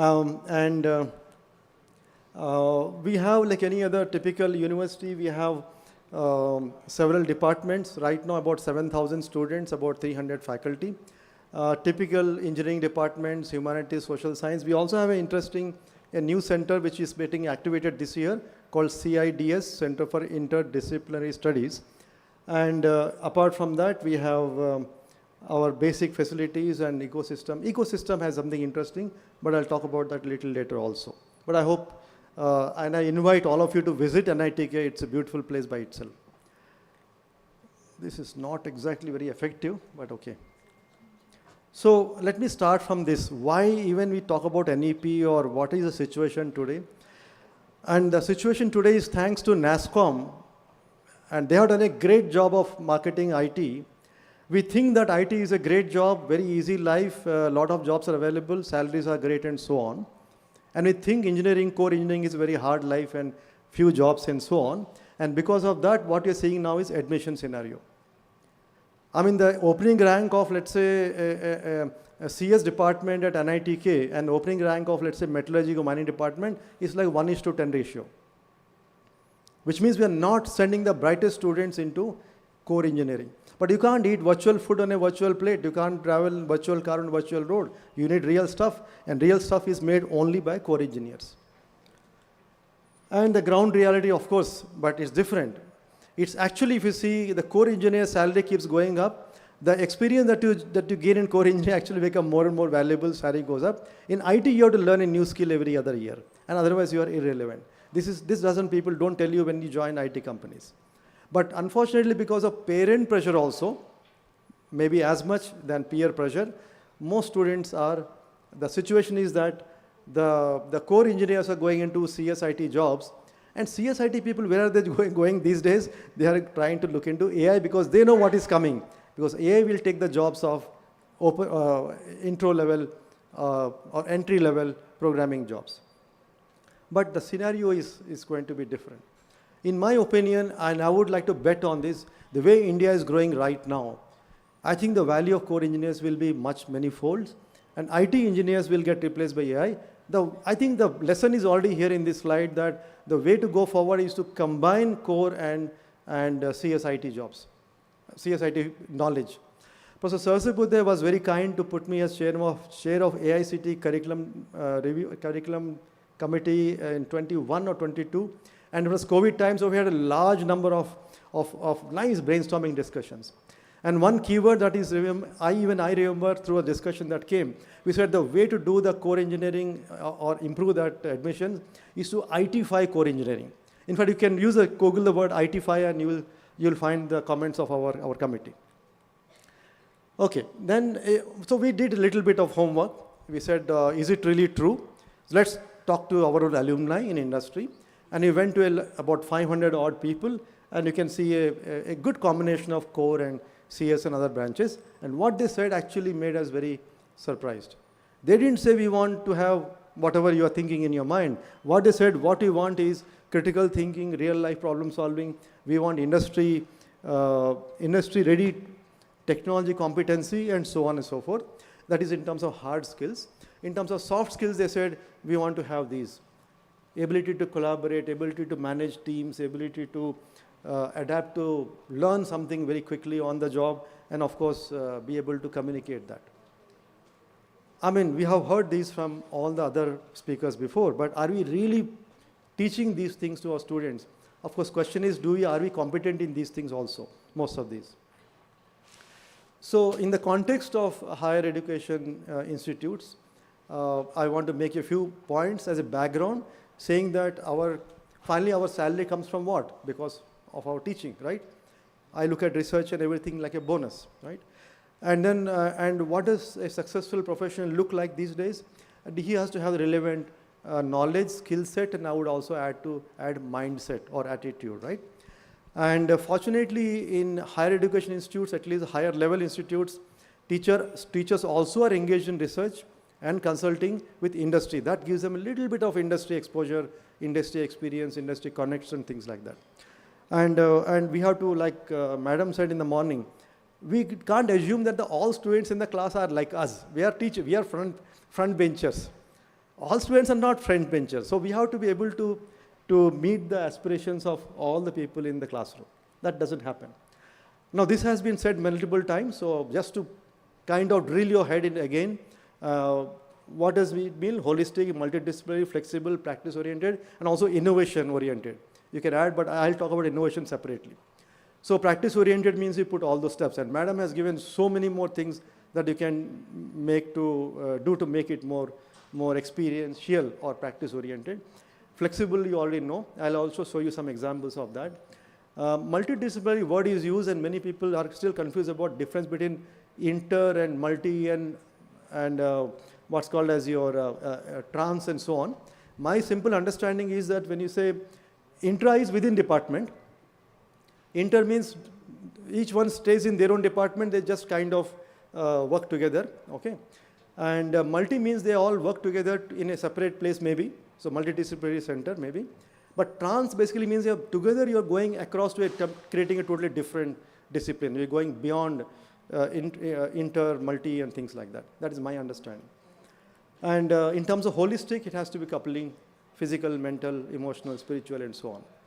This is a cartoon made by one of my colleagues at IIT Bombay, and who said that what do teachers do in IIT? We also teach. There are so many other things to do. But if you look at teachers in general and look at their type of things that they do over a period of 1 year or so, it will come into, you can classify in terms of it's either internal work or external work. Is it academic work or non-academic work? I put in quotes because what is academic, what is non-academic can be debated. But by and large, faculty do these things. That is our life, okay, so far. Now let me take you to the other side. Students, okay? What do students really do? Why are students coming to your institute? Finally, they're coming to land a job. Let me use the word placement instead of a job. They want to get placed in life in some way, right? So how do they get placed? Of course, some of them, very small number, maybe 5-10% will go into academia or research. That is one. A large number will go into industry/business. Okay. Some of them again will also think about, especially depending on where you are, South India, North India, Bihar or Gujarat, you may want to go into this public service. I have one of my alumni also into politics, by the way, actually, okay. And of course, there are many people who, for all you know, the parents said, first you get a degree in engineering, then you want to do whatever you want, media, filmmaking, sports, whatever. So for them, engineering is like a safety net, and parents want them to do that. But then, can they use the 4 years to actually shape or hone their skills for which they are born? Are we allowing that? We can't make everyone engineer all the time. Maybe the person's heart is in some other place. So that you have to worry about. In terms of industry, again, if you look at jobs, which is what 70-80% students will aspire for, and depending on their risk appetite and risk and pain appetite, I would say they look for MNCs jobs, high paying but high risk. They can throw you out. PSUs, many people want to go for that because it's a permanent, lifelong security, but that is reducing and will reduce. MSME and family business is one group, could be, but the new hot thing in town is either entrepreneurship or gig work. Please Google the word gig work. I think a lot of this generation will go towards either entrepreneurship or gig work. Why gig work? Because gig work, it is you are your boss 24/7. Look it up. And are we gearing our students to train them towards gig work? We have to think about it. So overall, what we are looking at is, can we aim for 100% placements of the students in all those directions? And what are the systems we are doing to enable that? And NEP is in that context. But we also, let's talk about industry, because we're talking about 80% students going into industry. If you look at current status of our Indian industry, we are actually in many sectors or most sectors struggling to match the quality from the Western countries. By Western countries, you can include also Japan and Korea. And then, or if you want to meet the cost competitiveness, you are looking at China, Vietnam, Thailand, and so on. We are not able to compete with them. What customers want? They only want something better, faster, easier, and cheaper. They say Indian customers are the worst in the world or the best in the world, because they say you can get out of 3 things, fast, cheap, and best. You can only get 2 things right. You want something fast and cheap, it won't be best. But Indian customers want all the 3 things, and therefore they are very demanding customers. But they are not loyal. The moment someone gives you better combination, they will go to that. And on the other side, the whole world is adopting these new technologies. Internet of Things or sensors or AI, ML or whatever it is, imaging, AVR, augmented virtual reality, all these are coming in. And therefore, we think that maybe we have lost the race of manufacturing. Maybe we should go into IT, ITES and GCCs. I hope, how many people in the room know the meaning of the word GCC? You guys have to read newspapers at least. GCC is all over the place in newspapers also these days. I'm not going to tell you what GCC is. Please Google and find out. Okay? This is a hot thing. GCC is very hot. Okay? And most students are now gravitating towards that. GCC is a higher end of ITES. Now don't ask me what ITES is. That also Google if you don't know. Okay? Make notes at least. So the thing is, we think that we have lost the manufacturing race in China. We can't beat them, touch them and all that, except in very strategic sectors where we are throwing a lot of money like atomic or space or defense and so on, right? What about general manufacturing? The answer to that question is that if you look at the right side, which is what is being leveraged, the largest number of robots in the world are in which country? General knowledge question. USA, Germany, China. I think it's something like more than half the robots in the world are in China now. It used to be Japan at one point of time. Okay? So the point here is, all these technologies are going to change the whole game of how products are designed and manufactured. If we Indians have to be in the race, we have to adopt those technologies. The good news is, logic, mathematics, geometry, and IT runs in Indians' bloods. That is why we are the world's programming, of the future, right? But we have to apply these things to our own products and processes. So therefore, the way to go ahead is only by innovation, design, manufacture in India. But for that, this is not a mechanical product, I say, or electrical product or a plastic product. It's a product where everyone has to get together. If you want to develop a product for a medical device, you got to have a doctor in the room or in your team. So we Indians have to learn the art of working together, collaboration, which is also one of the hallmarks of NEP. This one slide I keep showing, which is basically how do you go from, if you talk about products manufacturing, we have to also learn the art of going the whole path from concept all the way to proof of concept, to prototype, to product, and to market. And the whole game, of course, you can do it in those places, in a research lab or a prototyping center or a incubator or a accelerator / research park or industry park. And the numbers will go down because by the time you want a successful product in the market, maybe you're talking about 1000x times research. And the investment goes in the reverse direction. You can make a POC for maybe a few thousand rupees, but if you want to create a business, you need crores of rupees to buy land and buy equipment, set up factories and things like that. So, and the third value of death is a classical lethal boundary between academia and industry, which no one wants to cross. Okay. And now we say why we don't want to cross, what is the problem? We'll talk about mindset. So if I lose this axis of creation and transfer and knowledge and products, and you can see I also mapped the academia on this side and industry or society on the other side. You cross them, you will get 4 quadrants. So knowledge creation is research, knowledge transfer is teaching, product creation is the D of R&D, and product transfer, trading is business. The issue is that we think 4 different kinds of people do these things. We never think that a researcher could also be a business person, and vice versa. The root cause of that, we have stories telling that Lakshmi Saraswati do not coexist together. When I showed it to Dr. Baldev Raj, one of the eminent thought leaders of the country, he is no more these days, he said, Ravi, it is very difficult to bring Lakshmi Saraswati close together. I said, why are we, it's so logical, common sense, use knowledge to create wealth and use create to create no knowledge. What is wrong with that? He says, no, a professor coming in an expensive car or a businessman coming in a very old car is a mental attitude. We have problem with that. Okay. And so he said, no, you have to put a lot of energy to get this, the two Devis together. So we said, a lot of energy. I said, okay, Shakti has to be put in the middle. And that is my teen Devi. Okay. Now going further than that, suppose let's say we decide to put it all together. What is the curriculum look like? And that is my core topic. I believe that science is still the foundation of our engineering. Applied science, in a sense, is what we call as engineering. And by the way, science remains constant. F is equal to always MA. But applied science, which is engineering, how to use F is equal to MA in some, let's say, design, may change. Okay? What you design may change. And how do you give shape to the design in terms of manufacturing, that changes even more faster. Robotics or AI or quality system, they change even more. In fact, quality, I said by mistake, that quality comes in the sense of management.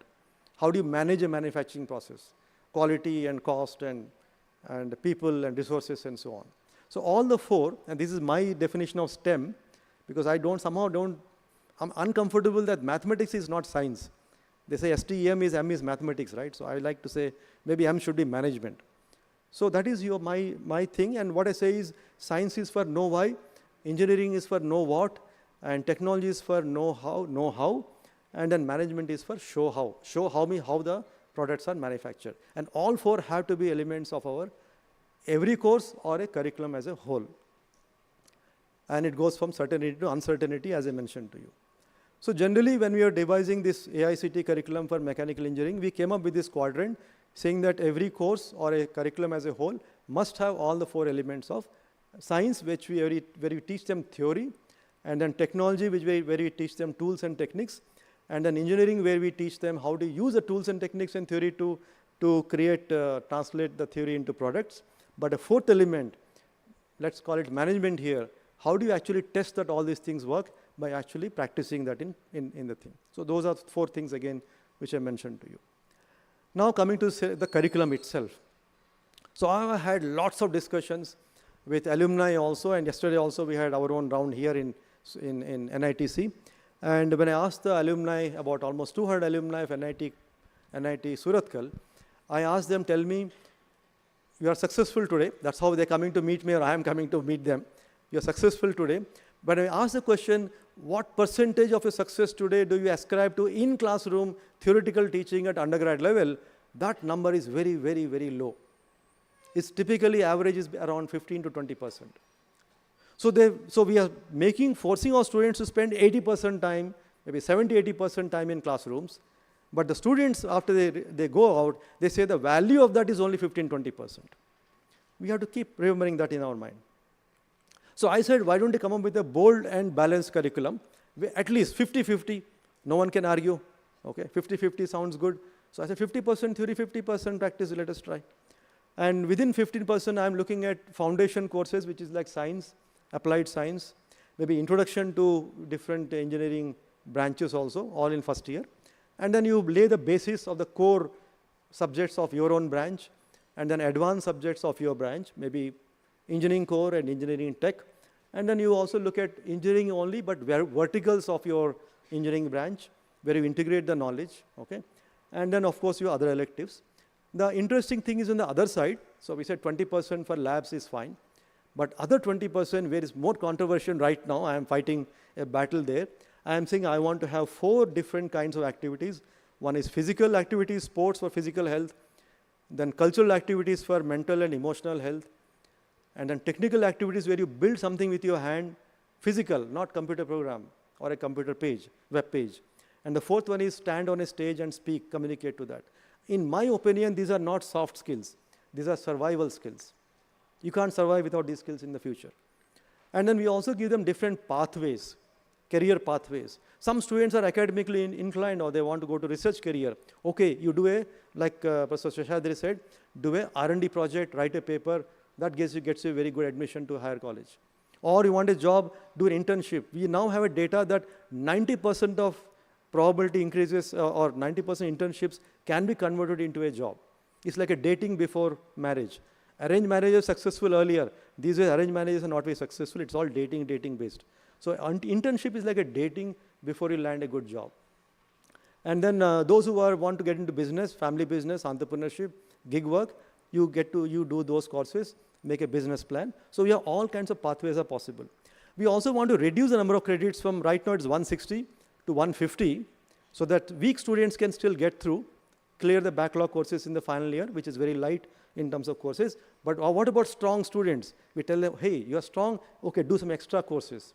Extra 5 courses you do, and then maybe you can land a major in your own department or a minor in some other branch. Minor typically interdisciplinary, not in some other branch. So this is a detailed curriculum which we are right now evolving as we speak. It has not been implemented yet. I'm being patient because I don't want to compromise in this whole vision. And right now we thought we'll implement for this year, but I don't think we'll make it. So that is how it looks like the first year. I told you about science courses and some of the intro courses to engineering courses. And then we are talking about engineering. Second, third year, we'll leave it to departments. We say, you do what you want. First year only, we should have something standard. And finally, also, you make it more or less free for the students, whatever they want to do, whatever path they want to pursue. They want to do the whole 1 year internship, fine. 6 months in internship, fine. Okay? That kind of freedom you give them. And the multi-exit options, we are telling, those who have to leave or want to leave at the end of, sorry, I must tell you this. I'm also saying that can we enable the curriculum such that in first year, and we give them a lot of, you see the orientation program and immersion program, we actually send them outside the campus. Either 1 whole week or 2 whole weeks, or every weekend for several weekends. We tell them go to so many villages around NITK. Go to some villages and look at the life in the village. By end of year 1, you should have something interesting that you want to solve in parallel with your BTech course. There's self-motivation. And by year 2, you come up with a solution. Year 3, you test the solution. Year 4, you write a business plan, whether you want to do entrepreneurship or not. But this skill will again retain, make them very strong throughout their life. And the exit options, certificate or a diploma, maybe we can think about BSc engineering, which we have to think about end of 3rd year. And 4th year, of course, we have the normal BTech. And if you do more courses, BTech honor or BTech plus minor. This is something for mechanical because I'm mechanical. And I tried to map what are the absolutely essential courses which you should learn, about 10 courses, without which I can't call you a mechanical engineer. And then your additional courses in 3rd year, which you see, which could be part of electives. There could be many more courses. But I put those courses which I feel are critical for mechanical. But faculty don't agree. They say, no, 10, 15 courses mechanical, I can't give a mechanical certificate. At least they should do 30, 40 courses. I'm just joking, but you know.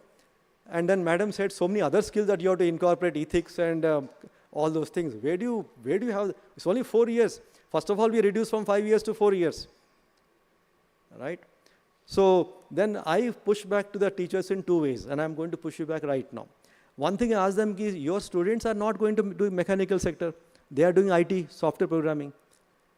So if you have a mechanical degree, they should work in mechanical companies only. They are not working in mechanical companies. So in what way are you saying that your degree is valid to start with, number 1. Number 2, I ask them if it's mechanical, it's a professional degree, like medicine and law and accounting, as I say. And would you learn mechanical engineering? Okay, let's say, would you learn surgery from someone who has never performed a surgery, or accounting for someone who has never filed a balance sheet in a real company, or law from someone who has never fought a case in court? But you can learn mechanical engineering for someone who has never engineered a product which is in the market. First of all, I say you're not qualified to teach mechanical engineering. What are you talking about? Are you getting me? No, everyone got very serious when I said this. Okay. No, we have to all look introspect first. Are we even qualified to be teachers to start with? Whatever subject you're teaching. So in a minor degree, I'm very clear it has to be interdisciplinary, because also one more issue with the academics is this. Most engineering are horizontals. We don't like engineering, so we divide into mechanical, civil, chemical. Mechanical not happy enough. We use our intellect to cut into more pieces like design, thermal, fluid. Manufacturing, we are not happy enough, divide into casting, welding, forming. Casting not happy enough, die casting, investment casting, whatever. We use our intellect to cut the domain into finer and finer pieces. What we are doing is basically knowledge differentiation among horizontals. Industry doesn't work like that. Industry, we say industry verticals or industry sectors, which is knowledge integration across all these domains. We are not being taught that, nor we practice that. Unless we do that, we really can't be doing teaching engineering. So we are also coming up with this list of A to G, H, which are verticals essentially, where faculty from different departments can sit together, work together, and teach together. Survival skills, I said, not soft skills, survival skills in my opinion, and these are important. So we are coming up with a large number of student activities and student clubs in all the four pillars, and that's what I'm saying is for physical, mental, emotional health, and then technical DIY skills, and then finally the skill of communication, which we don't need a course. I would rather teach these things through those clubs and activities and things like that. Then faculty say, but how are you going to evaluate? See, everything that you propose, faculty have a objection to that, okay? And I'm sure you have thinking objections in your mind right now. So we have to always also look at, okay, there is a way to do that. If it's a painting skill that you are learning, fine, get a painter or an artist to teach them, evaluate them, do an exhibition, get public opinion. Hey, if you really decide to do that, you can find ways to solve the problem of how to assess soft skills, but it's possible. And this has already been told, 1/4 comes from the teacher, and so you have to make your whatever you do, because 25% comes from teacher. You got to make it interesting, insightful, informative. 1/4 comes from the students, so you have to give them individual student assignments. I'm very clear, individual assignments, okay? And then, of course, the 1/3 comes from the peer learning, and so group discussions, team projects, case study discussions, and so on. And you know that 1/4 doesn't mean 1/4, it means there are 4 sources of knowledge, doesn't mean 25%, okay? So 1/4 always, or one source is lifelong learning. Then this is very important point, I want to highlight this. Okay, what are we really teaching and how much can we teach? And again, curriculum part comes up. If you look at the subject matter available in one particular field, take any one subject, like control theory or whatever it is, or motors and drives, whatever subject you take, the entire subject, knowledge available in subject in the whole world, if you take that as a starting point, and then you have the teacher who is, let's say, preparing his or her own notes, and from there student is learning something in terms of student's own notes, okay? And finally the student comes out and applies it in practice. I want you to remember that it's a losing proportion. It is a loss from the first one to last one. So if you say the knowledge applied equals knowledge available in the topic multiplied by efficiency of preparation, transmission, which are on the teacher side, and assimilation, retention on student side, and you start putting some percentages to that. Let's say as a teacher, you are a great teacher, you're working in the field, maybe your preparation efficiency is 50%. You can't say 80, 90%. Transmission efficiency, you're a great communicator, maybe your efficiency is 50%. The student is very sincere in the classroom, let's say put 50%, assimilation. Let's say student also has a great memory and remembers 50%. Still 50% 4 times will come down to that 15, 20% which I mentioned to you, what is applicable or useful or retained in life. So please, when faculty say that we want to teach more courses, I tell them teach less but teach more effectively. Maybe more retention will happen because of that. And so therefore, the way to teach is not like one-way traffic. This is a very bad way of teaching. But yesterday we had a better session here. I mean, obviously I can't speak for 6 hours, 8 hours non-stop. But this is not a great thing. Little better, of course, I say is discuss in the classroom. An interaction is better, then demonstration is even better. And if they themselves do something or even they teach others, as madam said, great way to do that. But here I want to talk about 4 classes of teacher. Class 1 teacher is who walks the path. I mean, this is actually my Kailash Mansarovar Yatra. So I was remembering that, and someone used to go every year. He took me with him. So that is a great class 1 teacher who goes to Kailash every year, walks the path, and he also took me along with him. That is class 1 teacher for you. Class 2 teacher is maybe me in this context. Where I've gone once. If you want to go, I say, yes, this is the direction, map, you go, contact number, you go that. That is class 2 teacher, heard about it, okay? And, and class 3 teacher is, now you heard about it. When a student comes and says, I want to try something new, you say, maybe you try. Okay, I don't know, but you try, or we will try together. Do not discourage the students. Even if you know what a student is saying is foolish, expensive, will fail.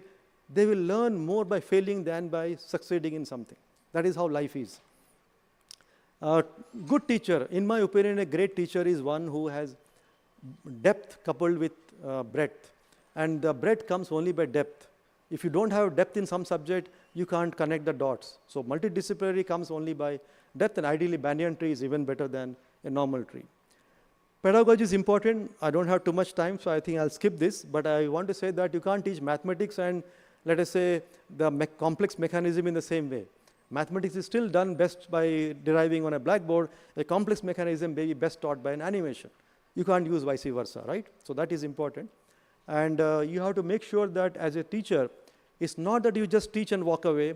By these assignments, the students are trying to maybe reflect or at least remember what you have said, and do a project and a problem which is not solved before. That enables them to do contemplation. So Shravanam, Mananam, Nidhi Dhyasanam is prescribed way, and this really works if you implement in your daily life, in your teaching curriculum. And one of the best practices, maybe you can just take a snapshot of this, but a good curriculum should have all these elements. 4 elements from the teacher side and 2 elements from the student side. That will be great, and the retention goes up much better if you do this. And the value of course projects, team-based course projects, I cannot stop talking about it. Okay? Gone are the days that, in fact, teaching itself should not be one more traffic anymore. It should be inquiry-based. You look at any Upanishad, Kena Upanishad, any Upanishad, it starts from a question. Bhagavad Gita also had dialogues. Bhishma Uvacha, Arjuna Uvacha, Krishna, Bhagavan Uvacha. So we have so much inspiration is there right in front of us, we don't want to use it. So one-way traffic, please stop doing that. You can tell the students and tell, sir, today we will talk about this subject, what do you know about that? Start from question. Let the student ask questions. Let them figure out themselves. That is a better way to learn. You have to teach them how to learn also, and not just learn and memorize something. And now this AI is a new animal in town. What do you do with the AI? Students are cheating with the AI. You can also cheat by generative questions also AI, evaluation also using AI. Well, fine, all of us can take a break and go for holidays. Okay, but AI is here to stay. I mean, when calculators came, we all worried. They were saying, no, calculators not allowed in the classroom. Then the programmable calculators not allowed in the examination hall. You remember those days? And then internet came. So can we use mobile phone to get the answer to question? And now ChatGPT can generate better answers, better questions than you as a teacher. What do you do? So my answer to this question is that, first of all, let us preserve our natural intelligence. I'm really sad that students today cannot even read a novel cover to cover anymore. They do not know how to write anymore. My wife used to say that the only 4 days you're depressed in a year in IIT Bombay when I used to correct the final exam answer papers. And I used to say that these answer papers, they're not answers. They are their revenge on the world. Okay, really. You can't even read that. I mean, worse than a doctor's signature. Sorry for doctors. But I feel that we have to go with the flow. We have to preserve our natural intelligence, which I feel is my definition of natural intelligence. Our knowledge, which we get from our teachers. Our experience, which we get from life, we learn from life. Plus 2 very important human factors, which is intuition, which you can't explain how it happens, and empathy, which is higher level than sympathy for fellow human beings, or I would say even animals, plants, nature, and things like that. Whereas artificial intelligence, which all of you know, is either generative AI. So generative AI is a Ghibli images and whatever it is, or ChatGPT. But artificial general intelligence is when AI starts talking like a human being and you can't make out it's a real or a artificial thing. It is not this versus that, it is this and that. So we have to learn how to leverage a combination of NI, let us say, and AI. Okay. And finally, one more important thing. I'm sorry, I know I'm taking more time. What is the time? How much I've taken so far? Okay, sorry. Okay, 20 minutes. Okay, 5 more minutes, I'll finish. Now, this is important because everyone gets evaluated in life, but we don't get evaluated. How do you evaluate the curriculum pedagogy is good? I don't know. I'm talking people, great people are there in front of me. All this NIRF and every ranking is there, but this is my take. We have to put some numbers about how good the curriculum pedagogy is. I'm putting something for you to think about. You can argue with me. I'm saying if all students attend the class, more than 75% classes without taking attendance, that is my criteria. You don't take attendance. By themselves, they are coming for more than 75% classes, all students. I think that is a great number. Similarly, more than half the class gets more than 75% marks, a great thing. By the way, when I went to NITK, first time I had a meeting with the students, I kind of knew that this relative grading is there. I don't know how many have relative grading among you? Thank you very much, most of you almost. Which means what? Some student who gets 60 marks, he gets A grade or A grade, whatever. Someone who gets, let's say, 25 marks, you put a band, you decide that 20 marks is pass mark and 25 marks is DD grade, and you distribute like that. So I knew that some courses, the minimum marks were as low as 20, 25 marks. I knew that before I met the students. I didn't like it. So I told the students, next time you're flying in a plane, taking a flight from here to wherever, suppose the pilot says that welcome to so-and-so flight and we are going from here to there, and by the way, I want to share I did my pilot license from such and such college and I got 25% marks. But an engineer can get 25% marks in subject and still design a bridge or a car or whatever, and you can very safely go into that. How is it even valid? All right. So I said, no, I want to look at 50% minimum cutoff marks for every subject. Okay. And then faculty expertise, faculty load. Okay. NEP, of course, you can put some numbers there, but also you want to look at industry perspective. Okay. And for example, even VUCA world, which is there. So I think we have to put some numbers about how do we evaluate a curriculum pedagogy. Because remember again, NEP is only a directional path, it's a policy. It's not prescriptive. It only gives you ideas. So we have to see what makes it successful. This is also important because you're all faculty here, and I thought I should. Professor Prasad Krishna, this slide was not there yesterday, so I thought, I'm sorry, okay, this may be nice, interesting for you. So I'm telling you what is the role of faculty in institutions. So I'm saying as assistant professor, first you focus on your strengths, building your foundation, which is teaching and research. And both go into that upper direction. From teaching, you go into teaching outsiders, which is continuing education. Once you get confidence in that, now you go into running national conferences and so on. On the other side, you start converting publications or going into testing, consulting, go into patents and so on. And there you can graduate as you go into associate and full prof. You can start looking at new center of excellence and so on. Other side, you're looking at technology licensing startups and so on. But when you become HAG, of course, there's a different ballgame. We really expect you to contribute in administration or becoming a thought leader and getting a recognition. But administration should start right from beginning. And so I encourage our assistant professors. You start doing at least some hostel wardenship or club mentorship and so on, because that will give you a touch with the students, which is very, very important. And then you gradually move up. Okay, so this may be interesting to you. Last one or two is that about the innovation ecosystem. I thought I'll save it for the end. Now, it's not a line in my mind, it is a circle in my mind, where the ecosystem has to start from giving the immersion of the students into real life so they can look at life. Because if you solve India's problems, you're solving the world's problems. So do immersion through various clubs or field studies, get some ideas defined, build some prototypes, do some prototype to product conversion, test the product in the lab and in the field, take it through to startups to scale up and to finally hit the market. And when you hit the market, you get more ideas about new products or new versions. And thereby you complete the circle. So we are trying to build the missing elements or strengthening the weak elements of this ecosystem at NITK.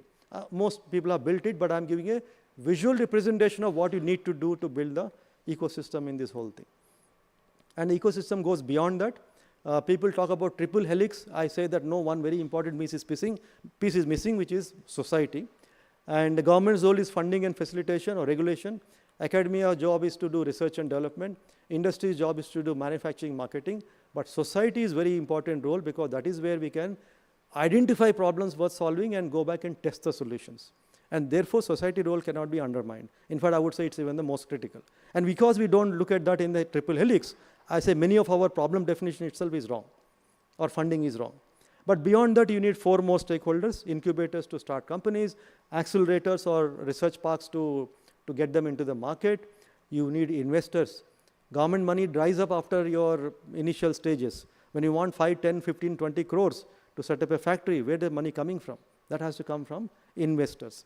And finally, media. Without media, you can't even be successful and encourage this and also inspire more people. Okay, so that is it. And this is our beach of NITK, our sunset beach. But the vision of NITK which we evolved, sitting on the beach with a lot of dialogues with faculty and students and staff, is that we want to make NITK into an institute of global excellence with local relevance coupled. Both are equally important. We want to win the respect and trust of society. Global excellence measured in terms of ranking, local relevance measured in the terms of how we make the local impact on the campus and on the region. I picked up from the New Year greetings, happy, healthy, peaceful, progress, whatever, okay? And the role of the stakeholders, faculty and students and the staff and officers are the internal stakeholders. Other side of the circle are the external stakeholders, students becoming alumni and so on. And the role of each one. To faculty, I say, learn to talk to others, other department, other institutions, other fields and so on. To the students, I tell them, get first fit physically, mentally, and of course, technical and communication skills. To the alumni, I say, please come back. See if you want to start a company, or you want to license our technology, or use our labs and so on. To the industry, I say, would you like to, and this is a very nice path, you start from continuing education, which is a comfort zone, then move on to consulting, then move on to consortium projects and so on. And officers, which is non-teaching staff, I tell them become productive, improve your offices and so on, learn from other best practices. Residents, I'm telling them, make our own campus as a living lab, make our own campus smart, sustainable, Swachh, Samruddh, and Surakshit. I have 6 S here. And the local institutions, I'm talking to them, hey, let us all work together. Let's improve our ranking together. You have best practice, I'll copy from you. I have best practice, you can copy from me. No restriction. And to society, I tell them, open days. Anyone can come to the institute. We go to the local villages. We are talking to local DC to go to 100 village project where our students will go and adapt them and solve their problems and so on. So this in one slide is a vision that you set, which again incorporates many elements of NEP. And a pictorial representation of vision is very important because you can print that, put it on the wall, and people can look at it and start looking at how do I do or contribute to that. Okay, so that's it. So to summarize, I like to say that the future of the nation depends on the students. Future of students depends on teachers like you and me. Okay, so we have very, very important role in India 2047. And we have to create the right learning experience. And the 4 things which I talked about, theory and the tools and translation and testing. And 1 tools for the theory for scientific temper, the technology to make them employable, and then the translation to consolidate their learning, theory practice combination, and finally testing to close the loop. Otherwise, you never know theory is right or wrong. These 4 things put together will help. Okay, so I'll stop here. Thank you very much for attention, and thank you for allowing me a little extra time.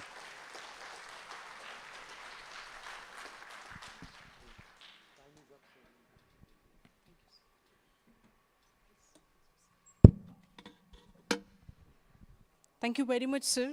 You presented the possibilities and inspired us to boldly reimagine the future of education. Now, I request our director, Honorable Director Prasad Krishna, sir, to present a memento to Honorable Director of NITK, Ravi, sir.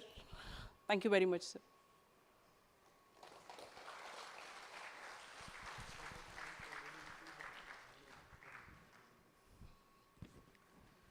So we'll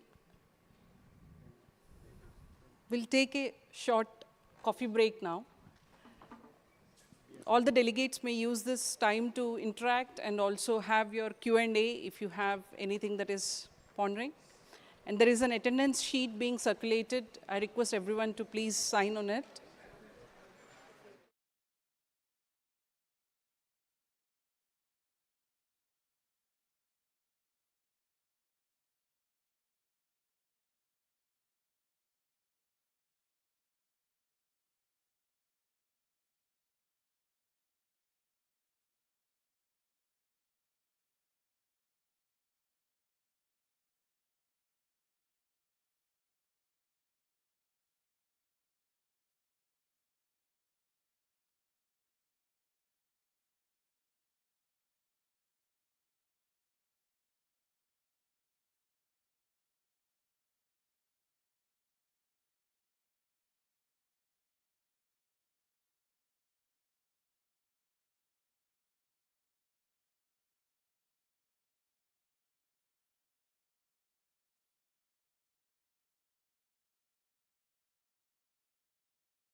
Thank you.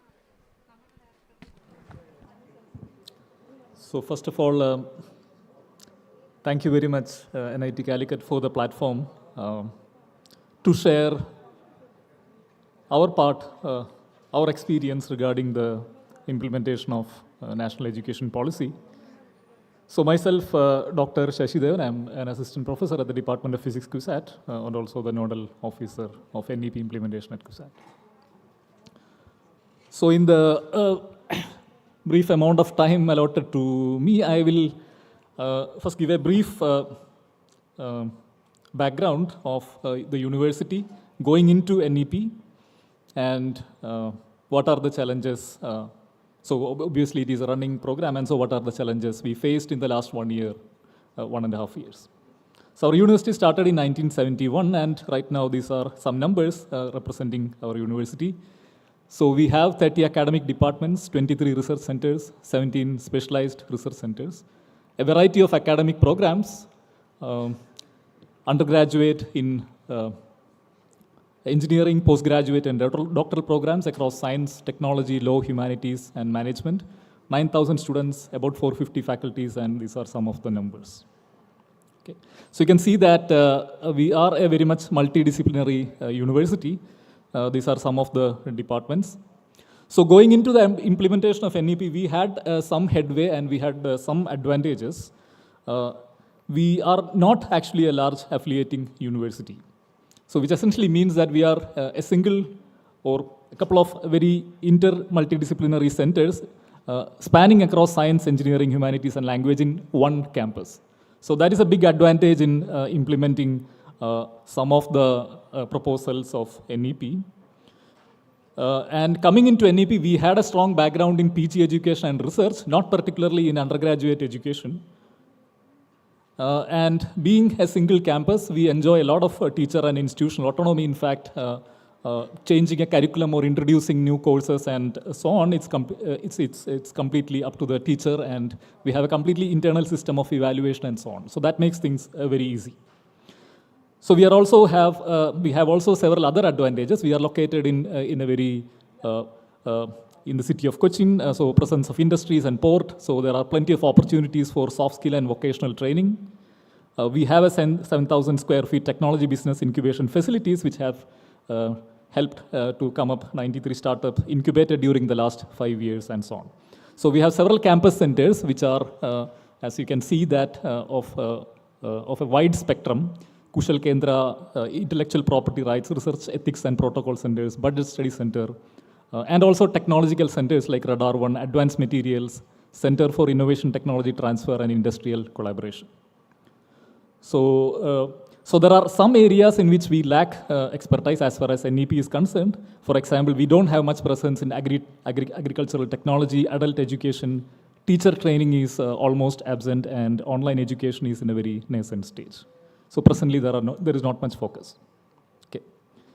So to give how we went to NEP 2020, we actually have had an integrated MSc Photonics program started in 2002. So we have some experience in running an integrated program. But in fact, we started a Center for Integrated Studies in 2018, offering integrated MSc science programs. So that helped us when we come to implementation of NEP in 2024. We had some sort of a head start, and we had already some kind of a structure in place. So we could start it in 2024, tweaking that a little bit, but also changing some aspects in a significant way. So there are 8 or 9 departments now, part of it under Center for Integrated Studies. So it's been running for a year, the first batch. So curriculum has been completely revised to align with NEP, introduced skill enhancement courses, ability enhancement courses, full semester projects, which were, some of it were already there, and then we introduced. Okay. So the marine departments will join in 2026. Okay. So what are the challenges we faced? So we'll say that I will group them into 3 different parts. So first part is actually the resource challenge. So I'm sure that many of you might have realized by now that running a multidisciplinary course actually requires students attending different courses, most probably in different buildings and different parts of the campus. Now this creates a logistic issue, because students will have to travel across buildings and sometimes across campuses. For example, in our case, even though we have centers in the same campus, the average time spent between lectures is about 20 minutes. So that's the kind of time which will be lost in commuting or between the lectures. So usually, this kind of a setting, if you want to effectively implement a multidisciplinary learning environment, at least we require large lecture buildings or a few lecture buildings. So obviously, when you start a program like this, suddenly there is a shift in the need for infrastructure, classroom labs, a comprehensive learning management software. And so right now, at the start, we are kind of running with makeshift arrangements. And going forward from next year onwards, we are going to face some difficulties, and we are seeing how we can manage with that. Okay. And not enough faculty, because the number is often less than the sanctioned strength. And usually when you offer a multidisciplinary setting, again, with a lot of electives, projects, and so on, you require a sufficient number of faculties, a critical mass of faculties, and often state universities are at the mercy of sanctioned strength or strictly defined sanction strength based on workload calculations and so on. So that do not quite gel with offering a lot of electives and so on. So we have the workload same as affiliated colleges. So we have some apprehensions about losing focus on our own strength, existing strengths. Okay. So that's the resource challenges. Structural challenges.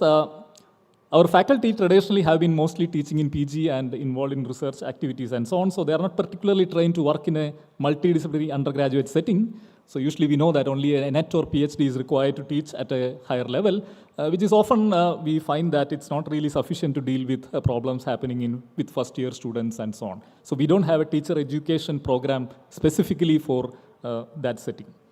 There are also administrative problems because state universities, as you know, follow the structure of other state government offices, which essentially means that implementation delays will be there and so on.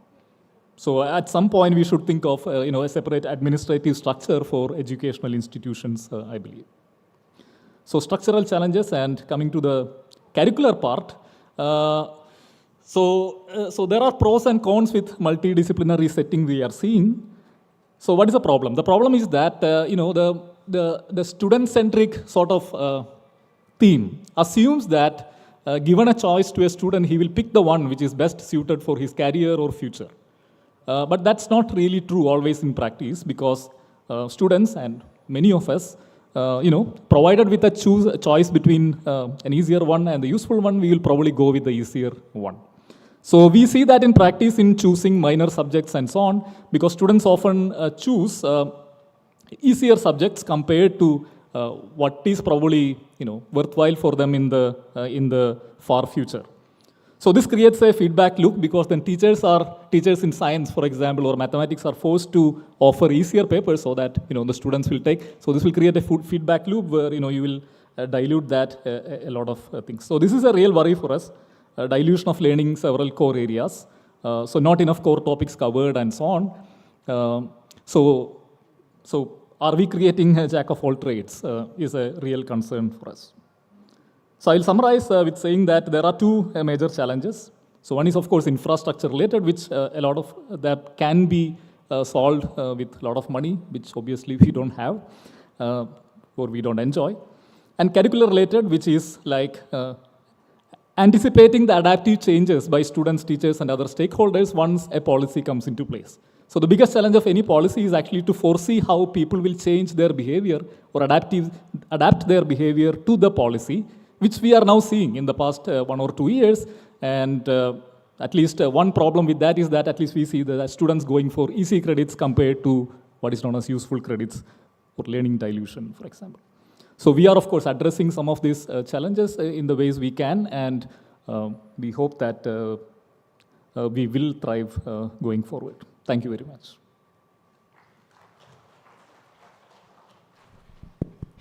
Thank you very much, sir. Now I would like to request the nodal officer from Kerala Veterinary and Animal Sciences University.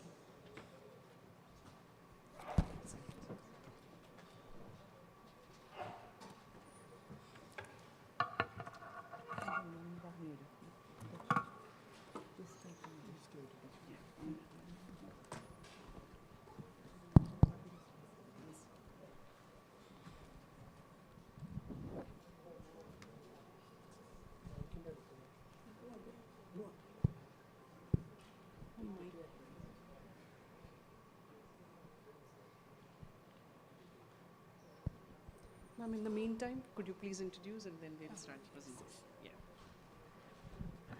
Good evening, one and all. Respected dignitaries and dear delegates, I am Dr. Lucy, Professor and NEP Coordinator of Kerala Veterinary and Animal Sciences University, Wayanad.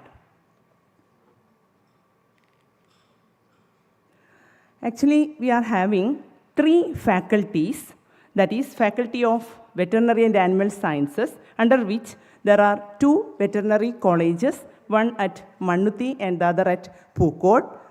Then we have Dairy Science faculty, under which there are 4 dairy colleges, and a Faculty of Poultry Science, under which there is a College of Avian Sciences and Management, which is located in Palakkad district. And we have, in addition, we have several centers, farms, and some schools also. And these are the programs offered by our university, PhD programs in both veterinary colleges and Dairy Technology College at Mannuthi. Then we have Master of Veterinary Science program and MTech program in Dairy Technology.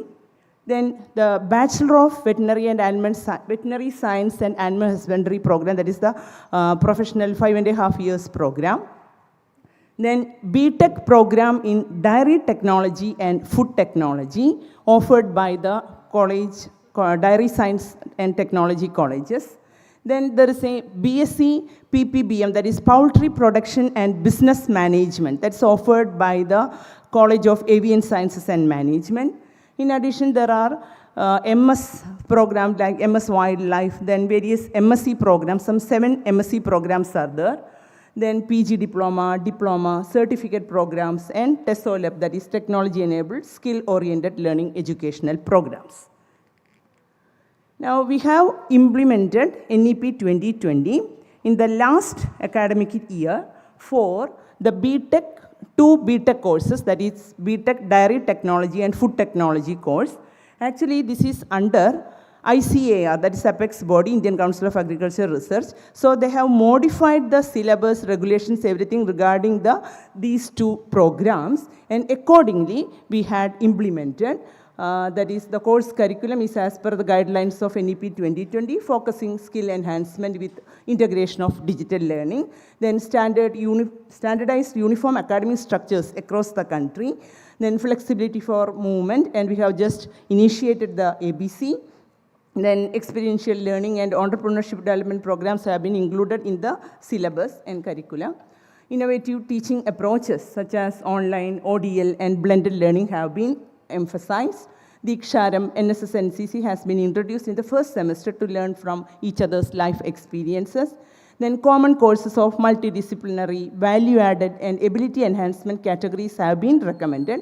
And the students will also take online courses. They are free to take online and elective courses, which will be choice-based.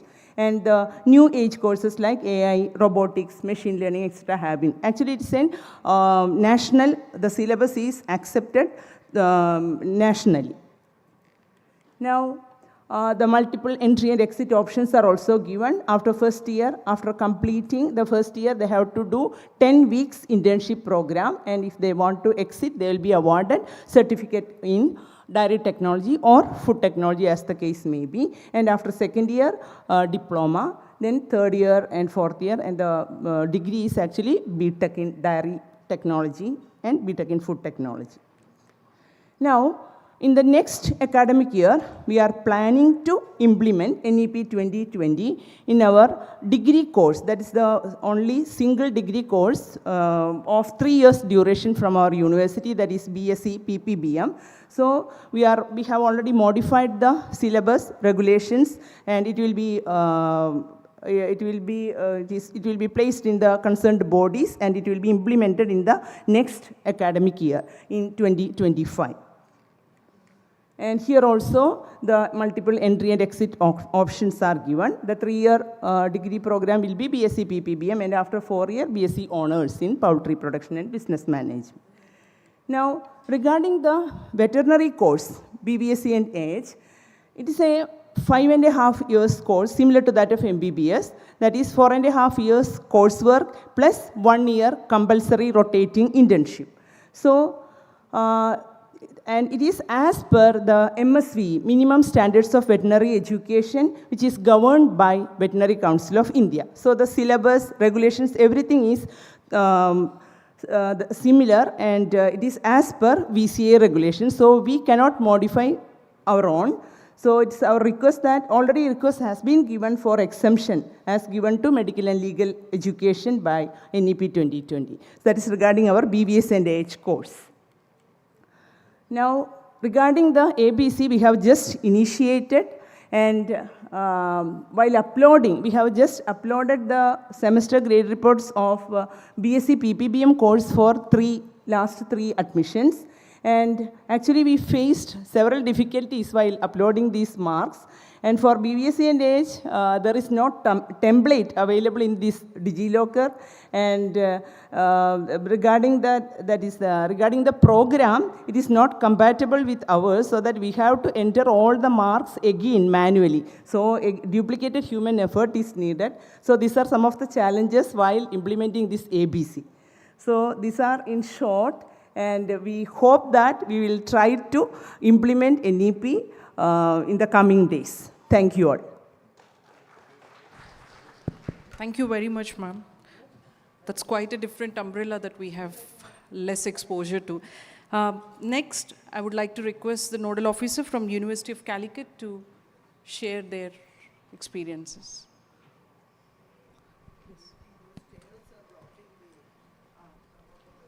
Okay.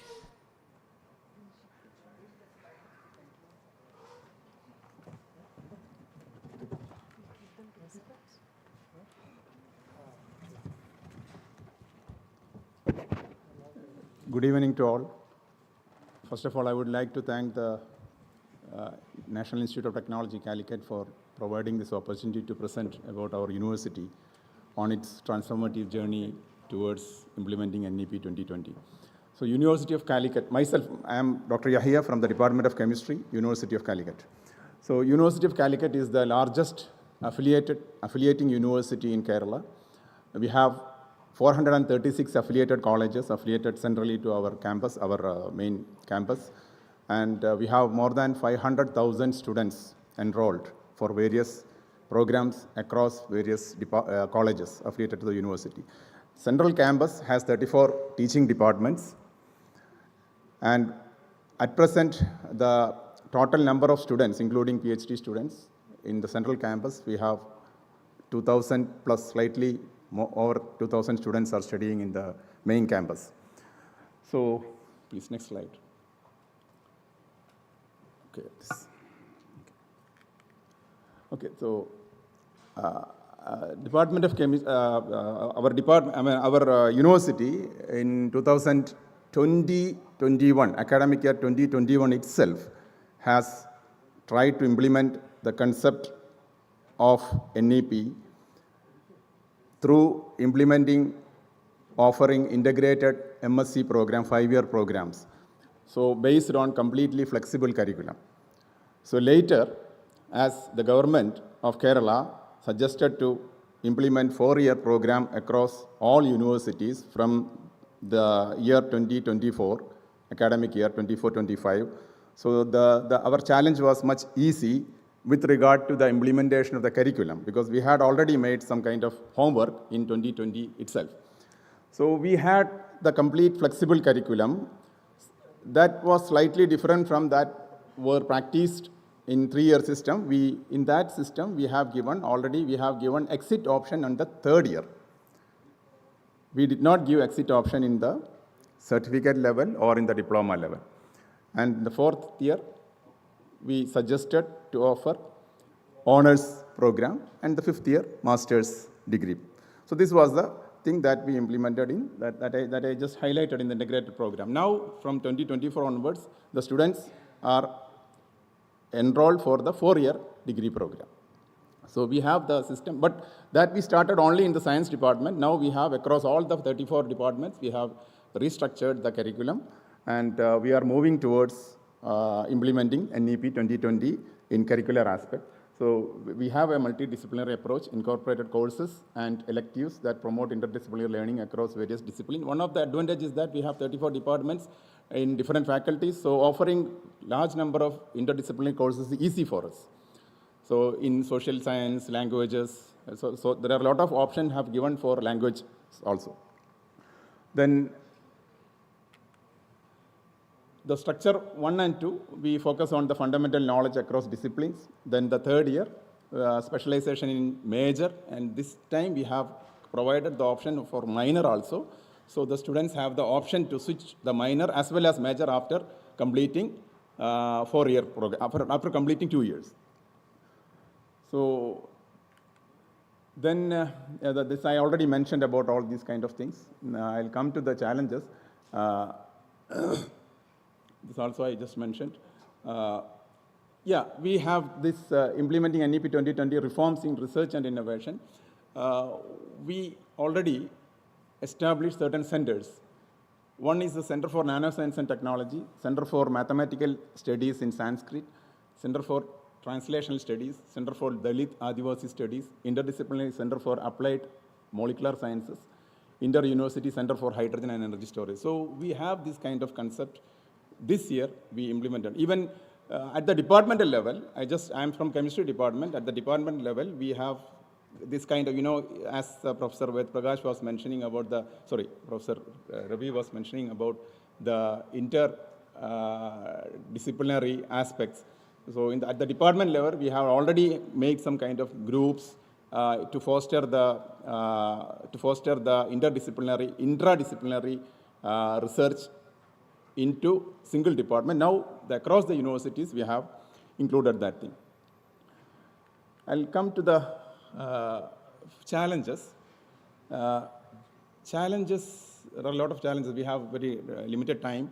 So, complete autonomy in framing regulations and complete autonomy in framing programs are still limited because we are state universities. We are bound to state rules and regulations. So at present, the 4-year undergraduate program was designed by Government of Kerala. So that we implemented.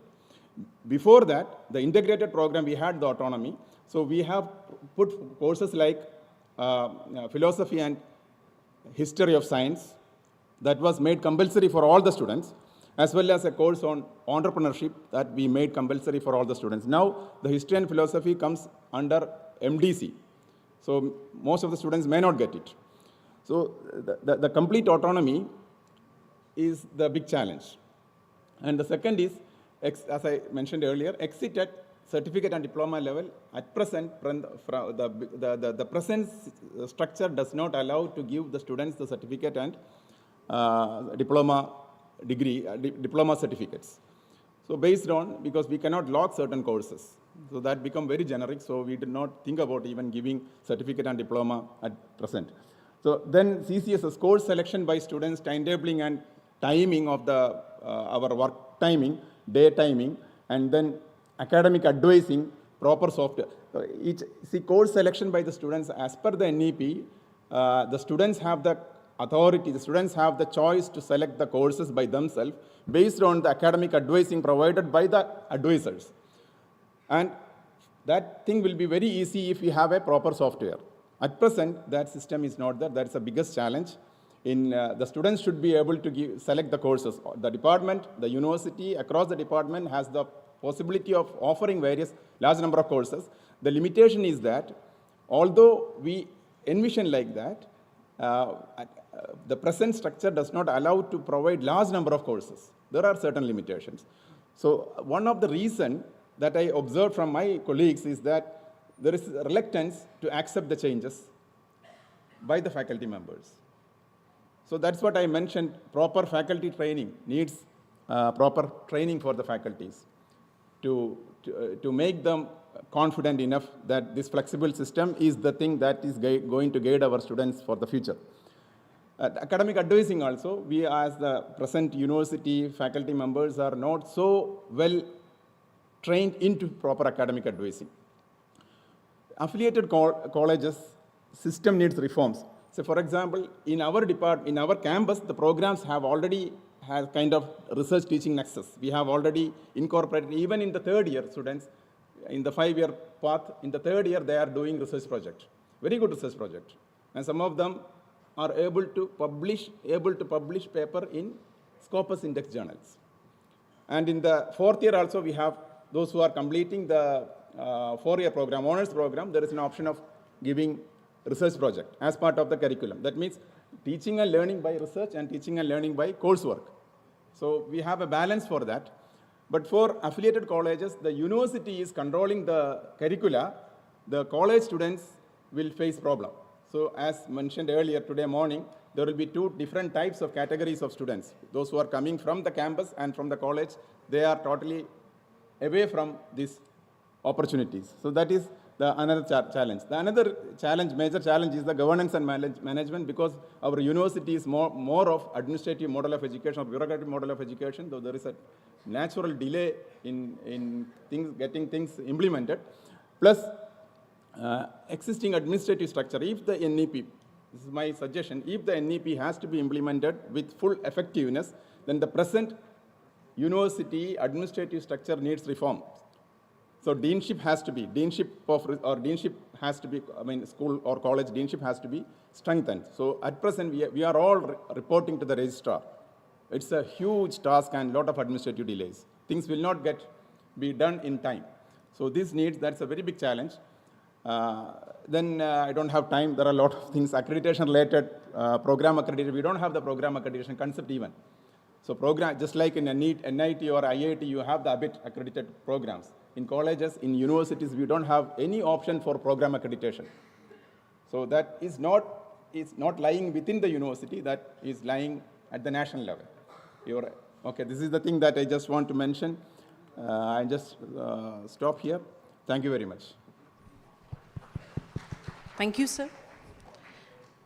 Now, I would like to request the officer from Kerala Health University to present the challenges and ways of implementation.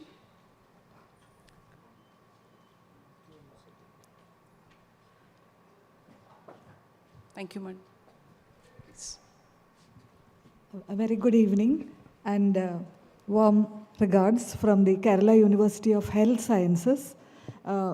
We have more than 300 affiliated colleges, and the university has 3 schools, including the School of Public Health in Trivandrum, the School of Translational Research in Ayurveda in Tripunithura in Ernakulam district, and the School of Family Health Studies here in Kozhikode, of which I am a professor.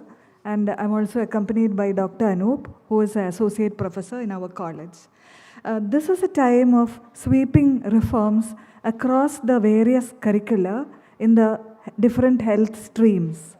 The MBBS curriculum was revised in 2019, the 2019 batch.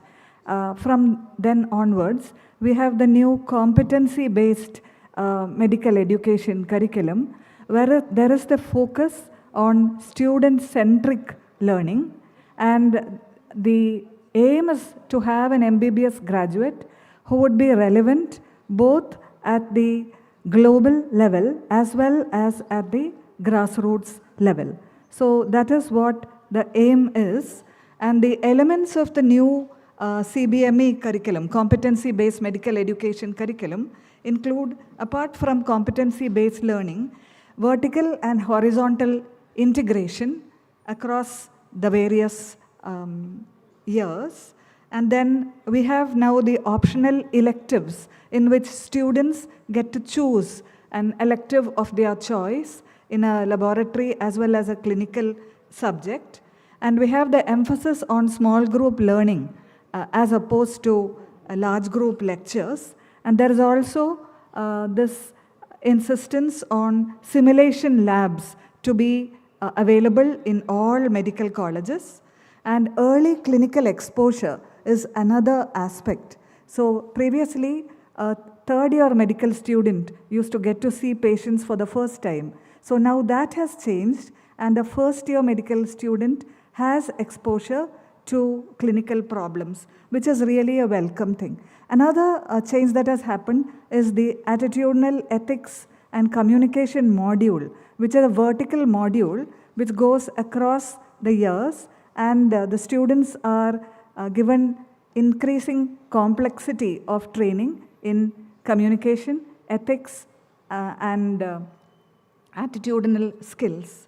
They also have the foundation course in the first month after joining MBBS, where they're introduced to the system as well as to the various parts of the campus and things like that. And also they have training in advanced life support, infection prevention, and the like. There is also the new family adoption scheme, where the students who come from different backgrounds are exposed to real life situations.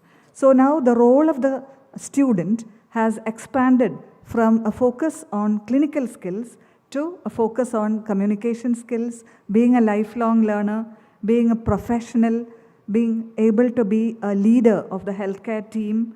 And also there is this focus on research, on public health, and on ethics and legal issues. As Professor Prasad Krishna pointed out this morning, so Sir said that he had a dislocated elbow, and he was astonished that an MRI was suggested. So there is this feeling that there needs to be urgent changes in the MBBS curriculum, and it is actually happening, and there are of course various elements of the NEP which is within it, which focuses on holistic learning, student-centered learning, and competency-based learning. Now, on the same lines, the dental curriculum is also being modified with an emphasis on competency-based learning, on the inclusion of soft skills, including sports and yoga, and forensic science has been included. And there is also this emphasis away from summative assessment to the importance of formative assessment, and the semester system is also being introduced. In the nursing curriculum, actually they have revision has already occurred, and they have moved again to a competency-based learning framework, and there is assimilation of modern technology, simulation-based learning, semester system and CGPA have been implemented, and there is this emphasis on self-directed learning and the importance of quality assurance, and there is a new nurse practitioner program which has also been introduced. Regarding the homeopathy curriculum, again in the year 2022-23, they have this new competency-based dynamic curriculum, where there is again emphasis on formative assessment and a curriculum relevant to the needs of the people, and fostering research into it as well. And in the BAMS curriculum, which is overseen by the National Commission for Indian Systems of Medicine, there is a shift to competency-based curriculum and integrating traditional training, traditional learning with modern scientific principles. In the B-Farm curriculum, again, it's undergoing significant revamp, and there is more emphasis on being industry relevant and including modern technology, focusing on practical skills and incorporating technologies like AI, mechanical learning, and blockchain, machine learning, AI, and blockchain, and multidisciplinary approaches also. And they have divided it into two streams. One is clinical pharmacy and the other is industrial pharmacy. So in short, changes are sweeping across the curricula in the various health science streams, and this is in sync with what is recommended by the NEP 2020, and we have a lot to look forward to. Thank you.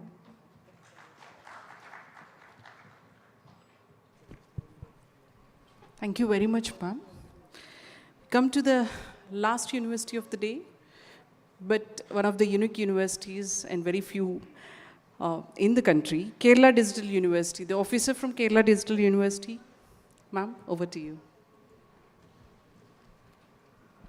Hello all, I'm Seenu Thomas from Kerala University of Digital Sciences, Innovation and Technology, which is shortly named as Digital University Kerala. And we are the newest university in the state, which came into existence in 2020. But we have a legacy of IIIT MK, which started in 2020, and we have 4 campuses within the state. We have a campus at Technopark Phase 1, Trivandrum, Technopark Phase 4, Trivandrum, then Miko Village at Cochin, which is the largest electronic incubator in the country. Then we have our Graphene Center at Palghat. So coming to our university, we had 2 convos, and this is our 3rd batch, so 3rd convo will be happening very soon. So we have 38 faculty members, 5 schools, and we are very truly interdisciplinary. We have truly interdisciplinary programs. Since our inception from 2020, every year we have revamped our curriculum. We have come up with the latest developments in the market as per the demands of the corporate sector. And now for the 2025, we are currently doing doing the revamping. And coming to the NEP 2020, and since the inception, we are thankful to our the leaders as well as the BOS members that we have been following the NEP 2020 since our inception. And some of the challenges what we face in our while we are implementing this is, as many of the experts talked about the community engagement, we have community engagement programs right from the first, we have PG programs only. Our university runs only PG programs and PhD and postdoc. So we have 2-year programs for PG. So right from their inception, they have to engage themselves in they have to engage themselves in community. The courses we call that, the courses we name that course as Digital Access for Community Empowerment, where the students, when they come to the university, they have to move to a community, come up with a problem, and find out the problem and come up with a solution during their entire 2 years of curriculum. And what we face the problem is the inhibition to go to a community, go to the ground reality, and find out a problem. That's because maybe in the UG curriculum, they are not used to that problem, and that makes us very difficult, that creates difficulty for us to send them into the community. That's one problem what we face. Then coming to one of the aspect, what we do is Earn While You Learn, where we engage our students right from the first semester in live projects, and they can earn while they are studying. But the problem is a lack of professionalism when they come and get into these live projects. So that is one problem what we face. And the third thing what we have done as per the NEP 2020 is we follow experiential learning. What we do in our courses is we don't have specific lab courses, but what we have is we have only courses which has a lab component inbuilt in it and a project component inbuilt in it. So if we have, suppose, a subject X, it has 1 credit for theory, 2 credits will be there, I think 1 credit for the lab and 1 credit for the project. So 1 hour for theory, 2 hours for lab, and 2 hours for the project. But what happens is when you calculate the load of the faculty member, the teaching load is calculated as per the contact hours, as per the lecture hours. So that really creates a problem when we are calculating the load of the faculty members. So that's a real challenge for us because we are not able to come up to the stipulated amount hours that is given by the UGC 16, 14 to 10. So that is the challenges. Those are the challenges what we are facing. And thank you for this. I'll end with this thought that works are accomplished by efforts, not by mere wishes. Thank you. Thank you very much, ma'am. With this, we come to the end of this session. Thanks to all the nodal officers for sharing their valuable experiences and the real-time problems and the implementation as well as challenges. It helps us understand the real challenges and opportunities in implementing NEP 2020. On this note, we would like to move to the next session. So from the critical session to the crucial session, that is our, a panel discussion on implementation of NEP 2020 and the way forward. We have heard some of the experiences from the state government colleges and also the CFITs and all other prominent universities and educational institutions. To have this panel discussion, we are honored to have with us an esteemed panel of distinguished experts who bring a wealth of experience and insight into the transformative journey of the national education policy. I would like to invite our panelists of the day, Professor Ved Prakash sir, former chairman of the University Grants Commission, and he is also renowned for his visionary leadership in higher education reforms. Professor A. Seshadri Shekhar, Director of IIT Palakkad, a leading authority in engineering education and research innovation. Professor B. Ravi, Director of NITK Surathkal, known for his interdisciplinary research and commitment to curriculum advancement. Professor Vimal Rao, a pioneer in e-learning and teacher training, actively involved in national level educational technology initiatives.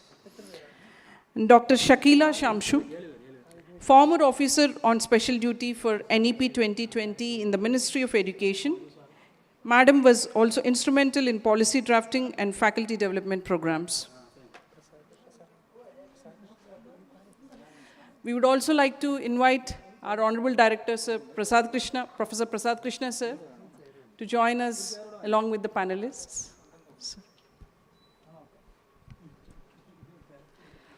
As a moderator, I request Babu sir, the Dean Academic of NIT Calicut.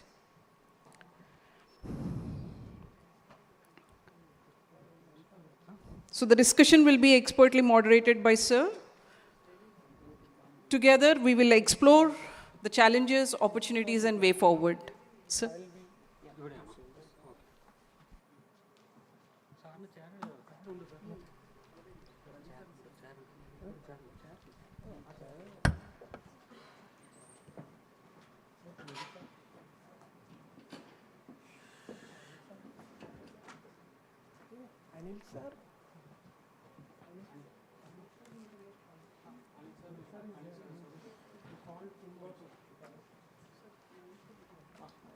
Because that time we were not doing that.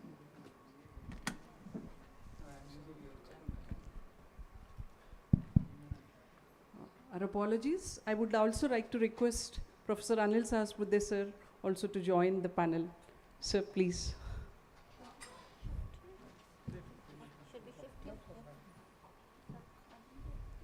No, let him sit here. I'm not wanted. Yes. I assume that I'm not wanted. No, we thought that you will be actually giving expert comments after me. Thank you, sir. Over to Babu sir.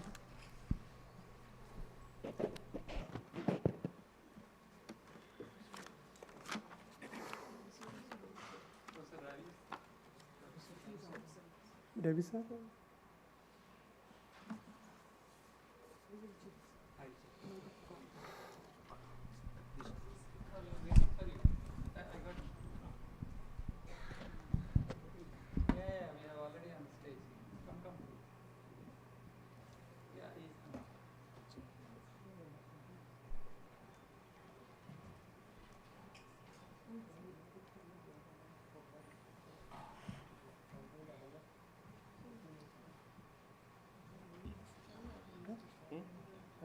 I will stand. Oh, I don't want that.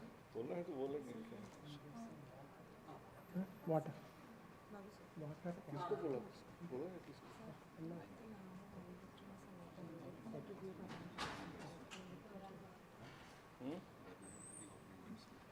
I'm opening.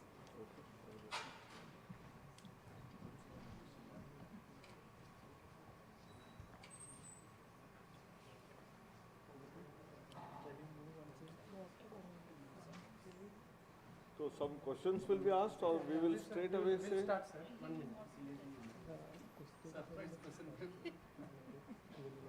Students have surprise quiz. Sir, we will. Faculty also will have surprise quiz.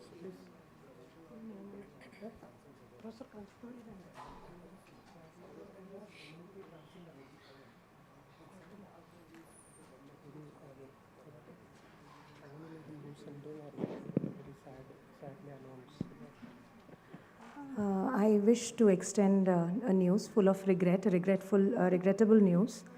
Professor Kasturi Rangan's sad demise has been announced. So I request all of you to keep a 2-minute silence.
Thank you.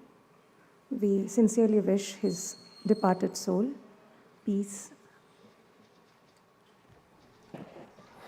Thank you all. Good evening. Respected dignitaries, the panel discussion, the topic is implementation of NEP 2020, way forward. So most of the provisions given in NEP 2020 were implemented in our institute as part of the curriculum revision that happened in 2023 for the BTech, BArch, and all the PG programs.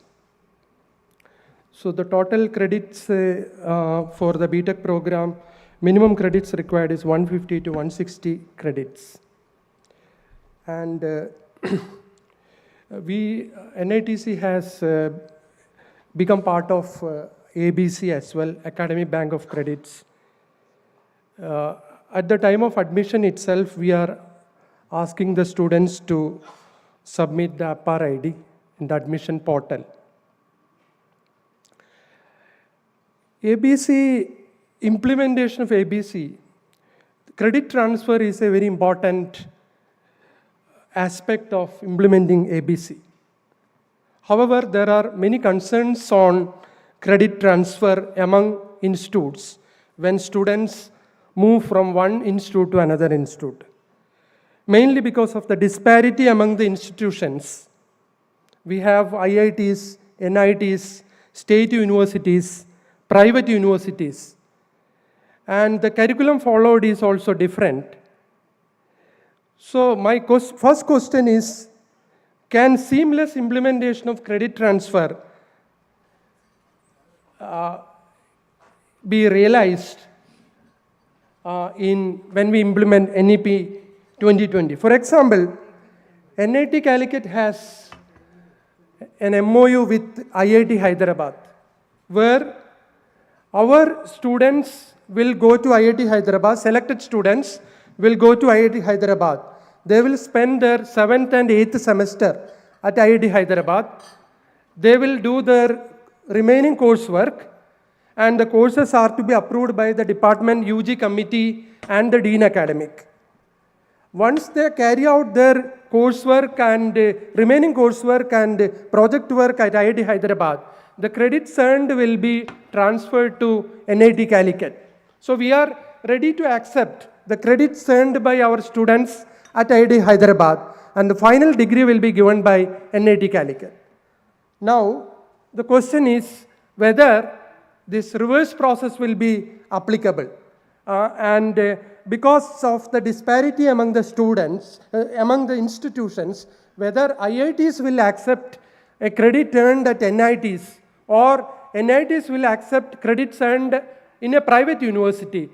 So how this seamless implementation of credit transfer can be realized? This is first question. I think I will come there and speak.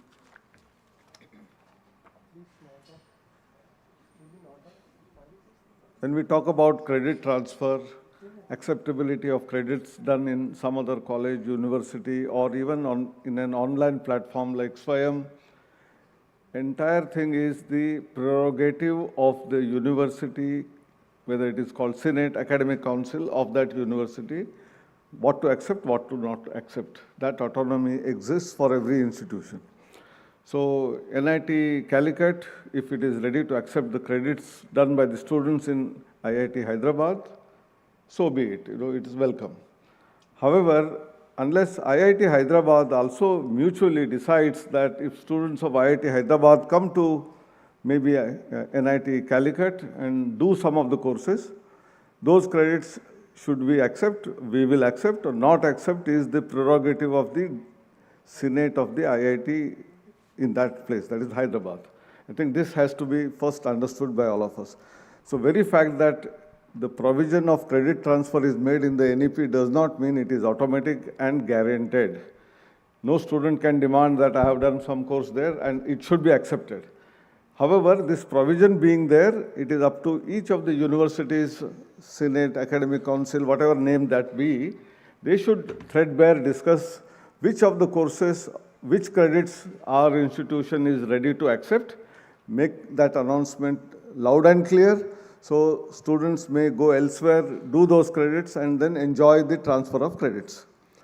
But even if they are not accepted, as I said in the morning, and I'm repeating, that if those credits are done and if they are recorded by the institute from where they have done in the academic bank of credits under the academic bank of credits corresponding ID, that is APAR ID, students can always claim that apart from all the courses of whatever NIT or IIT, I have done extra credits, extra courses from third-party sources, fourth-party sources, which are visible, which may be useful for that student when he applies or she applies for higher studies, for job, for any other various types of purposes, which is why the name itself is called APAR. APAR in almost all the Indian languages is innumerable.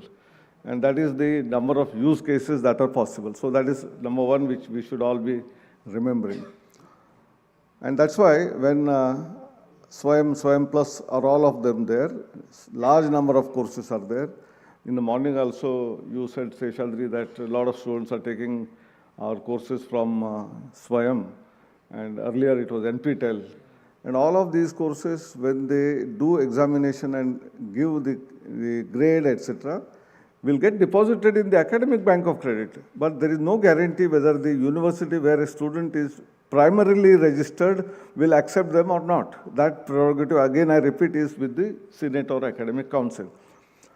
But now if they want to accept, that mechanism is almost ready. It is going to be rolled out very soon through the NEGD, that is MyGov National Informatics Center. This sort of application is being developed, that a student does some 5-6 courses from other than his or her own university.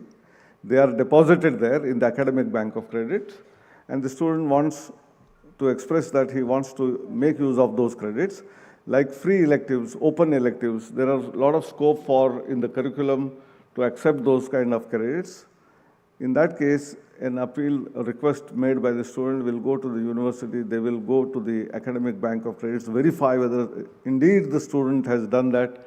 If it has been done and if they want to accept, those credits will be transferred and there will be some kind of a key, either yes, no, already it is used or not used kind of a system will come in place. Thereby, one cannot use probably the same course credit multiple times. I will do one course. In fact, UGCA is allowed now simultaneous 2 degrees. Now, I will do some course in 3 places, and for both the programs which I am doing simultaneously degree, I will say that please accept these credits. You can't make use of that once used credit only once, so that's why either that credit is transferred or not will also come into being. So those kind of developments are happening. So don't worry, there are some more time where you will get more information on all of this. Sir, can I add one point here, if you allowed? See, this is something similar, or if not exactly. We have already in IIT system, the people go abroad on exchange for 1 semester, few courses. Like that time, what we do, we will always do the course mapping. So that, as he said, between the institutions concerned. So the course faculty advisor and the HOD and then Dean Academics, they will cross-check the contents of this subject, that credit there. So this is the possible. I'm sure ABC also in that sense it will not be a difficult problem. But it's up to the institutions concerned, definitely.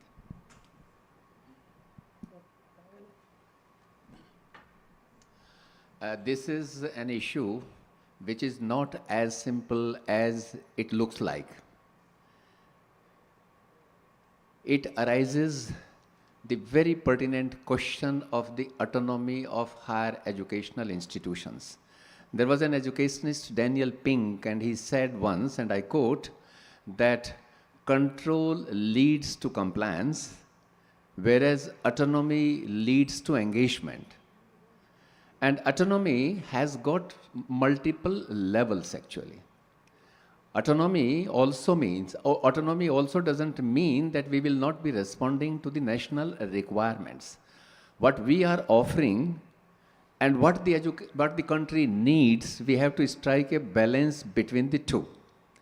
Once we have accepted at the national level that this is the policy which we have to implement across all the institutions of higher learning in the country, all of us are duty bound to implement the intents, to translate the intents of the national education policy into reality.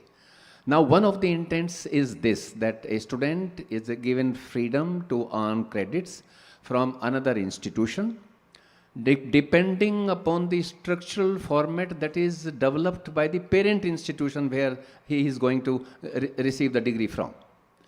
And then one will have to have some kind of memorandum of understanding from the institutions. For instance, I'll give you the example of the US. In US, University of California at Berkeley, which is one of the leading universities, they accept the credits earned from the community colleges there. But then the community colleges are offering the programs which are also developed in close collaboration and consultation with the University of Berkeley. It will take a little while in our country because we are such a vast system and with varying levels of quality. So I think we should not bother much, but we must make a beginning. We should identify the nearby institution because it also entails the movement of students to earn those credits from farther places or from nearby places. And therefore, what needs to be done is that we should look around our own campus where we do exist and see what kind of institutions do we have. In US, students go to community colleges because those credits can be earned at a lesser cost. Whereas the cost of education from the main campus is much more. I think we will have to look into those aspects. Another issue that I would like to highlight, because I have said that this is not as simple as it looks like, it is also linked with the governance models that we are practicing. In our country, we have got different models of governance. We have a state-controlled model of governance. We have also now seen in the recent past corporate model of governance.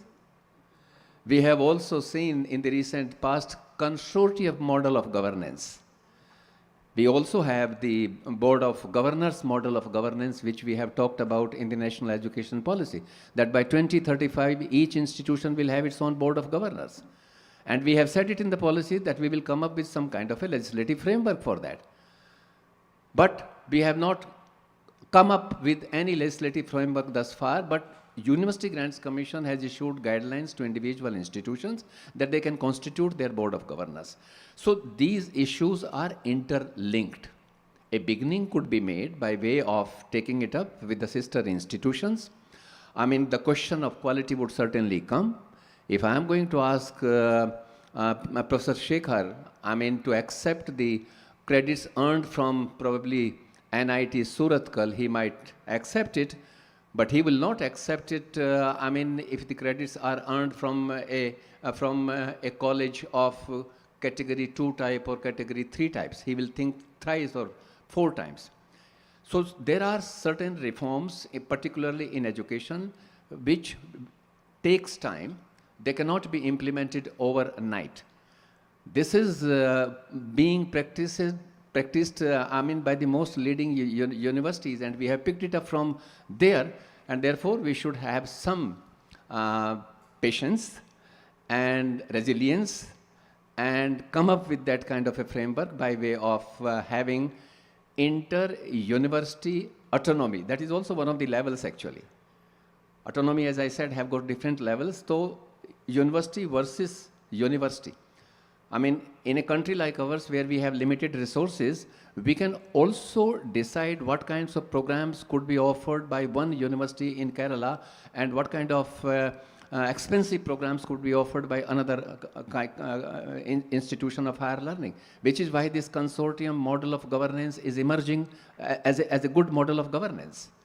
But as some of our fellow colleagues was talking, that if the physics department has got some equipment and if the services of that equipment is required by another department, those would not be available. I think we'll have to overcome those kinds of things. But our commitment must be that once we have conceptualized it and once, I mean, we know that it is being practiced all over the world, I think we should come up with ways and means of institutionalizing this. So we need not worry much about it. There would be, I mean, teething troubles in the beginning.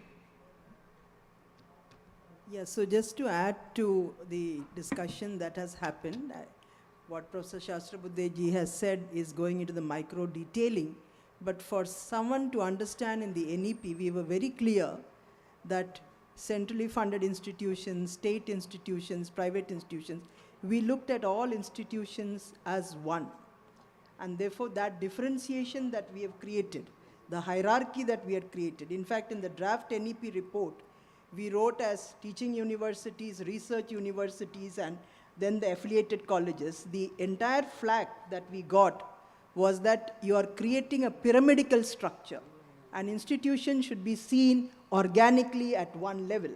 You can have variations in quality, but don't create a hierarchy that centrally funded stand on top of it, then comes the state funded, then comes the other level institutions, within that the engineering, within that the general universities. You have created a highly fragmented system. And so the NEP actually said, can we move away from restructuring the higher education spaces? From the governance models, from the funding models, we have not reached that stage. Like Professor Ved Prakash is mentioning, it is an attitudinal shift. So it is typical that an IIT will feel that I stand much higher than an NIT. Therefore, NIT may take in an IIT's credit, but not vice versa, but it's a matter of time, where, as Professor Shastrabuddhe said, the kind of migration of credits in principle being accepted. You can do your quality checks, but in principle being accepted, it should be left to a student to acquire credits from multiple institutions, moving away from the rigidities that we have been for years on end doing it, because NEP's core principle is move away from rigidities, provide for flexibilities. And these structures that we have are actual rigidities that we need to move away from. So the systems are being put in place, but it becomes very important that attitudinally, we ourselves don't have a feeling of a halo around our head that it is an IIT as against an NIT, as against a state university, as against a private. NEP even went to the extent of saying both public funded and private institutions would be governed by the same lens and have the same norms and standards. So when we are creating an ecosystem where there is an understanding of mutual trust and mutual exchange, that is the principle that credit transfer needs to bring in. And that principle of credit transfer, I think, in maybe a couple of years, we will be having it. Once we have, like we have all institutions with the board of governors, we have better understanding that the NEP's actual intent is what we need to actually bring into practice. And as Professor Ved Prakash said, it is already a commitment. Then it is up to us as institutions all to live up to that commitment so that our future generation gets the benefit of these kind of flexibilities that the NEP has envisaged. So I think it's a matter of time. I don't think we really need to get very hassled about it. And I'm sure, being an eternal optimist, and particularly on a day when someone whom we worked with, Professor Kasturiranganji, not being there, I was actually saying, should I be there when he is no more? Feeling was among the committee members, no, you're actually paying a tribute to him, because he would have liked it much better that an event on NEP where we are discussing threadbare challenges on the ground is being done on a day that he has physically left this world. So I think I once again pay homage to the person who gave me this kind of a comprehensive view. And I think all of us, it's not the homage is not really symbolically done only in the silence, but the homage is done in understanding the letter and spirit of the national education policy and implementing it in the spirit that he wanted us to implement it. I will also like to add one point here, that looking at this credit transfer, we should look it as an opportunity, especially in the skill development courses. Up to 50% now we can do the skill courses. A student sitting in urban area, metro cities like Delhi, if he or she wants to do a course on fish farming, it cannot be done in his or her university. So can there be different expertise coming from our different institutions? And it will not be that this is upper and this is lower. They are the different skill requirements, and wherever you can see that in your nearby area, these are the industries available. This is where the employability is there. Try to capture, evolve, because in skill-based courses, you will also require appropriate infrastructure. It cannot be developed that in every institution you'll be able to provide the skills for all this type. So I think this is the area which we can really harness and take as an opportunity, and we collectively across the country, let us provide our students different options, and through the credit transfer and through the ABC, I think we can really make it happen. Thank you.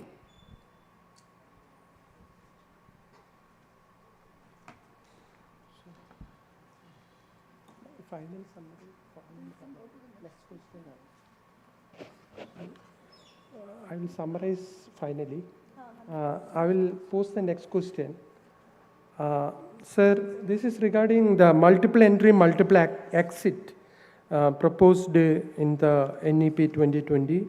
Recently, the Senate of NIT Calicut has deliberated on this and has approved the guidelines proposed in NEP 2020. With this, student after 1 year, BTech student after 1 year can exit with a UG certificate, provided he or she acquires certain number of credits and the acquired skill development should be there. Then the student can exit after 2 years with an undergraduate diploma, and so on. So my question is, how can the UG certificate and diploma that a student gets will be useful for him? Because if he is discontinuing the course temporarily for 1 year and he wanted to take up a job with a UG certificate or UG diploma, will it be possible for the student to get employment?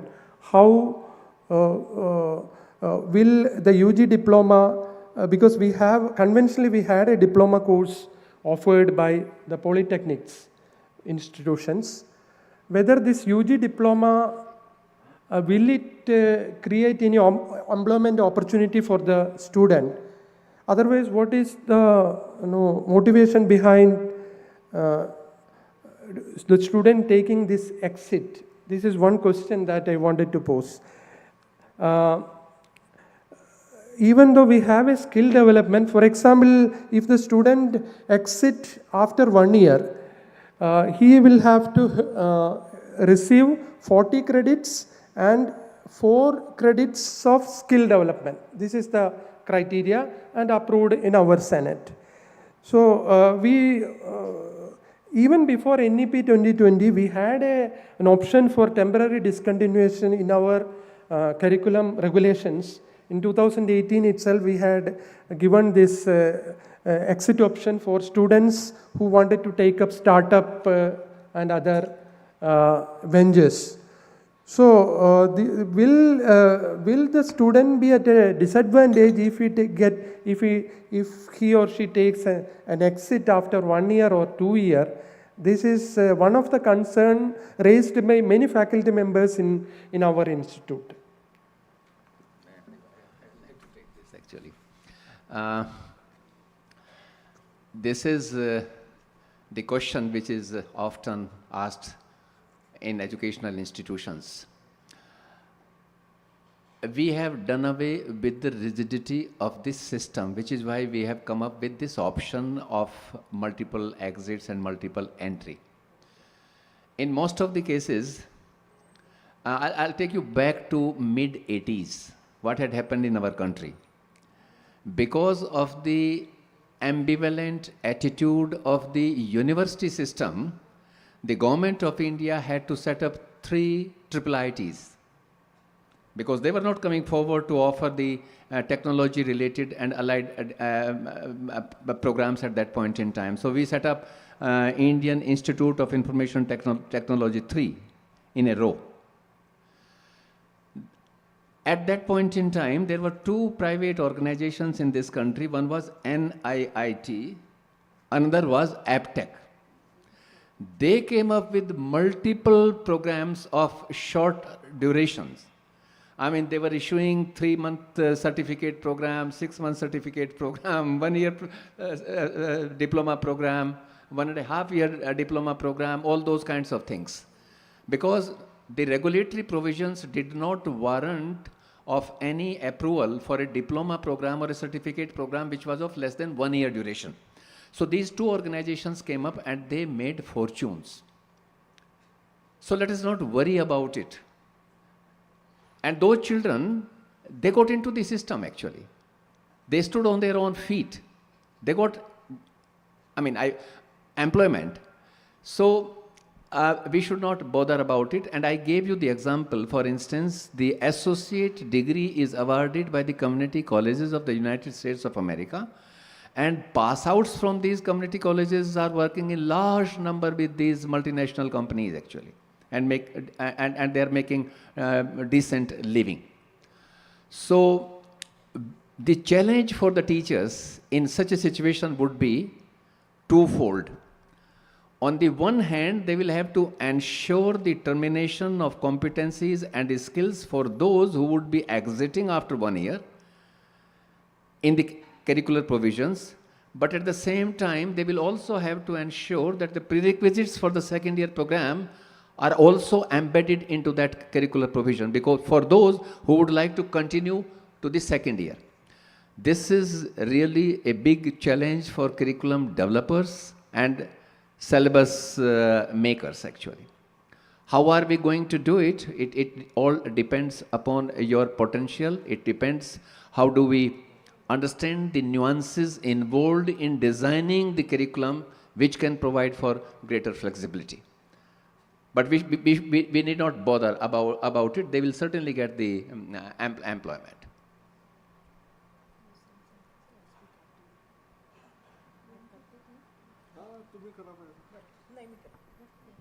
So then I think, Dr. Babu, I think we'll put it in this way, again going back to what the NEP envisaged. We all are committed to the idea of lifelong learning, and we also are in a stage where in higher education, when we are saying that you want to transit to a GER to reach 50% by 2035 and so on, with a target that we will have universalization of secondary education by 2030 so that the transition rate there gets into the higher education. The conceptual thing that we are all 20th century, we are all products of the 20th century learning ecosystem, is that if we did not complete a course within a given time frame, that is your exact 4 years or your exact 3 years in one go, you are treated as a failure or a dropout. Okay, that was the stigmatization that we gave, and if at all I wanted to come back into the system of education, I have to redo all the credits that I have already done, which is meaningless because you are actually saying that your system had not given that student that kind of degrees or, I mean, the competencies and the capabilities. So the idea of taking a break without condemning the student as being a dropout or a failure was one of the rationale why we gave that exit option. Now, when you give that exit option, what did we say? You are to do mandatorily the internship. Only those who want a certificate can get a certification with the 40 credits plus the internship. So you don't just walk out of your first year without having fulfilled both the curricular and the competencies and then go out. So you are, in a certain sense, and let me also tell you, if you're looking at the future of higher education, it's all about micro-credentialing. You may have absolutely no possibility of physical universities. If you start looking at, globally, if you start Googling and searching on what is education going forward with all AI and so on coming up, we are talking about maybe no classrooms in the physical sense at all, people going in for online. And the employers are also not very necessarily keen on having a full-fledged degree holder as against someone who has a micro-credential which has a valid skill that helps them in that industry. Now this is the scenario. It is our own legacy of our own mindset where we are believing that these students will not get employment. And like the examples given of NIIT and Aptech, who sort of relied on that, we are also reaching a stage where, Dr. Babu, if you're talking about teachers as a profession, we wanted to put it in the policy, we didn't do it because we thought that we are not mature enough to reach that stage, that if you call teaching as a professional skill, then I need to be just qualified to be a teacher. I need not be attached to an institution. And I can be someone like a chartered accountant with a certificate where my professional services are available to institutions. This is where we are going. So when we are reaching that stage, I don't think we need to, but the practical problem that Professor Ved Prakash ji mentioned is when you are allowing that exit option, ensure that the student is not a half-baked student going out with that certification. And also ensure that the student who is going to continue doing it in the second year, the kind of seamlessness that is ensured, that needs to be ensured. That, of course, is an on-ground challenge. But otherwise, I think it is perfectly right in a system of lifelong learning not to condemn students who wanted to take a break for a very valid reason. It's not to say that 100 students joining, 90 will take a break. But if 1% wanted to take a break, let us give that self-esteem to an adult learner, an 18-year-old who exercises the right to franchise, to take a conscious decision that I want to take a break for maybe a job, for maybe getting some anything, and come back into the system within not an infinite period, but a 7-year period, which I think is fairly reasonable. If you read the guidelines of UGC for ABC and MEME, it is not that we have kept it infinite, we have said it is a 7-year period. I think it's fair enough, rather than condemning that student as being a dropout. But the quality part needs to be ensured, that is the 40 credits or whatever, every state government may have done it differently, with internship, only then the certification. If they don't do the certificate, take a break, credits will remain in the ABC, but they will not get a certificate to support it. That is how we need to look at it, and I don't see that should be a problem. Yeah, I just add the same. I think we also have done that. So far, no requests came since 2022-23 academic year onwards. As she said rightly, there are several causes. As dropout, they don't want health reasons, or they want to get a job, but the guidelines are given. They have to complete this many credit, this many courses, and 2 years should be over. Then this certificate. Then diploma if they complete 3 years, and this many crores. It's not that everybody can just walk out after 3 years and so on. And as you said, sometimes they are having problems. They cannot take certificate or diploma, but they can take a break because of their health other reasons. And as you said, ABC is used to there. Within 2 years, 3 years, there are guidelines already given. They will come back to the system, of course, with a term constraint. I think this is what we are doing in IIT Palakkad. I think all other institutions follow that. Then there should not be any problem. Job. Now, each institution, they are trying to increase the number of international students in their campus. Even the ministry has given certain guidelines. Now, the problem with this is that these international students, when they complete their degree here, will they be getting a job here? Whereas when our own students go to US and for MS degree, they get job. So since the job market in our country is not strong, will this vertical internationalization, will it become successful in the real sense? Because ultimately, one obvious choice will be for the students to come would be for a job, for getting a job after a degree. I don't know, is there really a concern in that?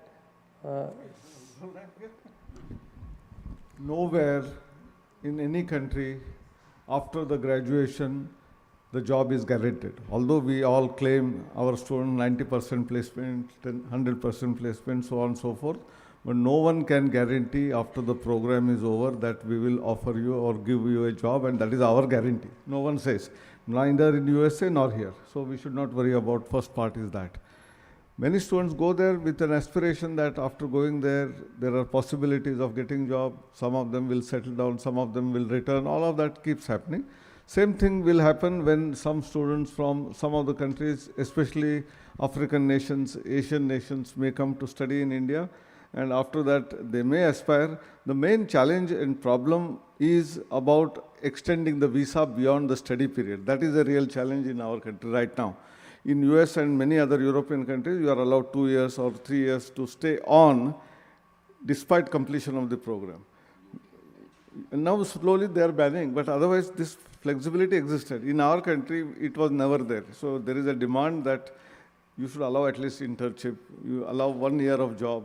Such things are also happening. That is one opportunity. The second part is they can go back. If the quality of education that is imparted here is of very high standard, good quality, they should go back to their country and do their job.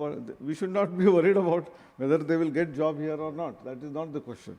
But how do we attract them? How do we make our systems much more efficient, better? Teaching learning becomes better. That is the intent of the internationalization. Two other things which are happening is under internationalization itself, Indian institutions have been encouraged to start and set up campuses abroad. At least two IITs, IIT Madras, IIT Delhi have set up campuses in Zanzibar and Abu Dhabi. Similarly, UGC has formed new regulations for attracting foreign universities in the top 500 ranked, Times Higher Education and QS ranking to come and set up campuses. So far, there were 13 applications received, out of which 2 were rejected, but 11 institutions are in a way selected. Formally, 5 have been given LOI, the remaining are in the pipeline, the things are in process from the UGC. So it is both ways. We want, instead of our students only going physically to foreign universities, some of the foreign universities coming here, with the lesser expenditure, you will get the same quality of education and degrees of those universities, is number one. Number two, it is not necessary that only for doing normal education like BA, BSc, BCom, or engineering that students from abroad may like to come here. There are different things which they can learn from out of our diversity in terms of our culture, music, dance, drama. We are so rich.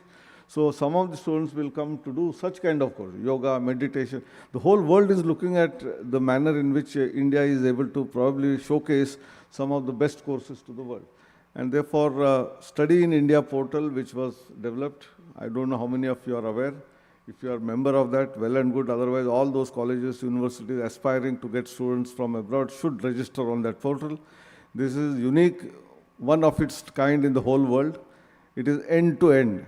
Right from discovery, if a student from, say, Africa or some Europe wants to study architecture in India, and in the keyword architecture is put, some 10 to 20 top architecture colleges who are taking foreign students will pop up.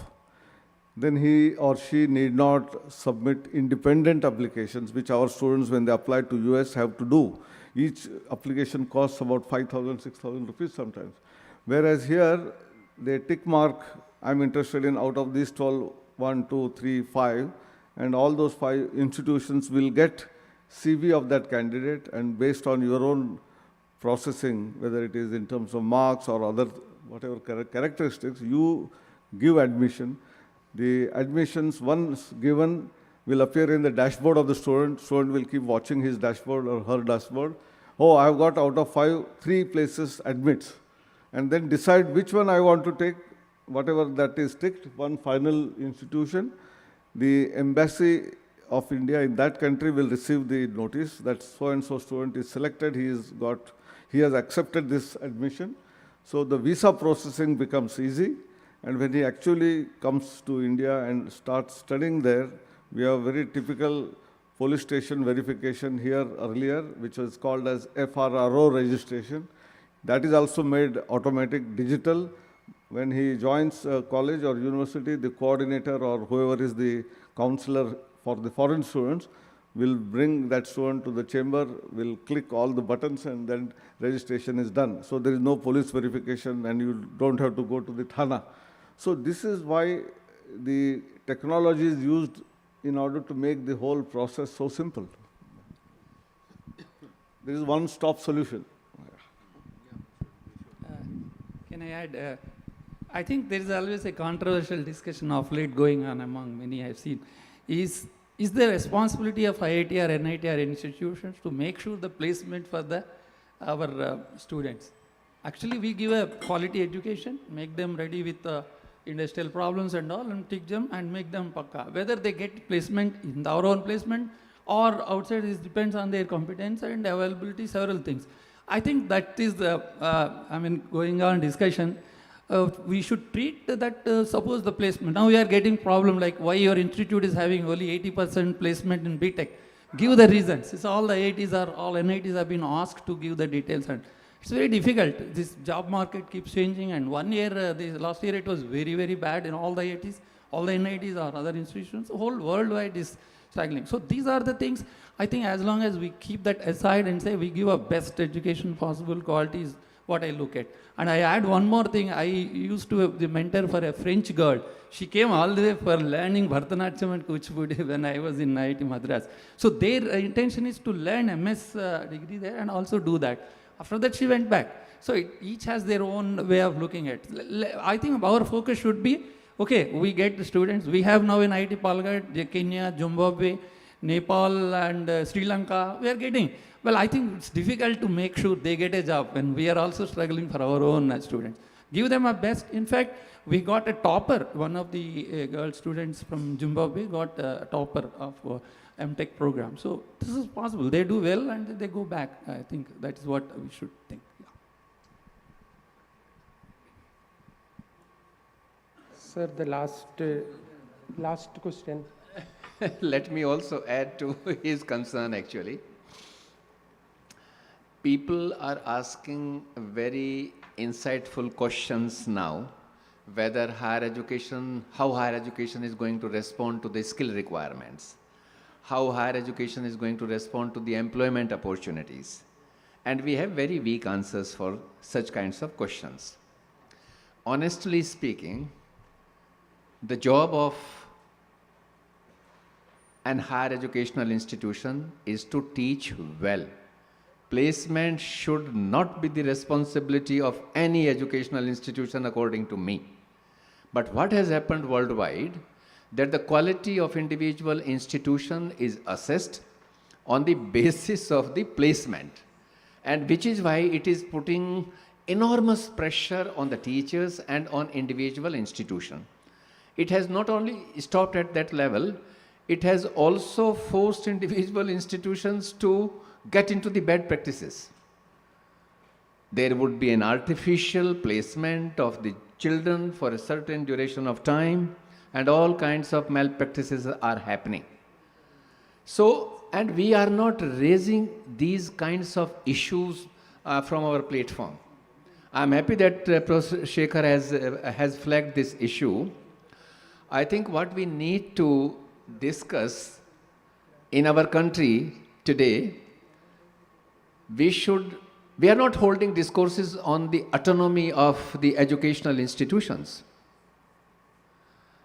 And at a time when the institutions are under severe scrutiny, he is also responsible for one kind of scrutiny because he happens to be the chairman of the National Assessment and Accreditation Council.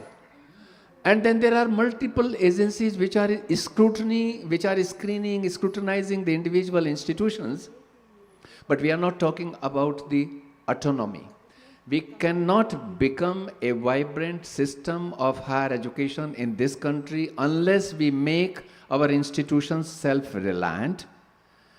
And that is possible only when we commit as a nation state to provide sufficient resources on a protracted basis.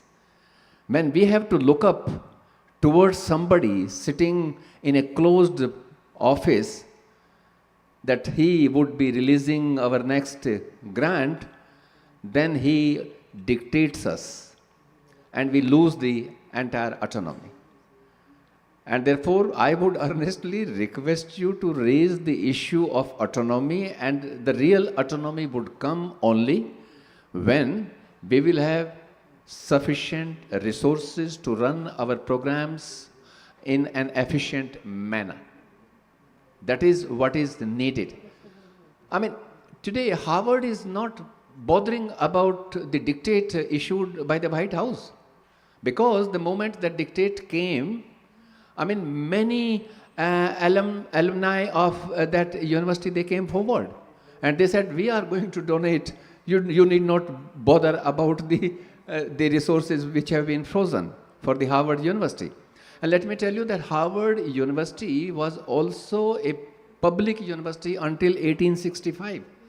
But when the reputation of Harvard started sinking, it were the alumni who came together and took over the management of that institution. Today, the board of governors of the Harvard University is 90% of the members of the board of governors are the alumni of that university. So I think we should hold discourses on this aspect of autonomy, and autonomy in the real sense actually. Autonomy is a self-regulating exercise with the fullest element of accountability. and for which the responsibility would certainly lie on individual teachers. So that is what is more important in order to become a vibrant higher education system actually. Now what is happening, I was making a comparison. I'll tell you the example. I'll take only 2 minutes.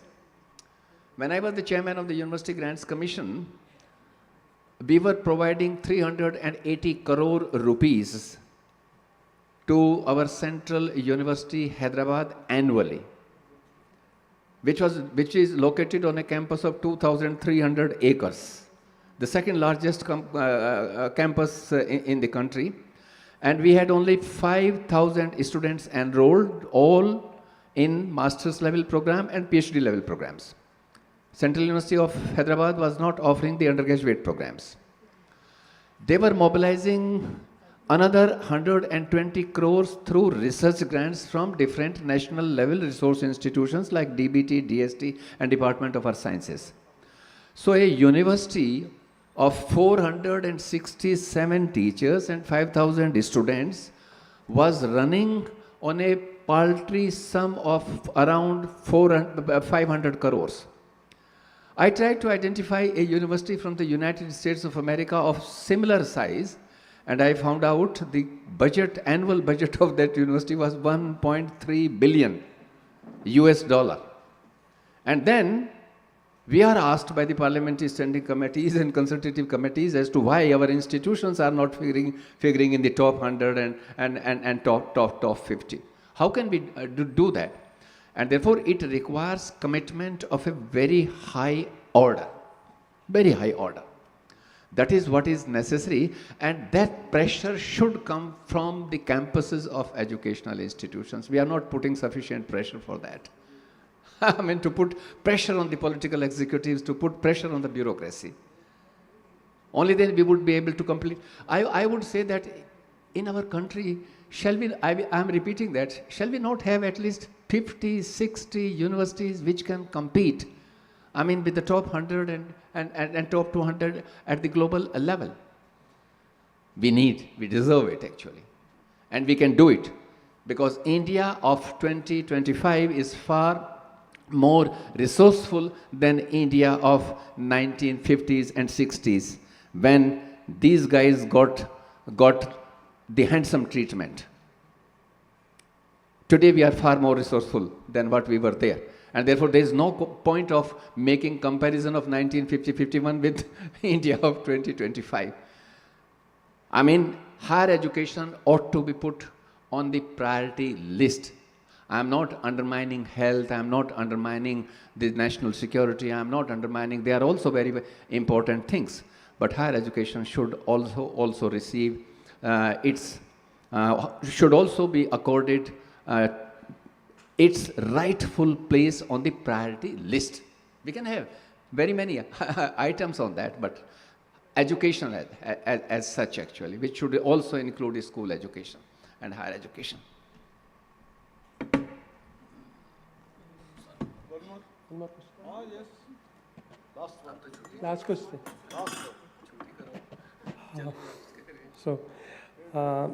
Thank you, sir. This is regarding the BTech curriculum revision that happened in our institute in 2023. We have followed the provisions in the NEP, laid out in the NEP 2020 and National Credit Framework. As per National Credit Framework, 18 to 22 credits per semester, so which amounts to total of almost 160 credits for getting a BTech degree. To give more flexibility for the students and to create an environment of interdisciplinary teaching, we have introduced open electives in our institute for the students. And so if we look at the curriculum structure, program core and program elective, about 80 credits for program core and program elective. Remaining credits are, apart from the project, are for open electives. So this has reduced the number of core subjects in the curriculum of each BTech program. For example, I belong to Electronics and Communication Engineering department. I used to teach communication engineering, communication networking related subjects. So previously we had 4 fundamental courses on communication. First level course, which is usually offered in third semester, analog communication, followed by digital communication. Then we had information theory and error control coding. In the new curriculum revision, these 4 courses have been trimmed, and we are offering 2 courses instead of the 4 courses. That means the contents in these 4 courses are trimmed to suit and made into 2 courses, 2 core courses on communication engineering. So this has put a lot of pressure on the students as well, because they used to they used to learn this as 4 different courses, and now they are learning it as 2 courses. And as faculty members, we are not able to compromise on the content. So, so this is a very, this has become a very debatable topic among the faculty members of our institute, not only in EC department, but also in all other departments. So, and since we have given more flexibility for the students to take courses from other departments, some students usually take very irrelevant courses as well, which are not at all relevant to their studies. So I would like to, I request the honorable experts to throw some light on this issue. This issue may be universal throughout. Many institutes may be facing the same issue. So, this is my last question. Sir? Ravi, you didn't answer any questions, and this is your topic. No, during pandemic, IIT Bombay started its revision, this curriculum revision debate. Pandemic got over, debate did not get over. IIT Bombay has 700 faculty. You have 400 faculty. 1100 faculty could not decide in 4 years. You want to decide in the next 30 seconds, is it? This debate will never get settled. But I'll answer in a different way. Who is the customer here? Faculty or students or industry? If faculty say this is right and this is what we will teach, argument is over. If students say this is what I want to learn and faculty are ready to teach that, argument is over. If we both think industry is the one who employs our students and they say this is what your students have to learn and students are ready and faculty are ready, then also argument is over. But then obviously argument is not over.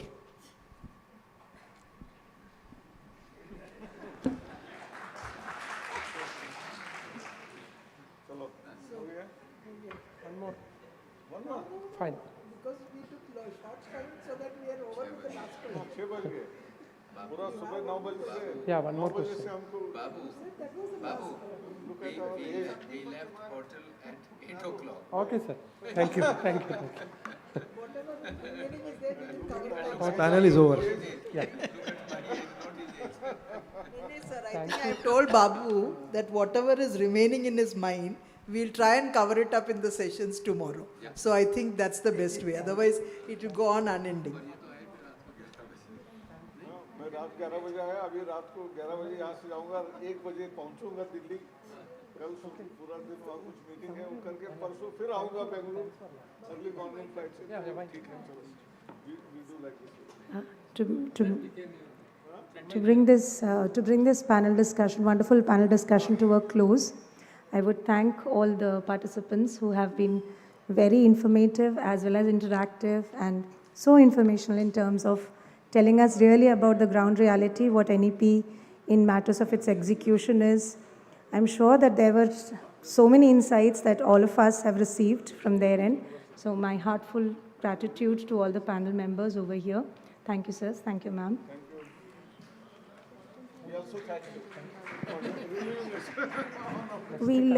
We'll allow this time for all the open interactions that you wish to have with all our experts and even among the delegates. There is a cultural evening planned for today at the same venue where we'll be able to witness a lot of performances from across Kerala, and it's a fusion, and followed by that is a mime presentation by our own students of NIT. I look forward to having you all back in this auditorium.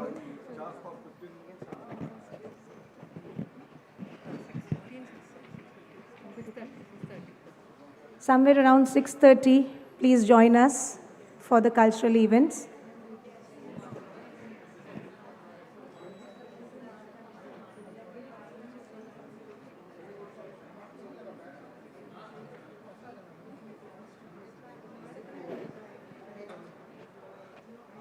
Thank you all.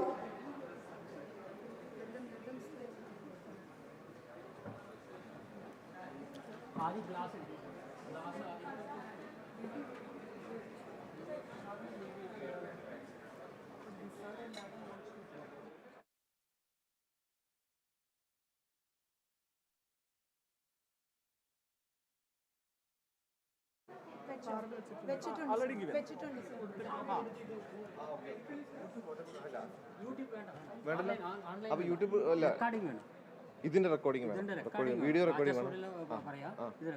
YouTube നമ്മൾ live stream of നാളത്തേക്ക് live stream madam Sumesh. Hello. Sir. Hello. Sir, Ved Prakash sir and all are coming out. Hello.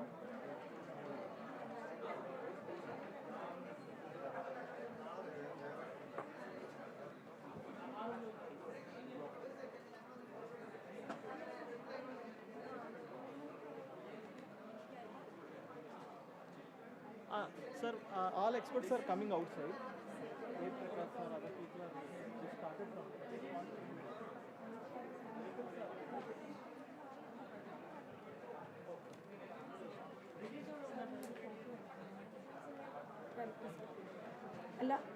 Photo session. Chairs we can.